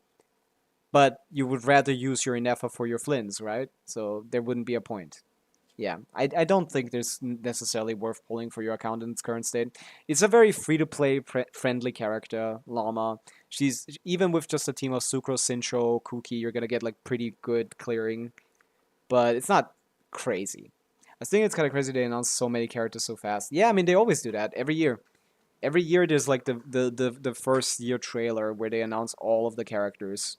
We had that for Natlan, Genshin Natlan teaser. We had that for Natlan as well, where they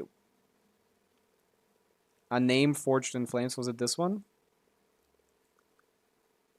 No, it wasn't this. No, yes, it was this one. Where you see like Kachina, Milani, Kinich, Sitlali, Shilonen, all the characters like show up. This is what released like before Natlan came out. This was a little bit before Natlan came out. This was what they released. So they did the same with KRAI as well. They only started doing this in Fontaine, I think. Or did they even do it for Fontaine? I think they might have started doing that in Natlan. But yeah. It's cool though. Like I like seeing the characters, but like the only thing that matters is the kit. And currently the trend in Genshin is to have like pairs of characters, pairs of 5 stars fulfill like a core basically. But we already know quite a few of them though. We already know like the kits, you mean, or just like visually? Yeah. I guess we have 4 of them now as well in Luna 1. But yeah, what I was talking about, like, generally they like to nowadays do 5-star cores. Back in the day when we had, like, Wanderer releases with Faruzan, which is his best support, you know? Like, Raiden releases with Sarah, which is technically our best support for hyper teams, you know? Stuff like that.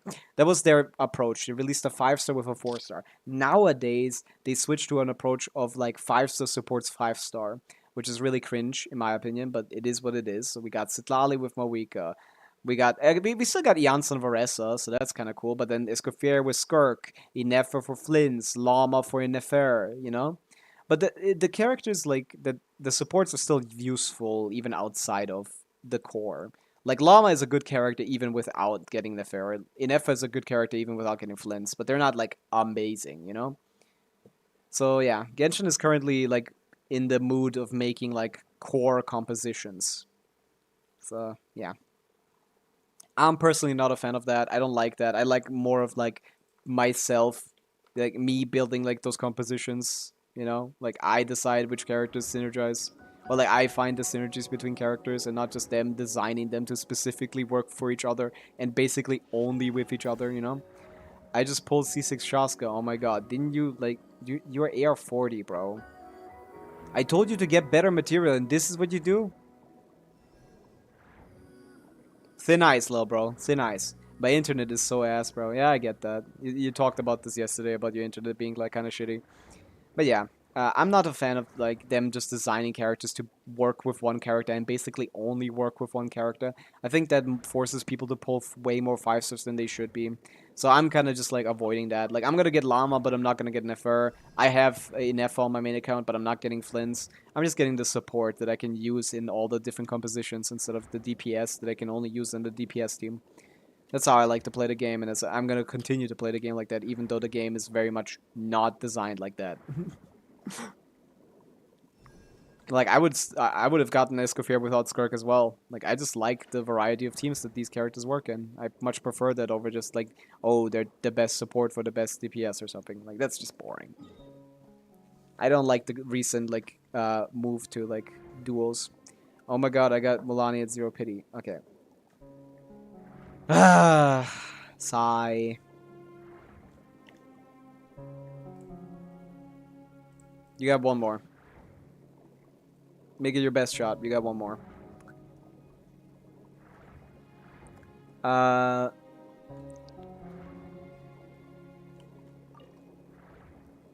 Oh, what the fuck? They just spawned. Did I get this one already, or did I... Show me. Show me your mouth, little bro. Yeah, I got this one already. I guess that's why he's not closing it. Oh no, he is closing it. I didn't know Escoffier would be so good, though. Escoffier is really good. Like, even just by herself, even without Skirk, she's, like, ridiculous. Like, a character that shreds up to 55% resistances for 2 elements is ridiculous. A character that does very reasonable personal damage. By the way, I should probably level her skill, which does a very reasonable amount of personal damage. And also she heals. Like, Jesus Christ, this character basically does everything there is to do in this game. Like, you buff, you heal, you shield, you do damage. She does everything. She's a very, very powerful character. That is in a fair amount of characters' best teams. One more message. No, you get like one more good rage bait, and if it's not good, you're banned. I'm giving you one more shot on a rage bait. And yeah, I should definitely use Fav on her since I'm not really playing Abyss right now. I don't need my Shangling to be powerful. Gordon Ramsay. Yeah, she's a chef and she is good at it, so I guess they did have a couple of references in her quest about like her about like with the salt. They did the salt thing that one guy does that no one likes. Let's go to 6. Can I go to 6? No, I can't. I'm pretty far off too. 10 out of 6, 10 out of 15. Yeah, it's not happening. Okay, but it's fine. We crafted that. Let's level this Escoffia. Like, even in teams where she doesn't, like, fully shred the damage, she still... Wait, what? Why didn't I craft it too? Am I stupid? Even in teams where she doesn't do the full shred, she still heals, which enables Farina, and she still does personal damage, which is not bad, even without the shred. So, like, she's actually a really good character. This is a fucking Star Rail character in Genshin. That's what people say. Yeah, TTDS, I'm not leveling. You don't need to be leveled. Do I have any better artifacts for you? Do I have ER sense is definitely the way to go. Off PCM, do I got on piece? No. And crit damage just because it had a lot of EM. That's stupid. Oh, I guess because it was just leveled. Escoffier ist ein Charakter der Stufe S, oder? Yeah, I think so. I would say so. I think she's an S tier character for sure. Like, she has one of the highest pull values in the game. Especially if you have Skirk. But, like, without Skirk, I wouldn't necessarily go for her. Because, like, again, the core meta, the dual 5-star core meta is rampant right now. And so, if you don't have, like, good DPS for her to support, there's really no point in getting her, right? You need someone that deals damage and to build around them, right? So, we have one golden troop piece. Let's see if we get crit. I don't say this a lot, but about women, but she is really pretty. Why don't you say this a lot about women? What do you have against women? Women are pretty. It's such a weird thing to say. Of course, I like 3 stats and you give me fucking defense. Thank you. Thank you, Hoyoverse. Thank you, Hoyoverse. I like... It's so good. You could say that more often. Women are pretty. Although that outfit is ridiculous, but whatever. This is not the worst piece I have on my account. And as long as it goes into like a good stat here. If it doesn't, then it probably is. Is this crit damage? Fuck! Not only women, I mean any people, lol, I worded it wrong. I see. Okay, so you're not much of a complimenter. Okay. Yeah, this is cooked. This is 3 good stats and I got like 4 rolls. Man. Okay, whatever. What can you do? But yeah, she should be doing like an okay amount of damage now. I might as well level this. This is not that bad. It's 4 rolls. If it rolls into attack or crit damage, which is a 50% chance. Let's see if I roll that 50%. Am I winning my next 50-50 right here? I'm winning my next 50-50. Let's go. That means Flins is guaranteed on this account. W. Yeah. This is a fine build. Cryo damage, attack percent, 59, 100, like 60, 100 crit, 150, 70 ER. That's a perfect amount of ER, so nice. My Escoffier is built. Yeah. Although the weapon should be probably something else, but you know, it's fine. You must be Sigma Alpha Cool Male. That's terrible, Akaza. I don't want to ban you. I just feel like bad. I just feel like bad banning you, to be honest. Because you're trying so hard, but it's not. None of that is funny.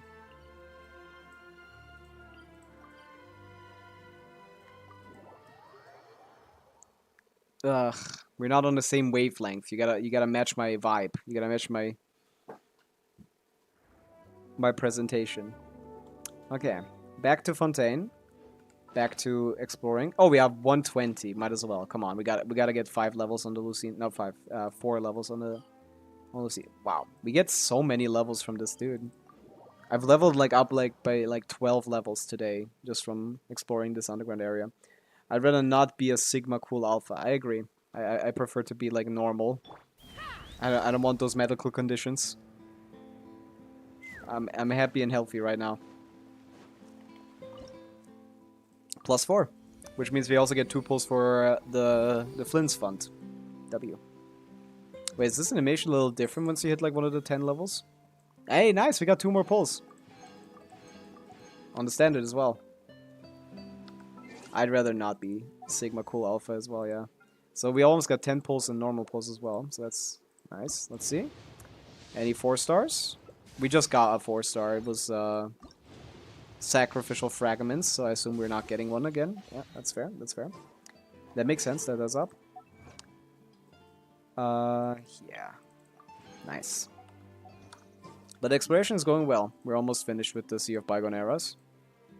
I mean, not really. It's like at like 65%. We still have like another like 20-30% to go. Probably the more 30. Like I think 97% should be easily doable without any compass, like a treasure compass. I don't think I will need that for here. As long as I can get the fountain to max level without getting the treasure compass, I basically have explored enough to my liking. On this account, at least. Not from a main account. A main account, I get 100% on everything, but here, I'm fine with just getting the fountain to max of any given region. Which I think I did in Azuma. I think so. If not, I'd be mad. But I guess I don't want to check right now, because I just TP'd here, so... Okay, what else do we got here? Is there anything else?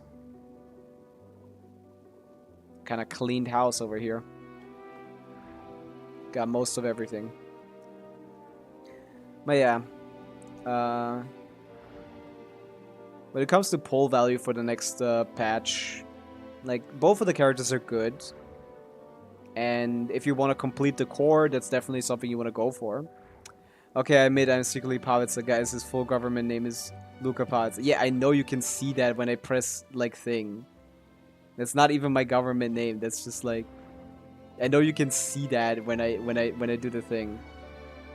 When I press, like, Windows key on the browser tab. Like, yeah, you know my first name is Luca.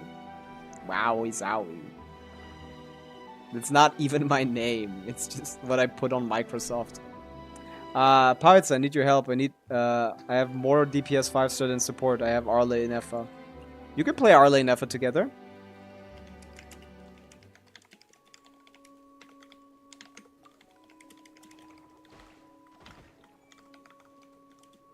Effa is a support or sub DPS. Like, that's one of Effa's best teams now.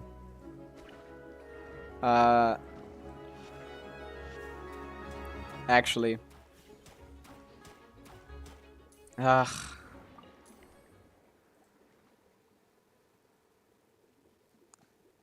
Let's see. See you in a week, Akaza.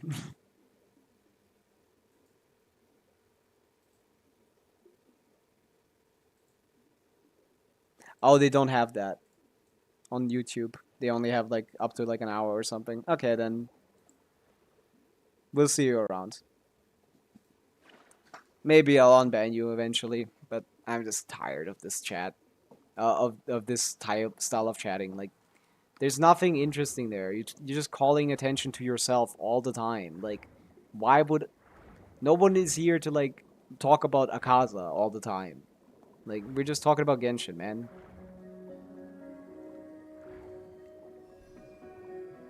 This attention-seeking behavior should not be reinforced, so you will be banned from the channel.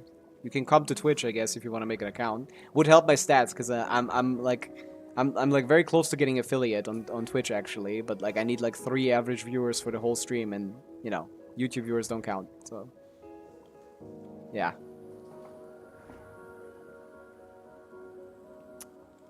But yeah, when it comes to like this, NS, join the stream. I could join the stream and listen. I'd rather like just tell you, but like I need your help. I have more 5-star support than CBS. I have in Arle and Effa, Ayato, Hu Tao, and support Nahida and Mona. Who do I pull for? NS, don't it's a trap. He's going to glaze Llama again. Like, he should not pull for Llama, for sure. He's in a similar situation as Gabriel, who doesn't really have, like, anything for Nahida, for Llama. Llama is basically Nahida power creep, and the only team where you can play both of them is a Nilo team, and they don't have Nilo, so, like, you know, it would be a complete waste to get Llama on their account, you know? So NS, if you show up, I'm gonna explain to you what an ideal polling future is. Like,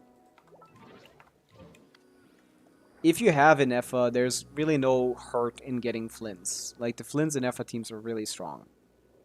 Like, I mean, not really strong, but they're fairly strong. And if you like are interested in Columbina, Michael bro, you're the only guy who's saying Llama is so OP. Like, I haven't seen anyone else post and say that Nahida is cooked, and etc. Oh, really? Well, like, I guess people are a bit, like, more reserved until we get her, like, obviously. But, like, swapping Nahida for Llama basically increases your team damage by, like, at least, like, 20% or something. Like, Nahida, the only team where Nahida would be, like, I don't even know what Nahida is supposed to do now, because, like, she just has slightly higher replication, but she has worse buffing than Llama. She has worse, yeah, just that's it. Worse personal damage, worse buffing. Like, I don't know. That's kind of interesting. Who do you watch that doesn't, like, say that? I also don't think Llama is, like, crazy powerful or something. Like, she's good, though. I guess you can use Llama on one side and Abyss and Nahida on the second side. I mean, sure, but, like, what's the second, like, Hyper Bloom or, like, Dendro team that you would even play? Like, Dendro is not a particularly powerful archetype. The way, maybe I should put my words more in context. When I talk about meta, I'm talking about Stygian Onslaught difficulty 5, which is the barely accessible difficulty for free-to-play players. Barely accessible. So the meta has changed a lot since, like, 2 years ago, where you could just say, like, play whoever you want. Basically, anyone can clear. Where now, like, basically only good characters can clear. And, like, Nahida Hyper Bloom teams are, like, good teams still, but they're struggling to clear in Stygian difficulty 5. Like, you can clear the cactus, I guess, with it, but it's, like, not the optimal strats. Oh my god, this shit is so corny, bro. Daya has just asked me to smile. You should smile more. That coming from a woman is funny as fuck. Yeah, but yeah, there's caveats to everything I say. I do think, like, Llama is, like, better than what you guys have on your accounts, because most of the people that ask me about stuff like this don't have a lot of the older characters that aren't particularly great, you know.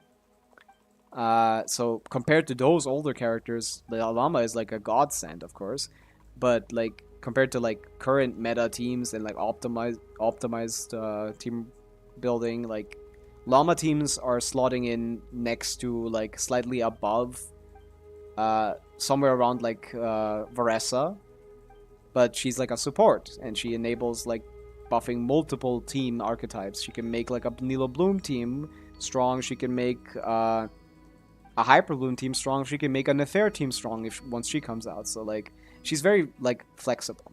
I think my characters aren't really old, except for, like, 11 out of 13 I've got. Yeah, that's about right. You have Farina and you have Skirk and Marika. No, you have good characters. You have Farina, you have Skirk, Marika. You have, like, you have Milani too. You have a lot of good characters, but, like, I think you have a lot of good characters on your account. But, like, yeah, like, for you, Llama doesn't really do much because you do have Raiden, right? But, like, the Raiden Hyperbloom teams, and if you aren't planning to get Nefer, like, if someone is really interested in Nefer, you should definitely probably get Llama, because, like, it seems like those two are gonna synergize very well together, you know? But we don't know that yet, so we can't say for sure. Once we have the kit leaks, aka in a couple days, once the new version comes out, means the new beta is gonna start, means we're gonna have the kit leaks for Nefer fully. And we can decide, like, hey, is Llama gonna be, like, a big increase to her team DPS if you have her? And then, yeah, then you should pull for Llama. If you want Nefer, then you probably should pull for Llama. If you want to make your Nilo team stronger, you should pull for Llama. If you want, like, Hyper Bloom to be, like, more meta relevant, you should pull for Llama. But, like, if none of those apply, if it's not gonna be one of your best teams on the moment you pull her, and you have to, like, pull more characters to make her better, then there's no real point, right? That's what I'm thinking. But her free-to-play teams, if you have nothing, are better than any other like characters. Like, just getting her, Cookie, Sincho, Sucrose is gonna be like a very strong team, I think. I'm gonna have to test that though, so like don't pull based on my recommendations until I fully like figured out the character once she comes out. I'm gonna have to like do some testing, see how much better it is, see like how much faster it is, see how much stronger it is, stuff like that. But like the fact that you haven't heard anyone say that she's basically Nahida power creep is kind of interesting because like she has better buffing, she has more damage, and the only thing she's worse at is like application, which doesn't matter because you in teams where you need the application you could just on-field her. She has better range than Nahida as well. I don't know, like I don't think I wouldn't consider myself like a Llama Glazer either. Like I think she is just like a really strong character. But who do you watch generally? What are the content creators that you like watch when it comes to Genshin? I would be interested in hearing what you guys like, who you guys like listen to. Because I'm more of the TC side. I don't really watch guide makers. Because like guide makers are just like, they just like take whatever the TC says and like put it in a video. Like that's not particularly interesting to me. I look at like theory crafters. What content creators do you guys watch? When I say Loma Glaze, I don't really... I know you don't mean that. I'm just saying, like, I don't want anyone to get, like, the false impression that I, like... that they should be pulling for a character they necessarily don't need to pull for. Like, the only people that need to pull for Llama are people that, like, really, really like Llama, people that really, really like Nilo, people that really like Nefer, and, like, people that want Raiden to be more relevant in the meta. Something like that. Like, those people, like, can be...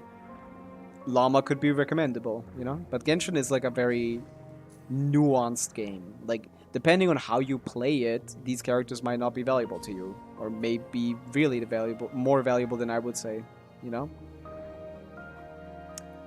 Like, a lot of people don't even engage with Stygian Onslaught difficulty 5. And if that's not what you're doing, then, I mean, generally, if you just want, like, stronger characters for, like, Abyss or something, or, like, more characters for Theater, you can kind of just do anything. Anything that's like reasonably powerful. But yeah, I do think like Llama is a good character. Okay, I need to get this into the frame, right? Yeah. Wait, is Technaria a traitor? What is flashback with the doctor? Not a traitor. Just like his hands were tied. Let's say that. Rebuild the golden aqueducts. I don't know what that word is. But yeah, like someone like Gabriel doesn't really need to pull. Someone like you, Venti, you don't need to really pull Llama. But like people that like have accounts where there's literally nothing going on, like new accounts, I would rather recommend pulling Llama than I would recommend pulling Flins, for example. Because Flins, if you don't have Inefa, is kind of like whatever. So if you don't have Inefa and you're asking about Flins, like I wouldn't get him. But if you're like, I really like Flints, then yeah, I mean, if you really like a character, you get them no matter what, no? You make them work. So you can pull in F on the rerun or something to make him stronger. Like all this optimization isn't relevant until, like... until it is, I guess. Okay, 69% exploration. Nice. Rebuilt, follow Sikola. This guy knows. Is the name Flins or... his full name is Flins Cyril Chudomirovich. That's his full name. All of that is his name. It's a long-ass name. It's a very long name. Follow the clues in the mural. Oh, wait, I need to also get the birds, right. I need to get the birds. That's what I'm missing. I need to talk to the birds. Please, Mr. Bird. Go to your spot, little bro. Yeah, go to your spot, little bro. Go to your spot, little bro. You already are? Yeah. That's all of them, I think. Wait, there's one missing. Ah. There you go. His name is Flins C1R1. A lot of Russian players in Genshin are going to be excited about him, I guess. I don't know if he's supposed to be Russian, but he kind of seems Russian.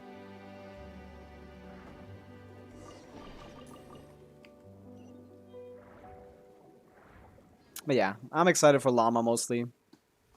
Flint's, it's not even that she's like stronger, she's just like more interesting to me. I think he might be Polish or something, but not exactly Russian. Something along the East European area, sure. In that general area somewhere. I could get that.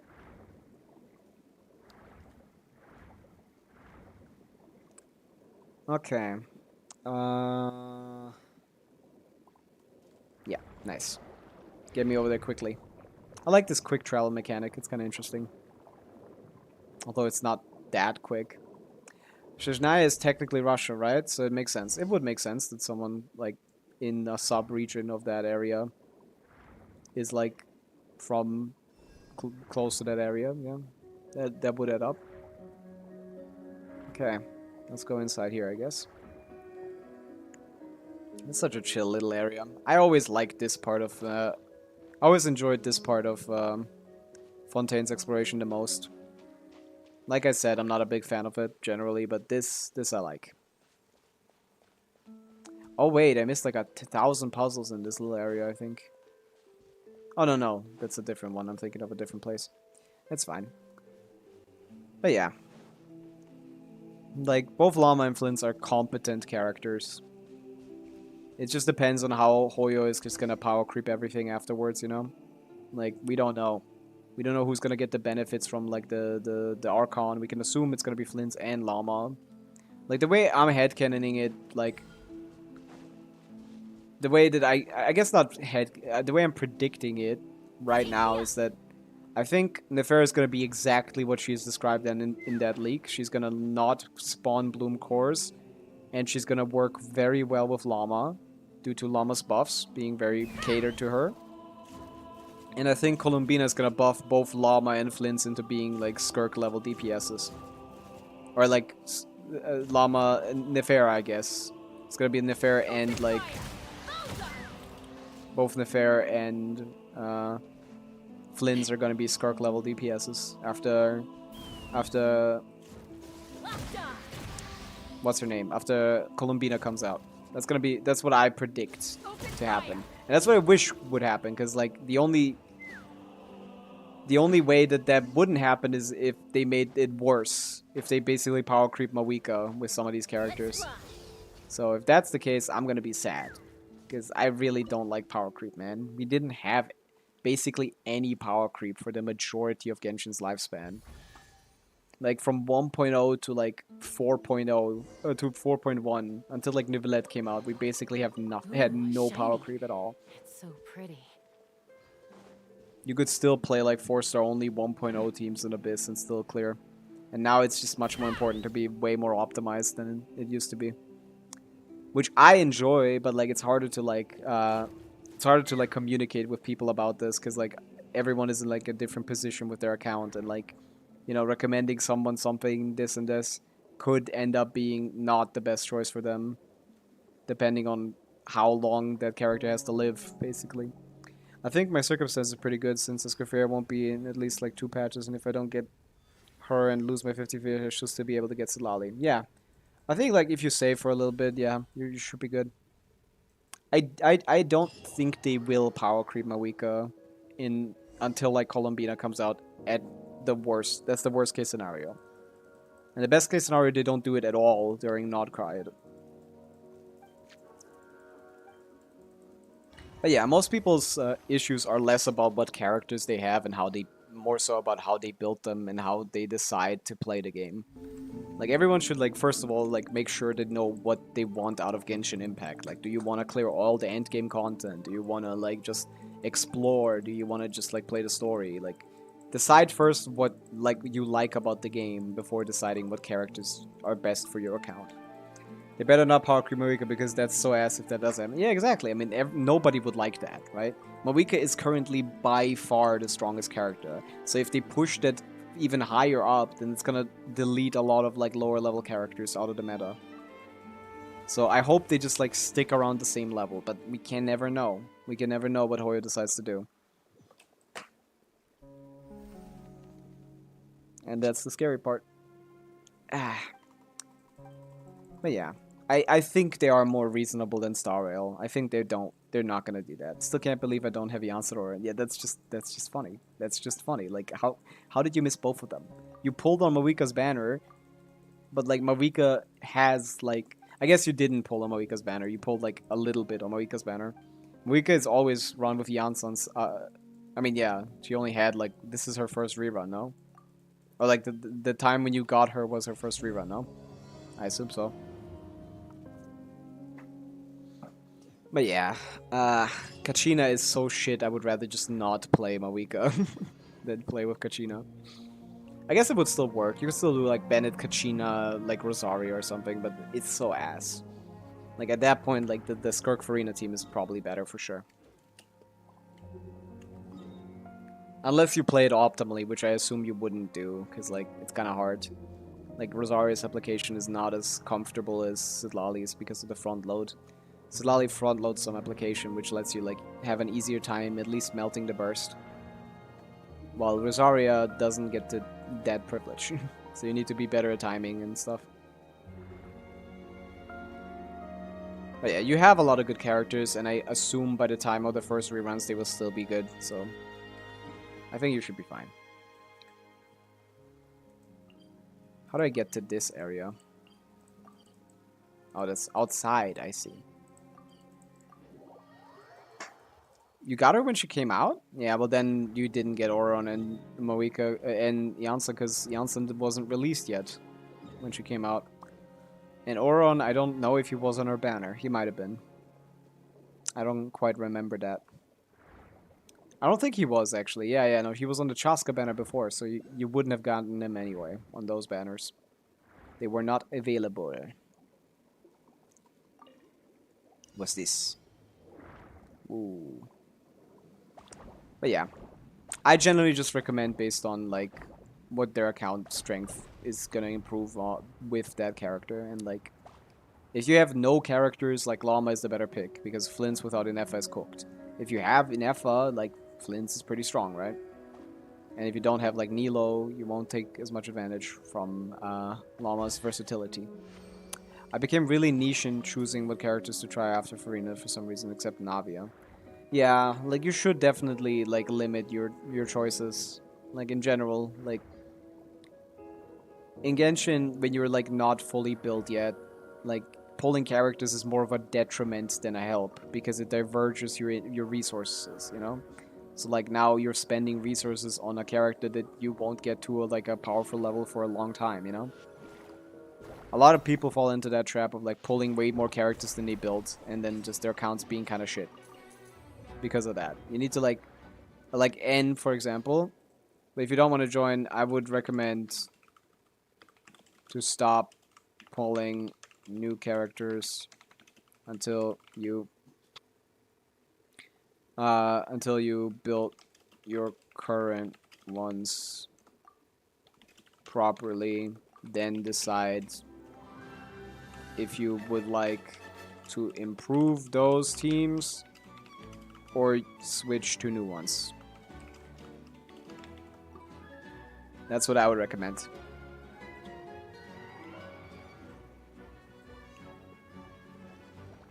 Once you've built your characters, you have a good starting point. Because, like, this is a little weak. It's not bad, though. This is not bad. Like, if Escrifia was having a rerun right now, I would definitely pull this despite not having built Skirk enough. Yeah, I mean, sure, because that's gonna be part of the same team. I mean, that makes sense. But yeah, the teams you can play are... You can use Inefa with...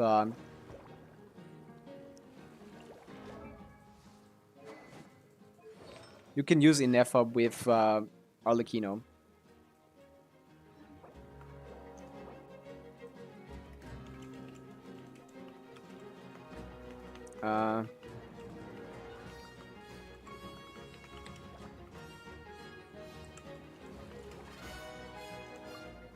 That's one of your better teams. It's gonna be a shorter stream today. Proceeds to stream the average length. No, it's still shorter right now. I expected my sister to come home earlier. I guess she's still not there, so I was like, I might as well continue. You know? That's the reason why I wanted to stop the stream. There's nothing to do with me not... That arrangement has not started yet. And other than that, like, your other best team would also include Sincho. But to be honest, since... To be honest, you should probably... Oh my god. Your two best teams right now are probably like Chivalrous...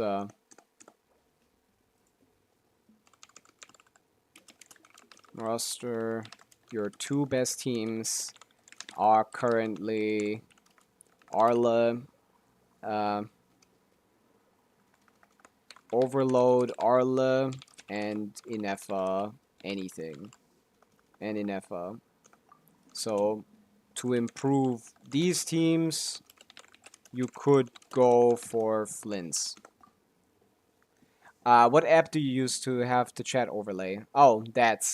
I use StreamerBot. StreamerBot and this is this guy called Naughty.gg is his website. You can look up how to do all that stuff there. This guy is like a streamer that does like stream widget stuff. And from him, on the resources and guide tab, I found like a dual stream for YouTube and Twitch. I can post it in chat. Like, this is the guy. Where I put the like multi-chat overlay, multi-stream alerts, multi-stream title updater. I use all those. But yeah, you could go for Flins. So like Chevy, Bennett, Official, Arla, and Sucrose, Sincho, Inefa, anything is the best you have right now. But yeah, I just don't know. Like, out of the new characters, like, Flins would be a better increase to your thing. Because, you know, having Nahida doesn't matter. Having Nahida doesn't matter. Because, like, Nahida and Llama do not synergize well with each other. You know? Like, only in, like, a Nilo team is it even possible to play those two together properly.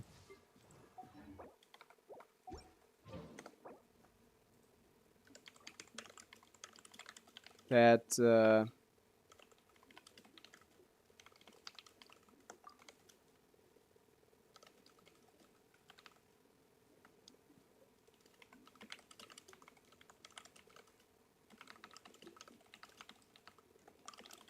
since getting a new character means more resources spent on leveling and less on building, getting a good set.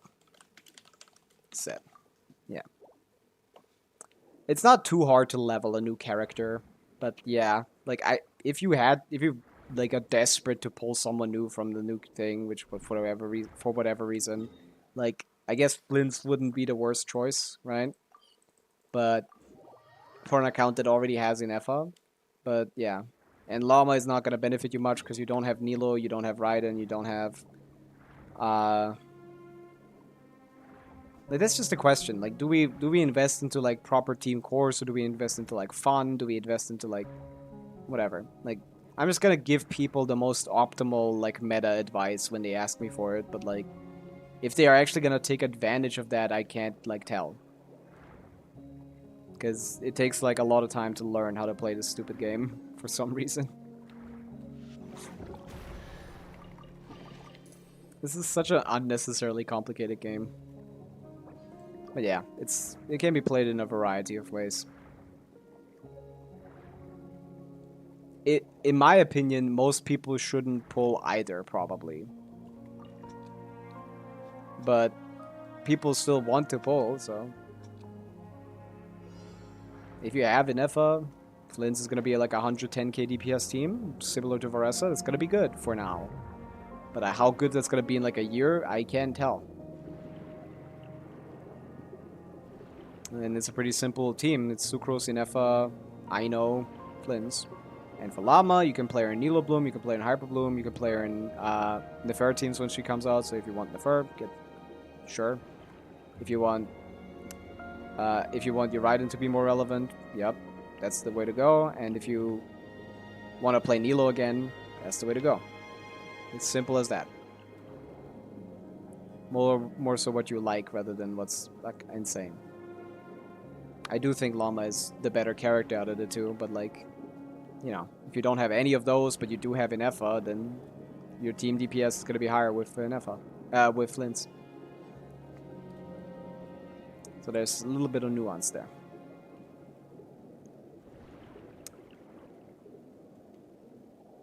"14 rings, finally." Okay, yeah, I haven't explored anything around this castle, so this is where we're gonna stay for the rest of the stream. Oh, I thought this was gonna open after I did something here. Okay, now we gotta go backtrack, because I saw like 7 different chests on the way here. And this teleport point, which is the last one, I think? Oh no, it isn't. I guess there might be a couple more around. I'd have to see. What's in here? Nice. Thank you. W chest. What else do we got? This area took me so long to explore. For some reason. Like, didn't we already have, like, the compass, the treasure compass, when this came out? Like, why did it take me so long to like, get this to 100%? I remember this taking me a while. I assume... Oh, wait, no. I assume wrong. Down here is the oculi. Oh. Do I still have an ability? Let's go. Boom. +1. That might be all of the oculi, but we won't know for sure until I get to it. Oh, wait. I went all the way around already? Damn. I guess... Oh my god, bro. I have been doing X5 for 2 hours now. How is this still not done? Dude, you don't want to play Star Rail.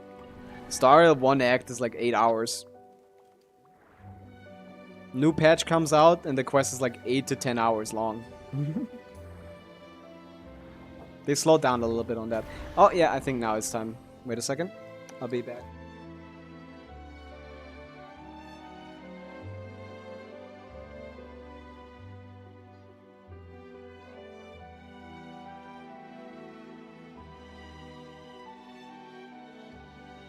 Never mind, we can still go. We can still go. Okay. What else do we got? What else do we got?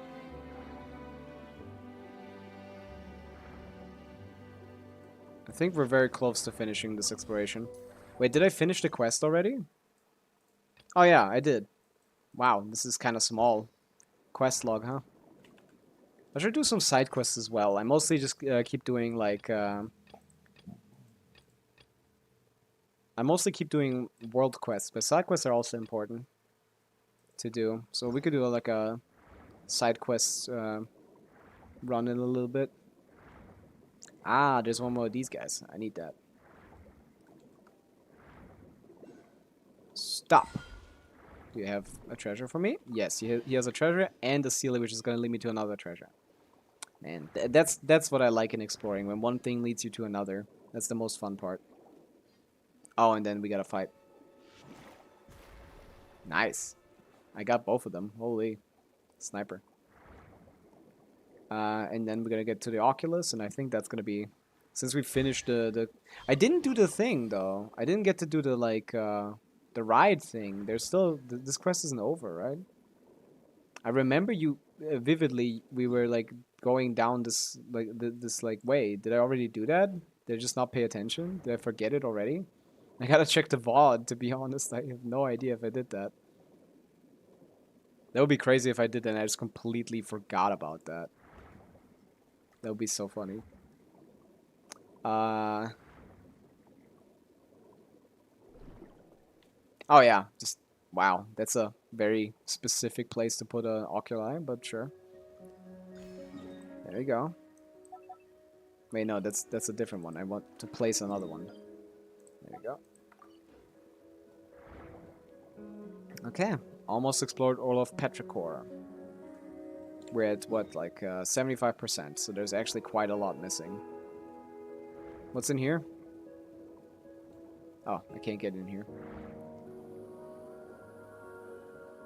Do I need to wait like a day? Is it possible you need to wait like a day before the quest continues? I think that might be the thing.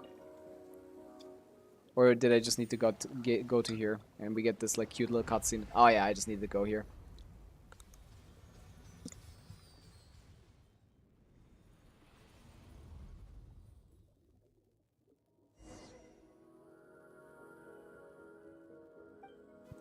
I kind of lost the quest, but like you still need to do this. Yeah, this is what I was waiting for. We're gonna play a harp, basically, on like the biggest harp in human history. That's a cute little cutscene.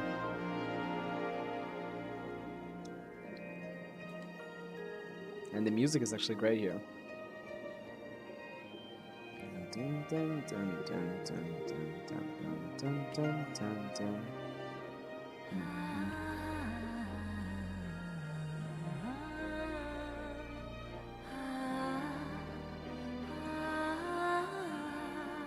I kind of want to stay quiet for this.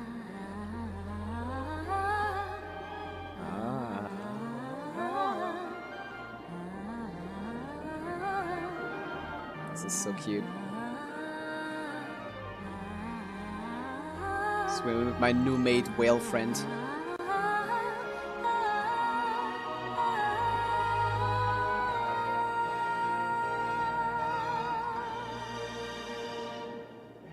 I don't think it has a name.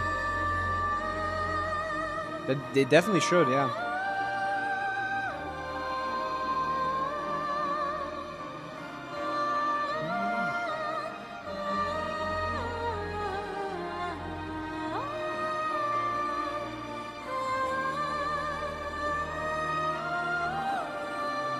That's my goal right there. This is so cute and pretty, and the music is awesome. That's what I love about Genshin, man. Off we go. To finish the quest, I assume. We pass through the gate Domus, accompanied by Cecilia. Oh yeah, this looks like Mona's domain from the like 2.8 quest. From the 2.8 summer event. This looks a little bit like that. Dun, dun, dun, dun, dun, dun, dun, dun, dun, dun, dun, dun, dun, dun. Yeah, this is still in the map. Okay, that's why I didn't have all the points. Yeah, the ocean between Monza and Leo and like Inazuma does not have a name, as far as I'm concerned. As far as I know. God, these shoes are so boring. I did the like shoe quiz in early in the stream, and I was like, wow, this is just really bad. It's like half of the Mondstadt like Leo shoes you cannot tell apart at all. Everybody stand! Get to work! Shot! Take me up! Oh wow, this is actually kind of a long... Oh, no it isn't. It's an intentionally supposed to be take longer, I see. Boethius, how am I defeating you? I have you at last, Boethius. All your will is here, and Phobos also. This time there's no escape. I see he went inside of him, right. Oh, and now he's killing himself. That's interesting. I kind of assumed they kind of designed these enemies with the quest in mind, and then just put them in the overworld for us to fight. Are you not human yourself, Boethius? We Remurians were all ordinary Fontanians once. Though we forsook our flesh, racked with pain and weakness, and gained immortal forms, we still have mortal souls, mortal emotions, and mortal frailties. Now is the time. Okay, now I can beat him up. He weakened him sufficiently. A little amuse-bouche. I don't know what she says. Fulfill our pact. Bye bye, Bennett. Sorry. Yeah, now we can do damage. Now we can do damage. Sidlali. Sidlalin. Is that Eats Papa? I think that's Sidlalin. Sidlalin, get out of here. You're ruining the vibe. You're ruining it. There you go. Now we got the two guys standing next to each other. And always blue is the good guy and red is the bad guy. That's that's how you know who's good and bad in Genshin. I'm Phobos. Right, they're the same thing. How can this be? This is a big lore drop for this quest, but I didn't pay attention and I forgot it. So for all your sakes, I had no choice but to. Wait, what? Do you mean to say that Boethius even then had already... We could never have gone against Sebastos' commands, unless the very symphony had rebelled against him. I see, that's what was going on.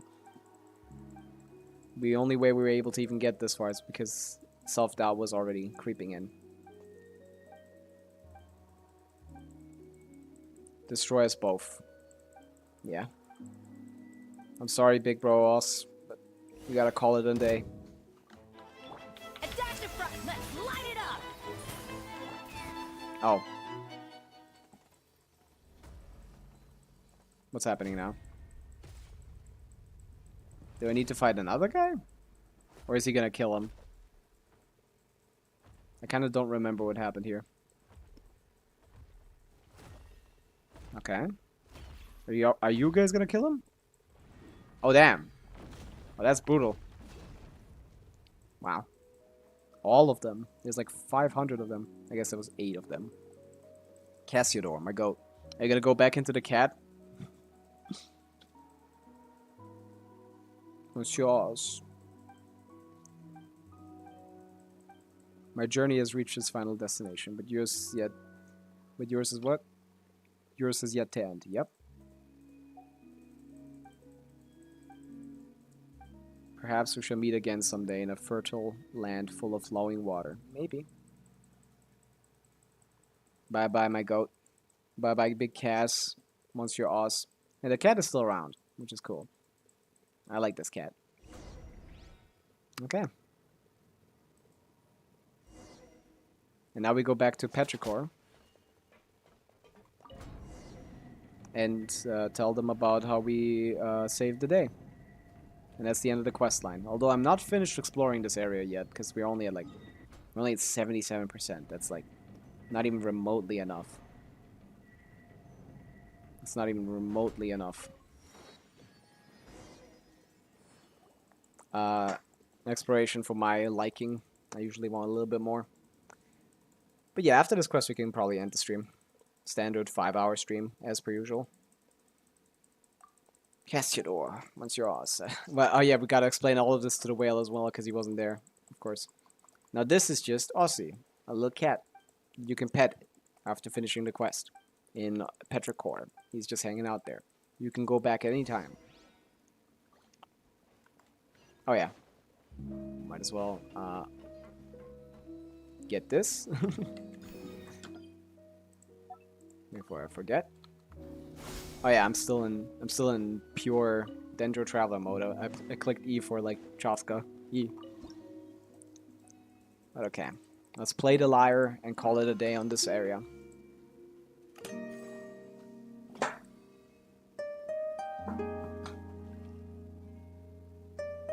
Dun, dun.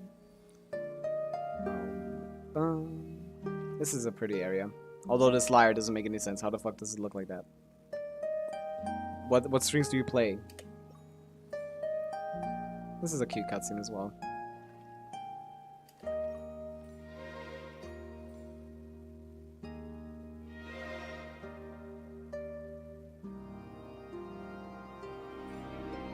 Why isn't this music in the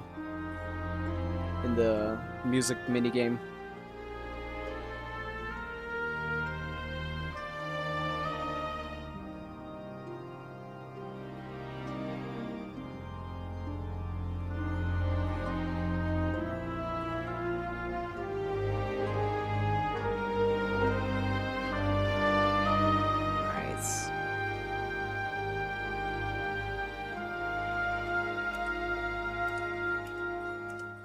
I'm so good at I'm so good at these challenges. Can't even call them that, to be honest. It's too easy. It's too easy.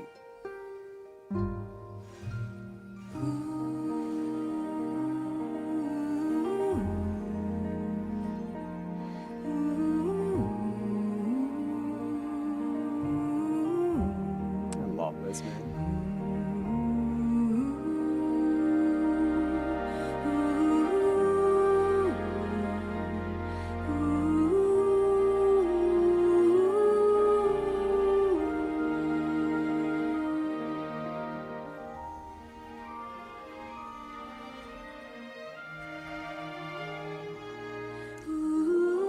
Although it might be running a little longer than it needs to be.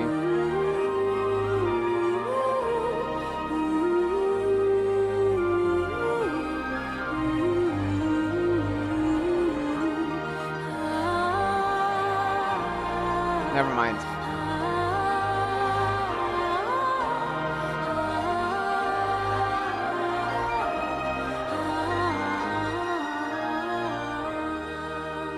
Nice. That's cute. That's my goat Cecilia right there. My whale friend. There's a lot of whales in Fontaine. There's at least 2, I guess. Not a lot, I guess, but there's at least 2. Which is more than 0. Or more than 1 as well. Yep. You depart from the underworld, we go to the overworld, and we talk to these guys and say like, hey, we saved all of you. Oh yeah, he shows up as well, which is so cool. Look at that. Back in Petrichor, where it all began. Where all the people are not, like, possessed by the people of Remoria anymore. And everyone gets to live happily ever after. Yata. Turn to where it all began. I said that. Oh yeah, I forgot to unlock these. The Horn of Judgment has already sounded, and Fate's verdict cannot be defined. Even gods cannot escape. I need to get these 2 before I can finish the quest. I definitely didn't explore enough. Okay. Let's just finish this. And there's my goat, going back to where he came from. Aw, this guy is so cute. What is he gonna do next? I kind of remember him saying, nah, I'm just gonna chill out. Further visits on your part would be appreciated. Ah, yeah, I need to visit him on a main account again. Gotta be nice to big man. See you around, big guy. Okay. Do I talk to someone in the thing, or is this quest just over?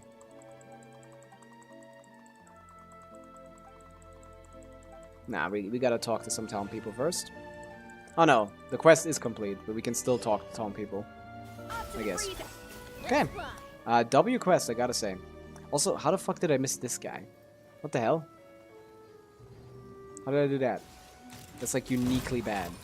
Open fire. There you go. Give me that. Ooh, shiny. There's some more like puzzles I need to check out here, but I'm definitely not down in the underground area. I want to finish at least this. I want to at least finish. Where is it? It's in the quest area. Not this, but this. Yeah, I want to at least finish this, which has like this Symphony's Bounty. Play the 5th score Confucius. These are, yeah, I'm gonna have to probably look these up, probably. But yeah. Like, is there anyone in the city I need to talk to for like an extra quest or just an epilogue or something? Because I might as well finish that now, and then we can call it a day. Take me up. Before you go. Who do I need to talk to here? You? No. You seem down. There we go. The other guy. Right behind him. So we can put Oz here so he can relax.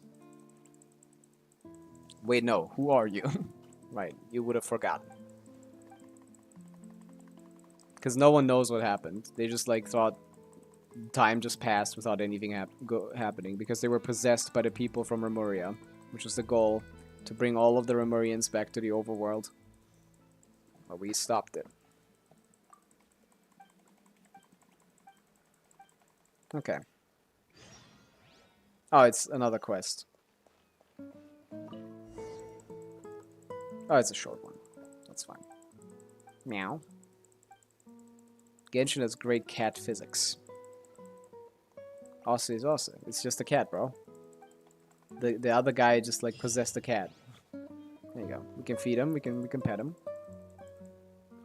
Pet him. That's my little bro. Hi. Yeah. So cute. W cat physics. Okay. That's another 20 primo jumps from that. And 10k more up. Okay. We're just gonna go back, I guess. See if bygone arrows, because we are only like at 80% now. Need some more. I'll finish the 2 quest lines and then we're done. But yeah, that's it for today. Thanks for everyone who showed up. We're gonna be here tomorrow again, as per usual. I don't really have anything else to do, so we might as well stream. Yeah, thanks for watching, and bye!